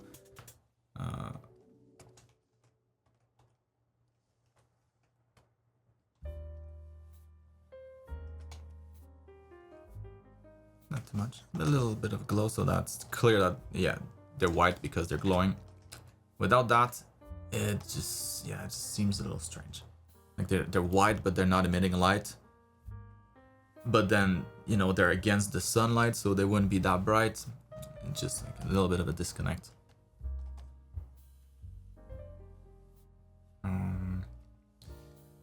Maybe one more thing, like the horizon, it's always a little brighter towards the horizon. I don't know that it's gonna work in this case. Let's just try it. Maybe works better the way that you have it. Like a... Could be like a foggy day or something. What's going on? Wow, come on. Come on, Marc. What you doing? There we go.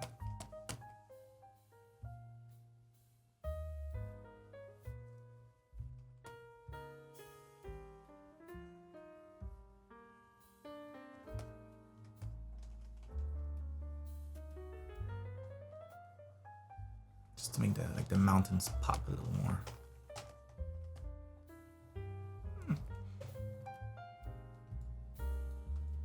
Yeah, maybe some of that.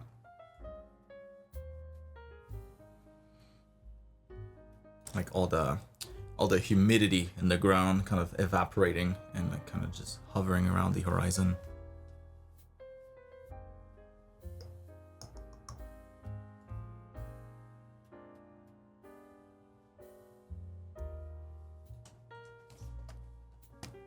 I think that's it. This looks sick, bro. Maybe some extra glare, some extra warmth in the hair.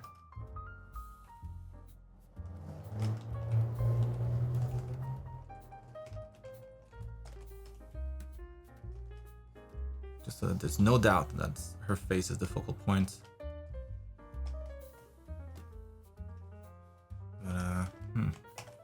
But, I'd be quite proud of this. I'm surprised that she held off so long and not post it.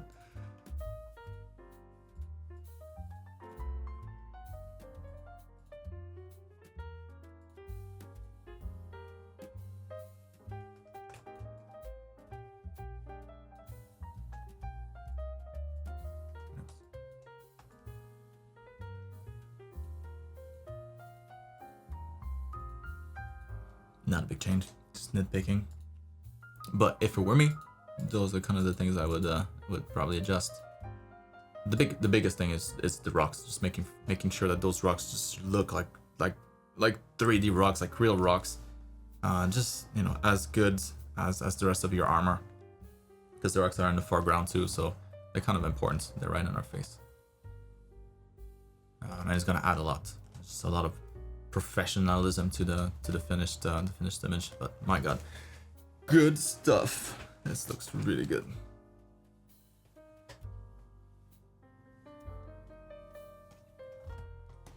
Moving on to Robin. Ooh, a rat tiger. That's cool.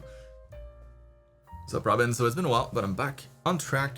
As you can see, I watched the creature animal drawing class this week. My own creature has mostly wolf influences, but I added these lynx ears and something like a mace at the end of the tail, which it fights with. Ah, a fox. No, it totally looks like a rat head though. Let me pull up the photo of a rat. You'll see what I mean. New York rat.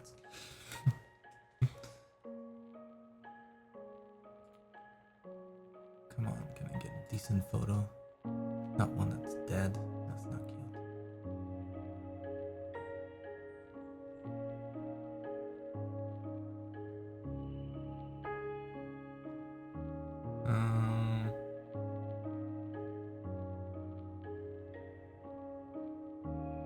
he's way too cute. That's not at all what I'm talking about.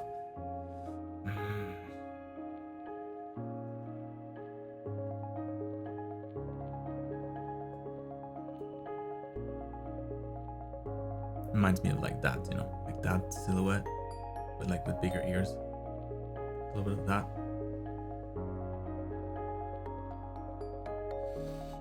Yeah, like that. Something in like the shape of the nose. But yeah, I see the links too. I don't know. I think it's maybe like the fur, like it looks a little bit like he's a little dirty. It's not like this nice, smooth coat of fur. And something like a mace at the end of the tail, which it fights with. So I colored it orange to make it look a bit like fox-like. Any feedback is always appreciated. Yeah. So like the anatomy of the animal looks really good. It's super convincing animal. This thing, like this could totally exist. I mean, besides the rock at the end of the tip of the tail, but it's a cool thing to add though. Maybe though, like rock's pretty heavy, right? So I would think that he would have like a slightly bigger tail, like maybe like a more muscular tail to be able to swing that around realistically. Or maybe it just like uses his hips as like a slingshot almost, like you move the hips, rotates, and then the tail goes flying. It's just that it could go flying and then just hit him in the back or something. And then he's dead. That's not great for evolution. Okay, maybe a little more thickness. That would make more sense if he uses it as a weapon, kind of like a monkey tail. You know, a little more muscles in it, a little thicker, so that they can hold themselves with it and hold things with it.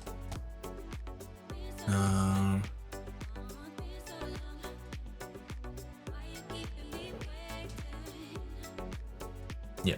So, anatomy speaking, other than that, this looks really good. So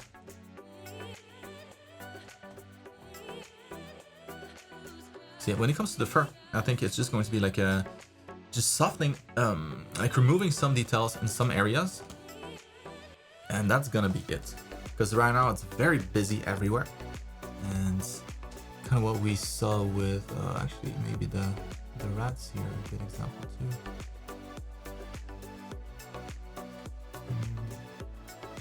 Maybe not.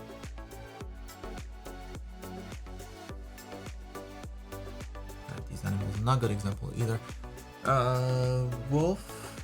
Let's see.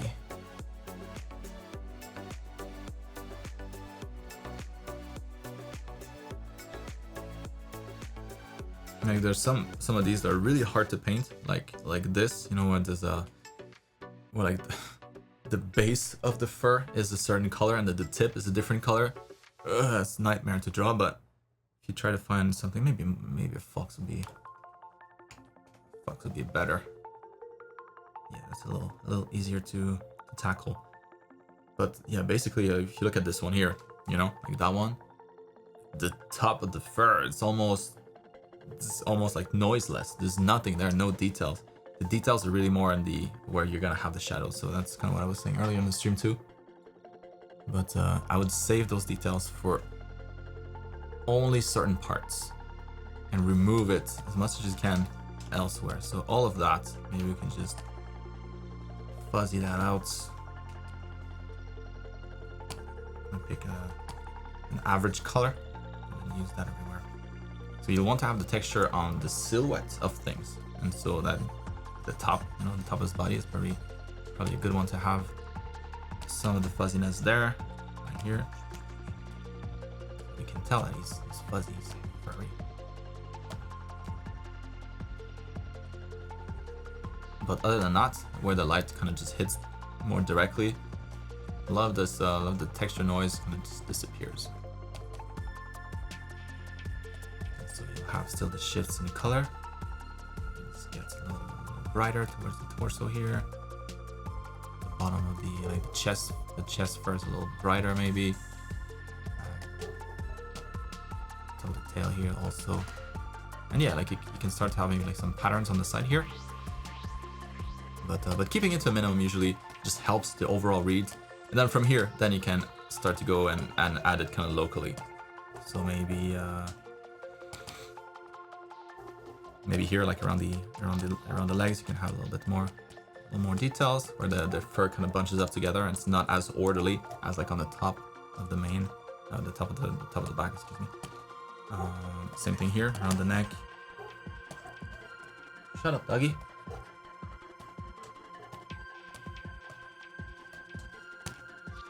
Here you can have again a few more to kind of reinforce the layers, different layers, so like the mane. And then the rest of the body kind of starts here. It's a little darker there. So there's like a change of angle in the fur, so going to the neck and then the shoulders, so the fur has to bend. Kind of like this here, you know, it gets darker in this area.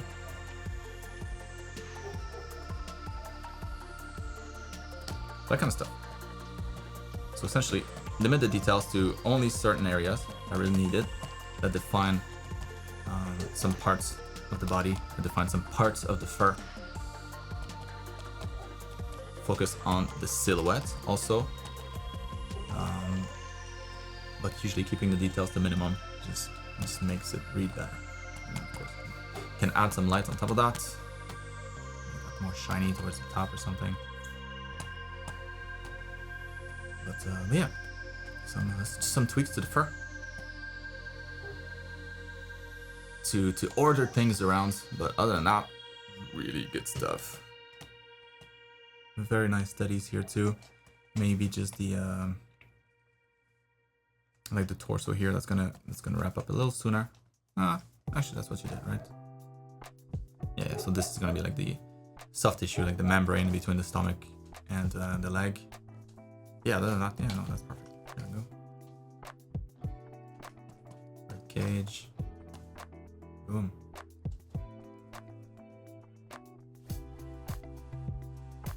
Hell yeah.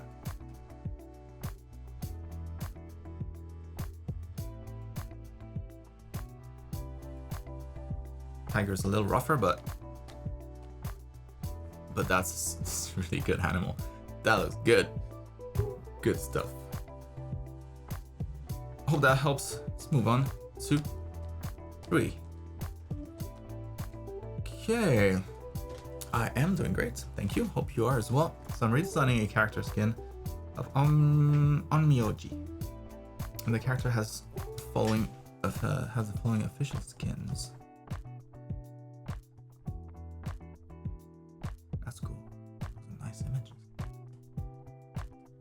The character's a monk with his reflection in the mirror.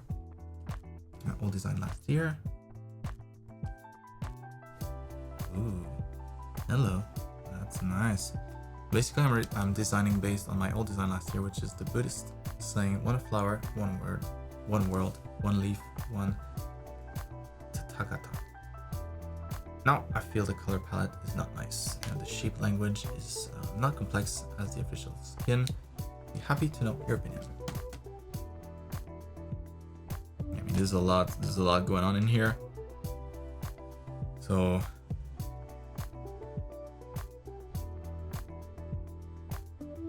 yeah, here you have kind of more of a more like organic, natural, like forests, flower inspired shape language.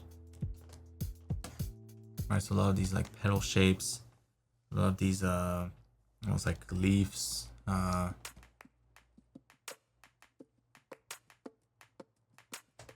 it feels very organic. And here it's a lot more flowy, a lot more like liquid of a shape language. The hair nice and flowing, like it's in the water. Same thing with the smoke. A lot of curves. Very different, the two. So, yeah, in your case, it's just, I think it's that direction that's kind of missing. So, which one is it going to be? You know, is it going to be like, it could be, since you have a broken mirror. Do they all have that too? Yeah, they all have that too. I mean, you could be playing off of things like lightning, you know, like a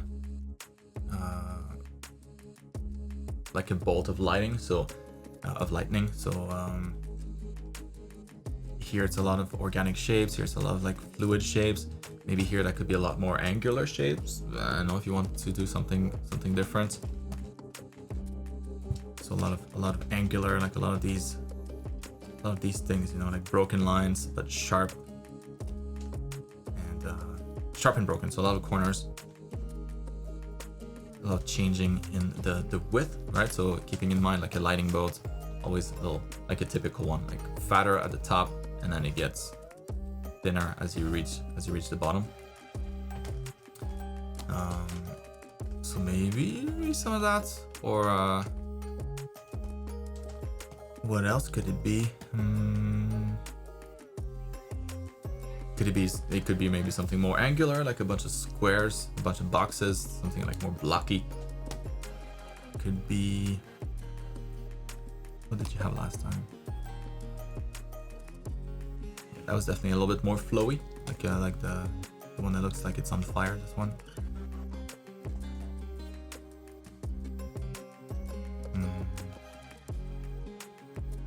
But yeah, I mean,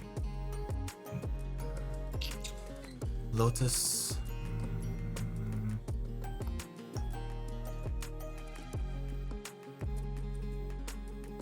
Could be inspired by a particular plant, right? So maybe you commit to that. So it's all like petal shapes, and here they go. And here the flowers only found there. Like the rest of it is more. I say it's nature. It's not really nature. It's more like ragged cloth. That's a lot of that. You know, like fumes, stylized like shadows and ragged cloth. So maybe you could go. Maybe you could do the more organic, like floral kind of shape language. So having a lot of petals everywhere, having a lot of flowers everywhere, like vines growing on the side maybe, or in the background. A lot more plants, not necessarily just flowers, but like just vegetation. Like it's the source of life, you know, kind of thing.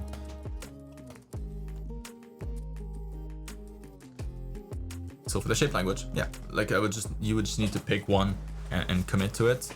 Right now it's a little fuzzy where you're going with that, but if you want to go with that flower, I think that's a good one. You know, just really commit to that and go like full plant, full floral shape language.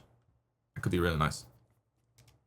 And color is going to be influenced a lot by that choice too. So it could be like cherry blossom, you know, like a lot of pink, or it could be more of a rainforest kind of flower. So you know, those maybe like kind of like a succulent.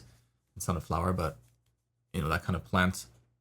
So more green, more earthy tones, more of a tropical environment.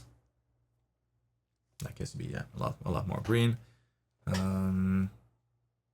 It could be like representing, I don't know, like the fall or something, since you have like some red colors in here. So reds and oranges and yellows.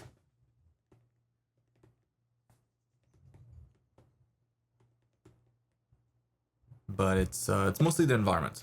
So I think the black here really doesn't help a whole lot. You know, this kind of feels like a black void. Feels a little depressing, a little spooky. So instead, if you had, I'm just gonna. Sorry, you gotta go, little lantern. I don't want to select you. Takes too long.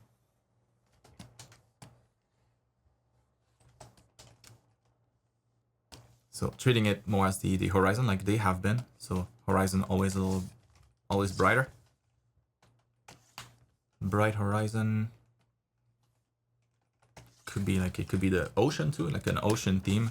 Just like something that's like a clear climate or clear season, or whatever it is, it's gonna work. It just has to be like, you have to go all into that, like they did here, you know, all in fluid shapes and fire, all in ragged cloth, and like the black and white kind of, you know, like playing off of that, black and white only. So yeah, and here maybe It's a forest.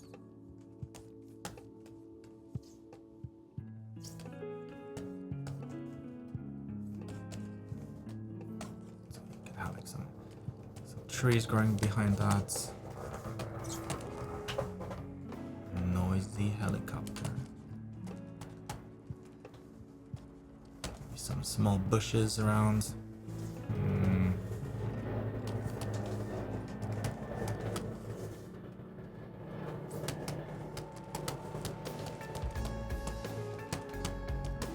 Trees in the back. Some tree trunks.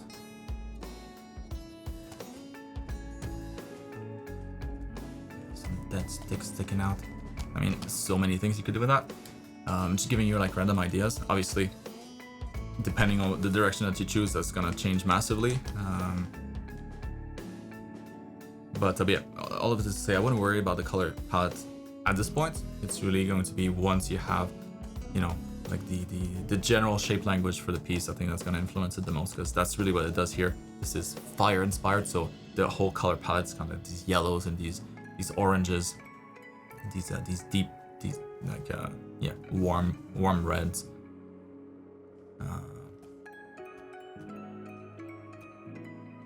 So if you choose the forest, like for example, maybe that guy wouldn't be wearing red anymore. Maybe it'd be more like a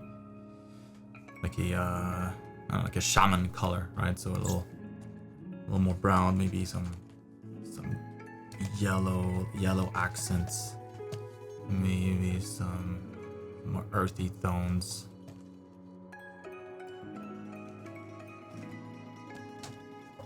Just a bunch of ideas.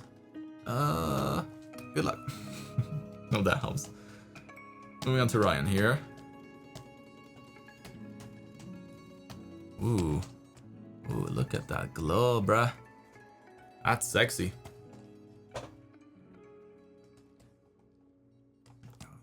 That looks delicious. See, complementary colors. Mwah. A bit of blue. Love it. Alright, so I hope you're also well, dude. So I've been super busy lately with my mentorship, but still managing to sneak in some personal concept work in between. Made a render of a pauldron to try and practice my metallics, and could use a really critical eye on all aspects of this so I can put it in my portfolio. Feel free to go nuts, and nothing is a nitpick for this.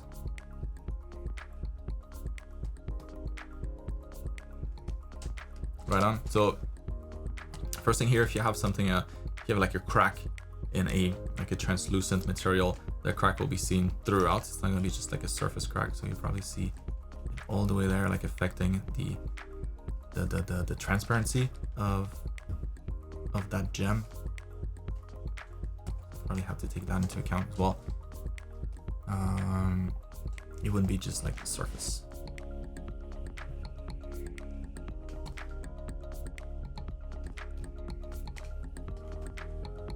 But minor. Other than that, like these colors here, delicious, like I said. And then when it comes to metallic surfaces, which was part of the goal here,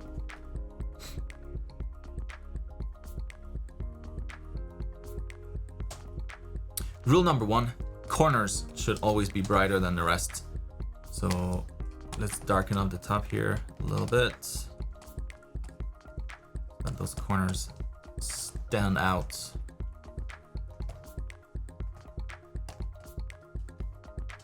Always better to go a little darker so that the highlights for the metals can appear shinier. And we can introduce like some scratches in here all around the specular, make things a little more damaged. And now that we have a better base, something that's a little darker, now we can start to punch out those. Actually, it could be a little darker too. We really want to keep only the corners dark. Bright. Complete opposite. So like you did there, you know, that's good. Just more of that everywhere. And if the metal is facing the void, like the black void here, metal is reflective, so it's gonna reflect all that blackness. So I can go ahead and just darken all of that stuff. Back here too, reflecting all of that that dark void.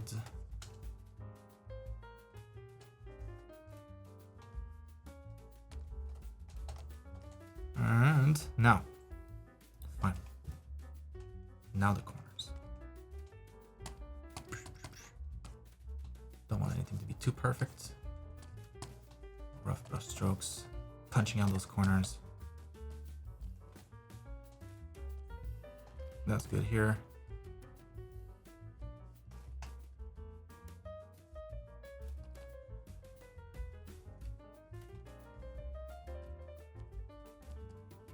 The more you have contrast between the base shade and the corners, like the hits of light, the more metallic it'll seem.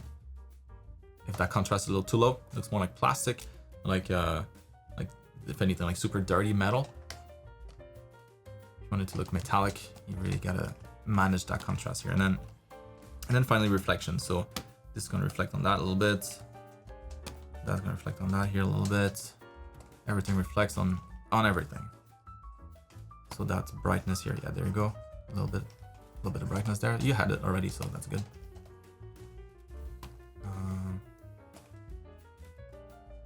And then things get dark, get real dark. Again, the more contrast we can have, the better.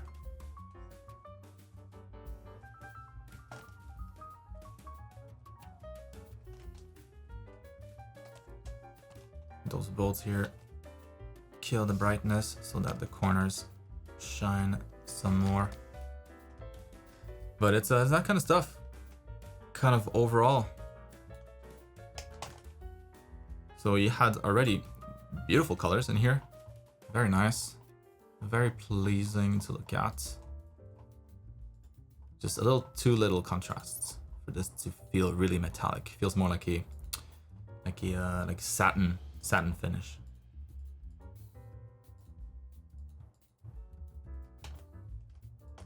Oops.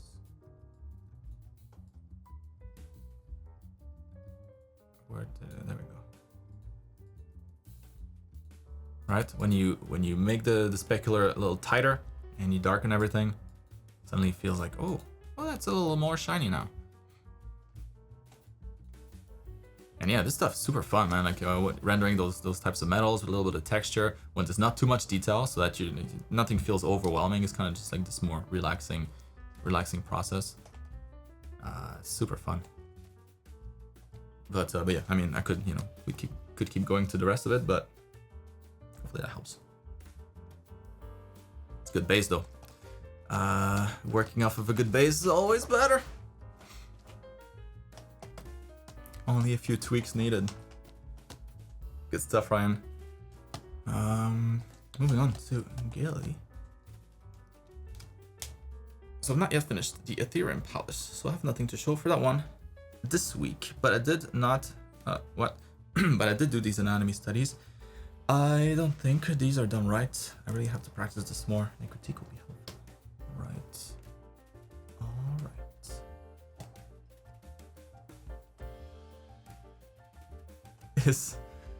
Where did you get these photos of me? Never mind. That's not me. That's disgusting. Look at his belly button. Boing.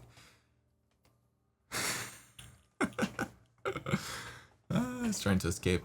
I want no part of this physique. I'm out.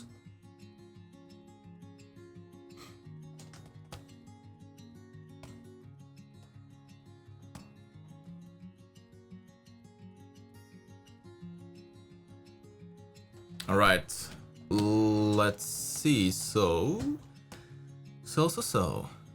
just a tiny one here. This one is hard to spot, but see the line there? You see that line right there? Look at that little thing here. It's a little hard to spot because there's a bunch of veins on top, but me in early years, no, I was much more muscular than that. This guy's a skinny dude. Get out of here. Just kidding. No, to get to this level, that's a lot of shooting it up. And no, thank you. I don't want to play with my health like that. But yeah, so that little thing there, that's going to be the teres major. So just something to keep in mind. It's always kind of resting on top of the latissimus here, the latissimus dorsi. Usually pretty hard to spot. This guy is just so big, you know, that it has its own like highlight. So that's why you can tell. That would be like that little section there. Minor nitpick. It's pretty hard to spot usually. But yeah, the lats, that's it right there. Identified in purple very well. The serratus anterior muscle in burgundy. Yes. It's just that these here are going to be. Let me see. Yeah, perfect. There you go. Yep, the obliques, external obliques, and then the abs. The abs here is going to be a little bit more, a little simpler than that. So you just added like one extra set in between, but it's not really. It's just that they're kind of just they don't have enough space to live, so they're kind of overlapping into the next one. But it's really just one set here. So we have over the belly button just 3 sets, and that's it. Right. So set number 1, number 2, number 3. The one that's closer to the chest muscles usually is going to be a little smaller, and will often have kind of like this shape here, and seem like it kind of merges with the chest muscles a little bit. Maybe harder to see in this case, but like it's this line right there. It kind of continues. It's just that this is so past the normal, you know, normal limits of the body that things start to look a little funky. That guy's probably natural though. Sword bro right here. But yeah, no, otherwise you nailed it. Very well done.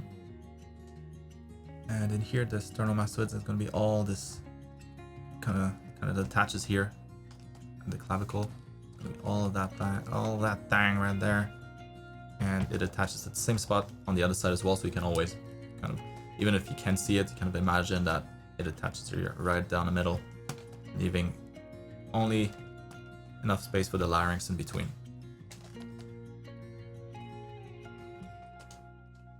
So yeah, for this guy, same idea. Like the bulk of it is this, yes, but there's a little bit of a thinner flap that kind of attaches on the clavicles.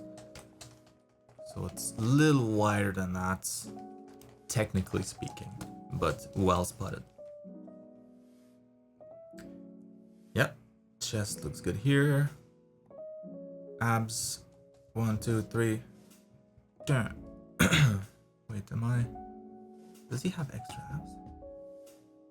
No. Alright, so yeah, so that one, it would not be part of it. It's just kind of a like this stuff here in between. That's just that would be like the connective tissue. So like the pouch for the abs. So that's why that's why it's a little bit more recessed. So this sticks out, that sticks out. This is a little like it's a little deeper in. But yeah, kind of a weird gap there. But that's just kind of like the pouch for the abs. It's not an actual set of abs. Only 6 or only 3 sets of abs above the belly button usually, if the belly button is positioned properly. Sometimes, you know, sometimes people have some funky anatomies. 1, 2, 3. There you go. That's it. And this big guy from the back.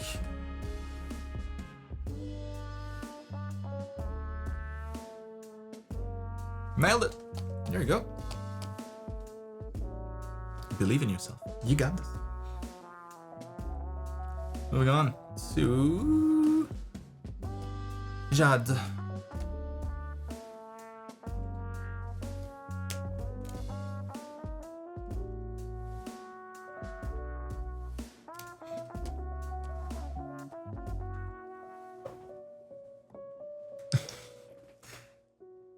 What you saying? As if I haven't gone through multiple Wacom tablets already. All right, so here are my last assignments with your feedback in mind. I lightened up the right facades. Ooh, hello. That works a lot better. And And you did a great job here. Way better than my quick patchwork from last time. So is the focal point clear? I'm not that sure. I think I have to work more on it. And I lighted up the right facade, darkened a bit the sky, and warmed up the big lamp.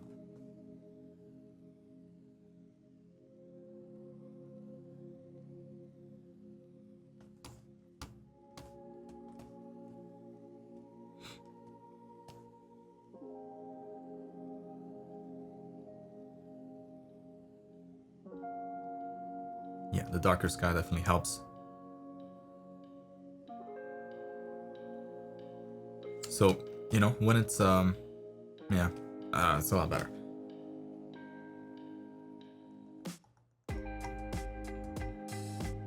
There's still, it's tricky because it's something that's kind of all over, so it's hard to fix, but it's Control J, like when you remove the saturation, you know, like the buildings here should feel like the blocks that they are, and like this one now definitely works a lot better. Like that looks really good. It almost looks like a photo. That one's pretty successful too. Maybe a little dark, but you know, but we're just seeing one facade, so you know, the eye's not like, what am I looking at? It looks like the back of the building, but it's this one here now that feels a little bit more flat. You know, you probably see what I mean. Like the difference between this side and that side, like the shadow and the brightness, the shadow and the light side. Maybe not as much of a difference as there should be. So let's try to darken all of that and see if it helps. It's always good to look back at just the values once in a while, especially if you do a lot of steps after working on your colors. There's a lot of changes along the way. You want to make sure that those values remain solid. Same thing with the big globe there. Grab all of that, and so this is not gonna work as well with just the colors, but I started to do it in grayscale first. See if it improves anything.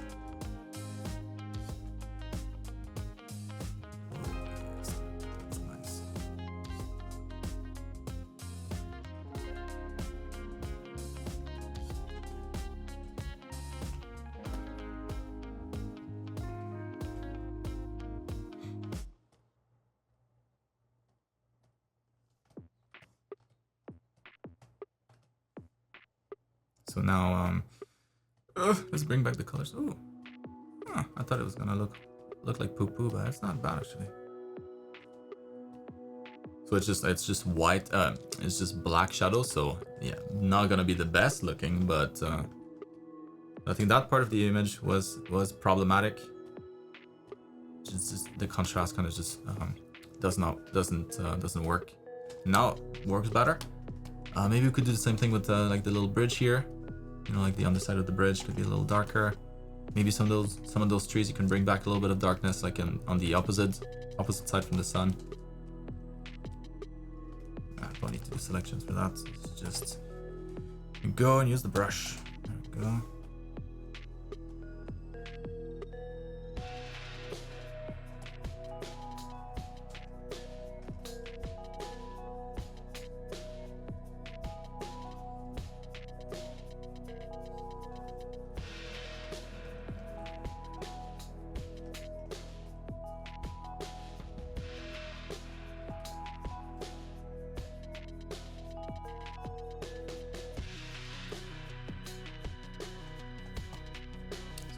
Maybe too dark, so maybe more of like a bluish, maybe orangish tint, like the sky is.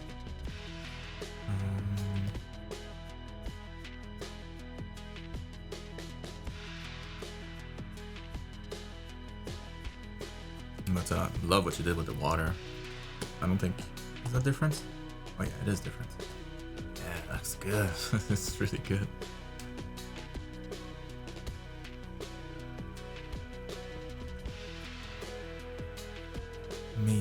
Maybe like these streams of water I didn't mention last time, but Maybe you probably have a little bit of shadow there too. If there's enough of a mass, maybe it starts as a mass and then it kind of just turns to more of a mist.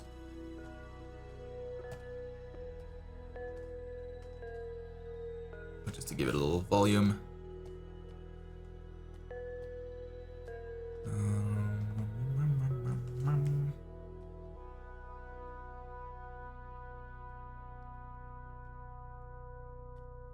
Oops, what's going on?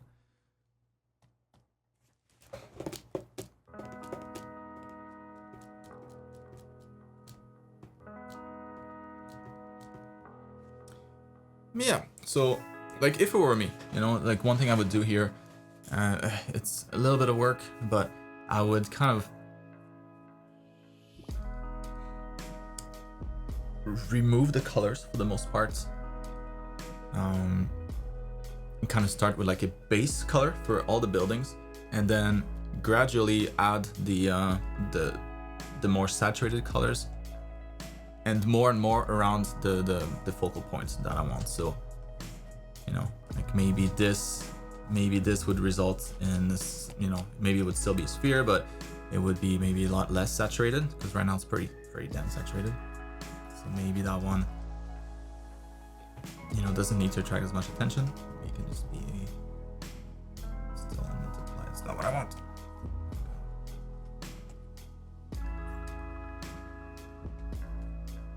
Maybe that would blend a little bit more in the background.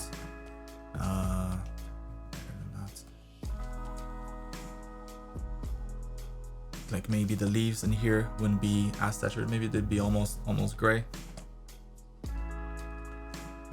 It's just tricky because there's a lot of colors everywhere. So you just want to make sure that you add more around the area that you want people to be attracted, you know, visually attracted the most.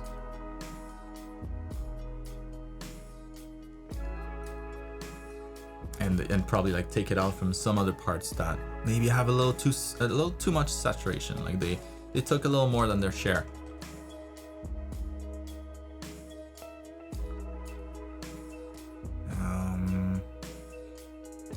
So like, yeah, I mean, last time I think I kind of decided that this was gonna be it, like the entrance here, but I don't know, like I don't know what you prefer to be the focal point. Just like a door, usually door is inviting. It's kind of like a natural focal point. It's something you go into.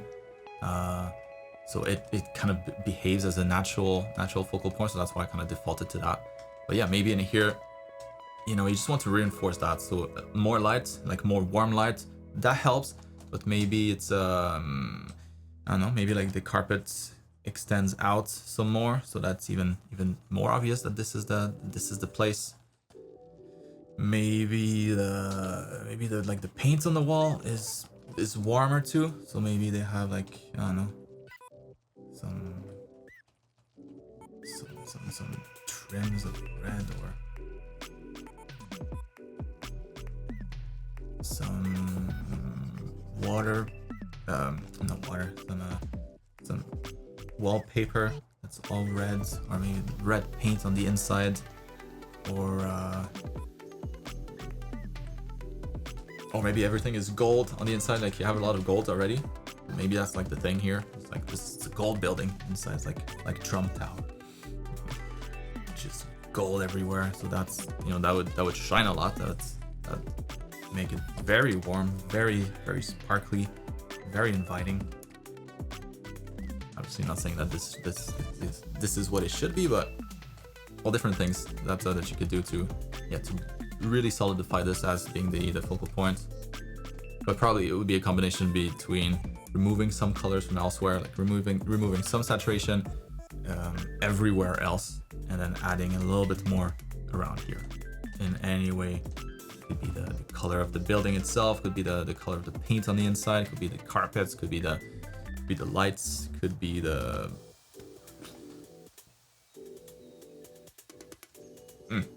details, you know, of the architecture. Maybe there's more gold around this particular building, like more of that kind of stuff here. Maybe all the base here is golden, maybe on the inside here it's all golden. So it's just it's the final, the final touches, the final balance. Overall, this looks great. This looks really nice. It's just that's what it is. That's what it reminds me of. It's more like a background, like you would have maybe like people walking in there. Let's say it was a TV show, like you would have people walking in there, maybe talking, interacting, and the background itself, for a TV show is not meant to really attract the attention. There's no real focal point in the background. It's just there as a backdrop for the characters that are themselves the focal point. That's the feeling that I get here. Like nothing really attracts the attention. It's kind of just a nice background for maybe something else that would be like in the foreground here. Maybe with this dude there. It's like, yeah. Oops. If he was in the foreground, like chatting up some babe or something. Hey, want to come back to my palace? Then he would become the focal point, So, I mean, you can definitely turn something in here as a focal point. It's just, yeah, it's rearranging a lot of the colors and a lot of saturation. What the hell, Jad? Where are we now? 2 to go. Right, it's got colors. Dun, dun. Technology.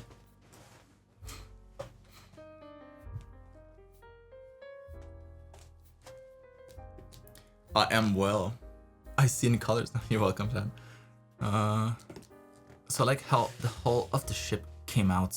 Sails, however, I still have a lot to learn about colors.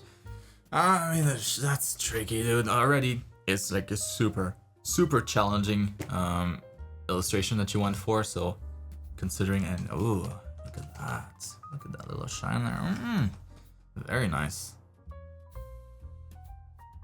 Yeah, the ship looks great. The sail. I would say probably too bright, but I really have no visual library for that kind of stuff. Sail ship at night. No, sail ship under the moonlight. Maybe some love story. Oh, there we go.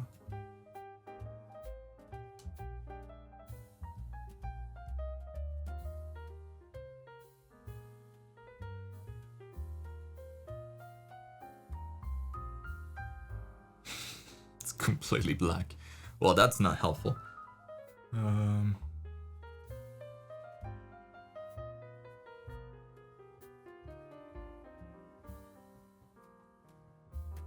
Come on, Google. Is that the best you can do?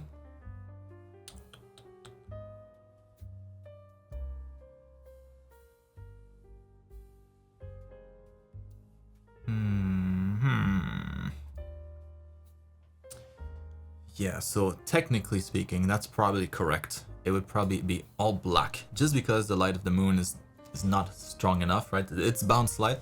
It's just the light of the sky that's reflected. So it's super diminished in its intensity compared to the sun. The sun would shine right through that, and it would illuminate them, and it'd be very bright. But at night like this, yeah, the correct answer is probably mostly black. That's not cute though. So like that person found like a neat little trick, so that like the front sails, they kind of curve a little bit, so you can see like part of the reflection on the sail, but for the most part the sails are black and mostly dark. Just that this is it's not satisfying to look at this thing. So maybe in your case it's be a combination of like darkening the sails a little bit.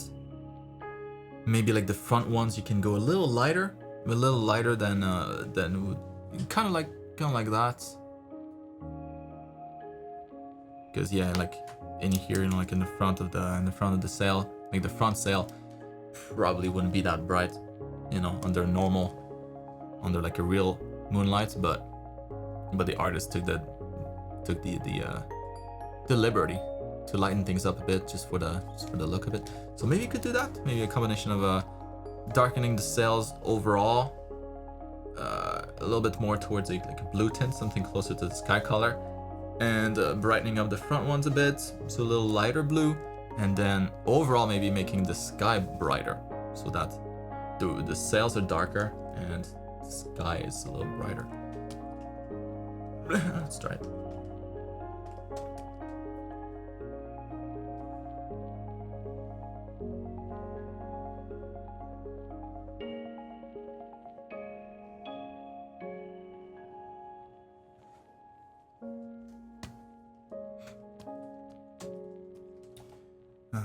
The water looks good though. That's much better. All right, so that's the sky. Let's go. Let's brighten her up. What? Nothing's happening. Hello? Hello? I have the preview unchecked. Derp. Derpy derp. Ooh. Oh. Don't dislike this. It's kind of cool.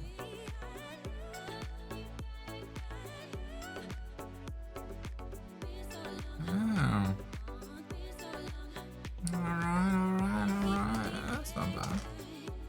That's too bright now, but hold on. Wait a minute.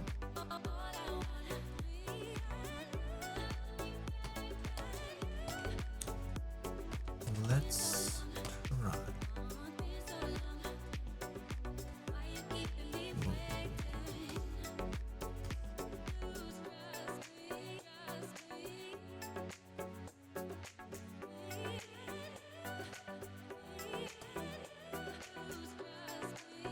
Where was the moon?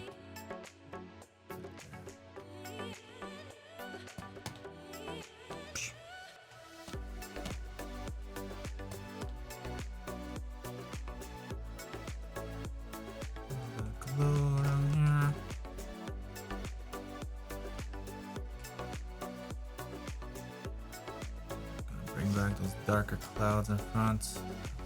Cool.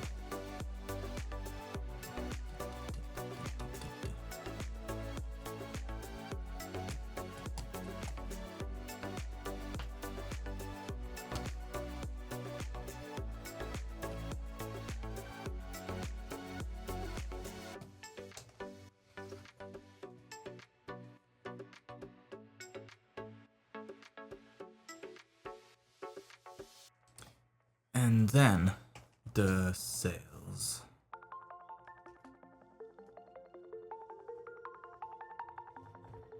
Oops. Whatever. Just say the whole thing.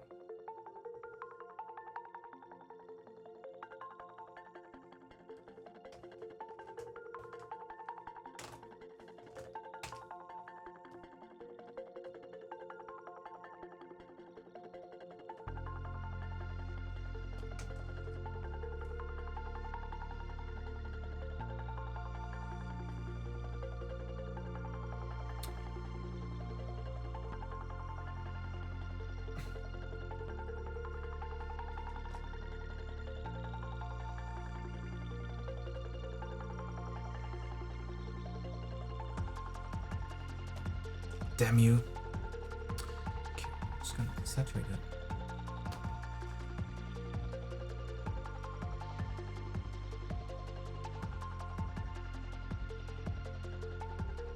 Keep it a slightly warmer tone.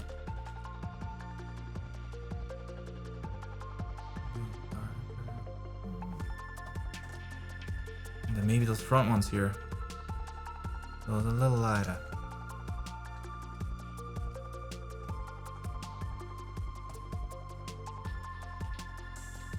Hacks.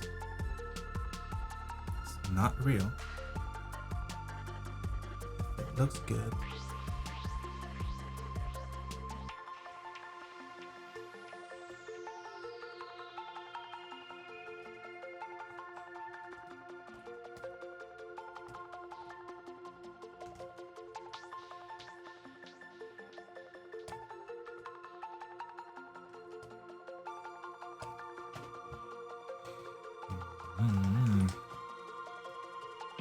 Maybe a little too strong of an effect, but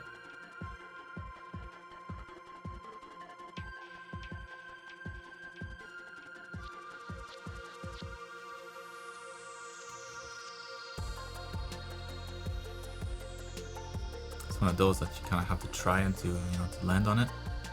Like I did not know that this would work, but it looks pretty. It doesn't look too bad. And now the ship, is the only thing that's warm, like the hull of the ship. It's like all the focus is on here, and like this looks real nice. Maybe that's it.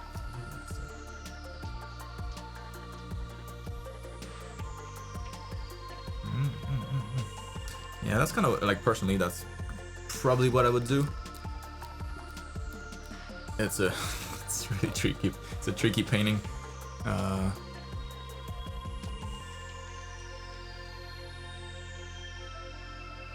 Yeah, I think a little bit more blue, like toning down like the warmth of the background and the sails, and keeping that for the hull of the ship. Now it brings the focus into like a nice spot. It used to be like more on the moon, but now it's back on the hull of the ship. Kind of like that a lot. Yeah, what the hell, Scott? Didn't have to do much, just a little bit of color tweaking. It's getting close. Oh, that helps. Moving on. Sue. Shimmy. Ooh. Alright, what do we have here? We had a good week. I started working on this project. I wanted something simpler, but my brain keeps pushing me to make complicated images. So here we are. What you gonna do? So I wanted to have this drawing in a more finished state, but drawing braids with proper perspective and angles was surprisingly hard. I don't know. I kind of would have guessed that going into it. This is what I have. This is what I have after a couple of hours just practicing braids. I also wanted a bit of ultra instinct feel. Ultra instinct feel. Feel to this piece. Yeah, ultra instinct feel to this piece, which is why I have Goku in reference. Oh, I see it. So I think perspective might be still a bit off there, off here. The left side of the image maybe should be smaller than the left side since she is turned that way. Ah, yes. So that last bit, yes, I agree. Probably a little bit less here. So kind of taking all of that and perspectiving that thing some more. Trademark.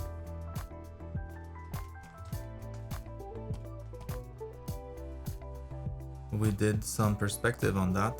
There we go.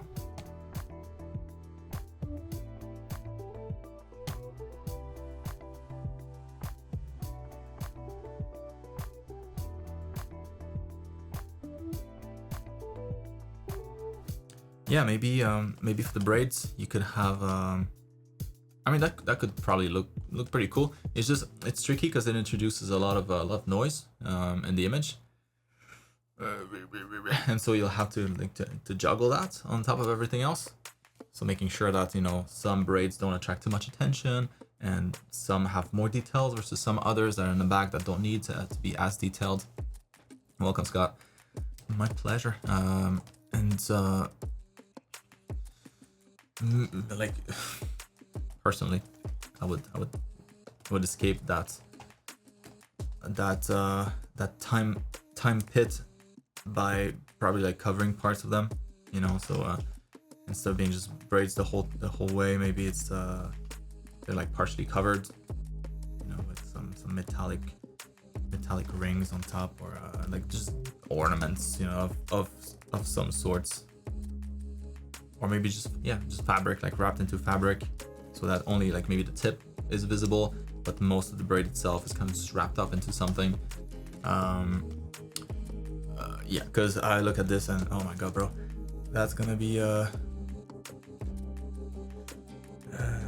gonna take a long time.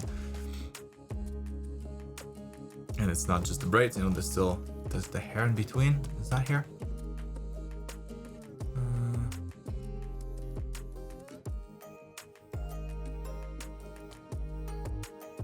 or unless like, or maybe that's just like the construction. I'm not exactly sure like what this is here. That's probably the hair, right? So it's just hair and braids kind of just floating. Yeah, that's rough. It's hard to organize. So you're already starting with like an extremely complicated composition to make work, and then on top of that, you're just slapping on all the other steps of it, like a typical illustration. So personally, on top of covering most of these braids with something else, like not the ones in her hair obviously, but like the tip of them, I would probably just make her just have braids. That's it, like no hair to juggle along with that, because that's gonna be rough. Like I'm suffering for you already. I can feel the pain. And so this way you can maybe have them like be bigger, maybe they're chunkier braids, you know, instead of being like super tightly knit. You know, those looser. Let me try to find an example here. Loose hair braids.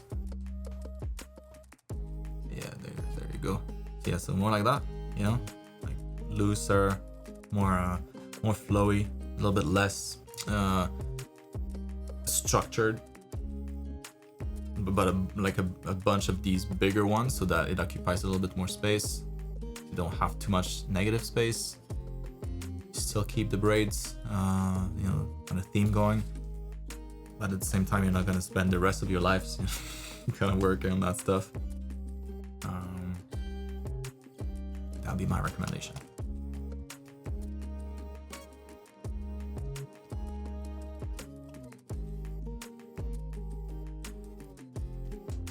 So yeah, like imagine all of these just fatter.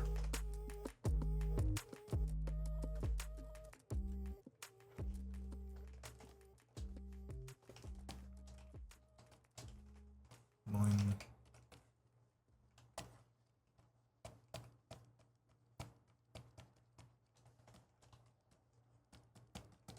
It's probably gonna be more striking too, like less chaotic, a little bit more order, like a more yeah, just more structure.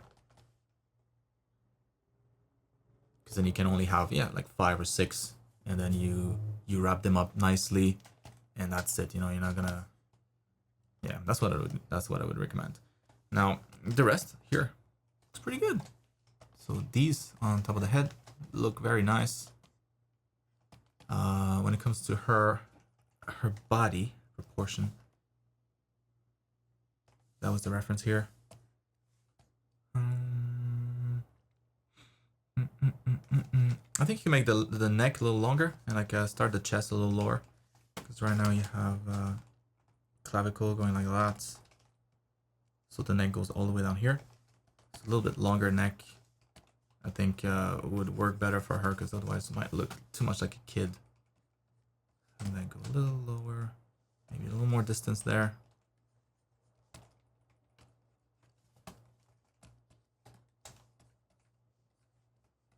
Long deltoid, and yeah, clavicle, and then slope for the chest, and then kind of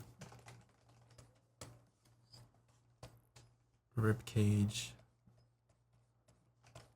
back. That's too much, but you know, it's a slightly bigger torso.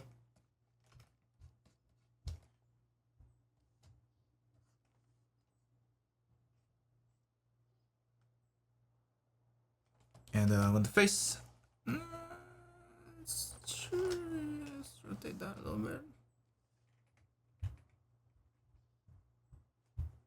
so that they're both on the same level.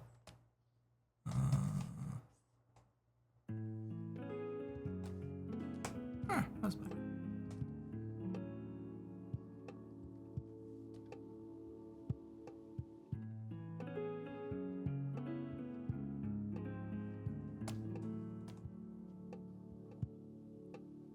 That's cool. That's really cool.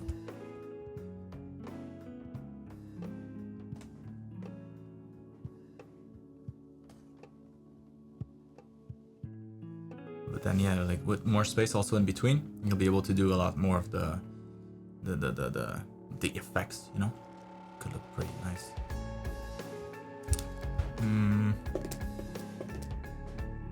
That's it. Well, that helps.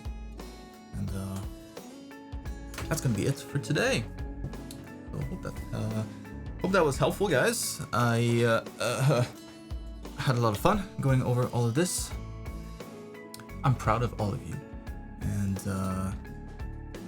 even if you didn't submit anything, or if you're watching this a little bit later, and you know, obviously didn't submit for if you're watching later, I hope that some of this feedback still helped in your case, maybe in some parts of your art. So I hope that all of you here still watching have a good rest of your weekend. Hope to see you next week as well. A good creative week. Did I just say that? I don't know. But there it is. So I'll see you guys next week for another feedback session. Take care and peace out.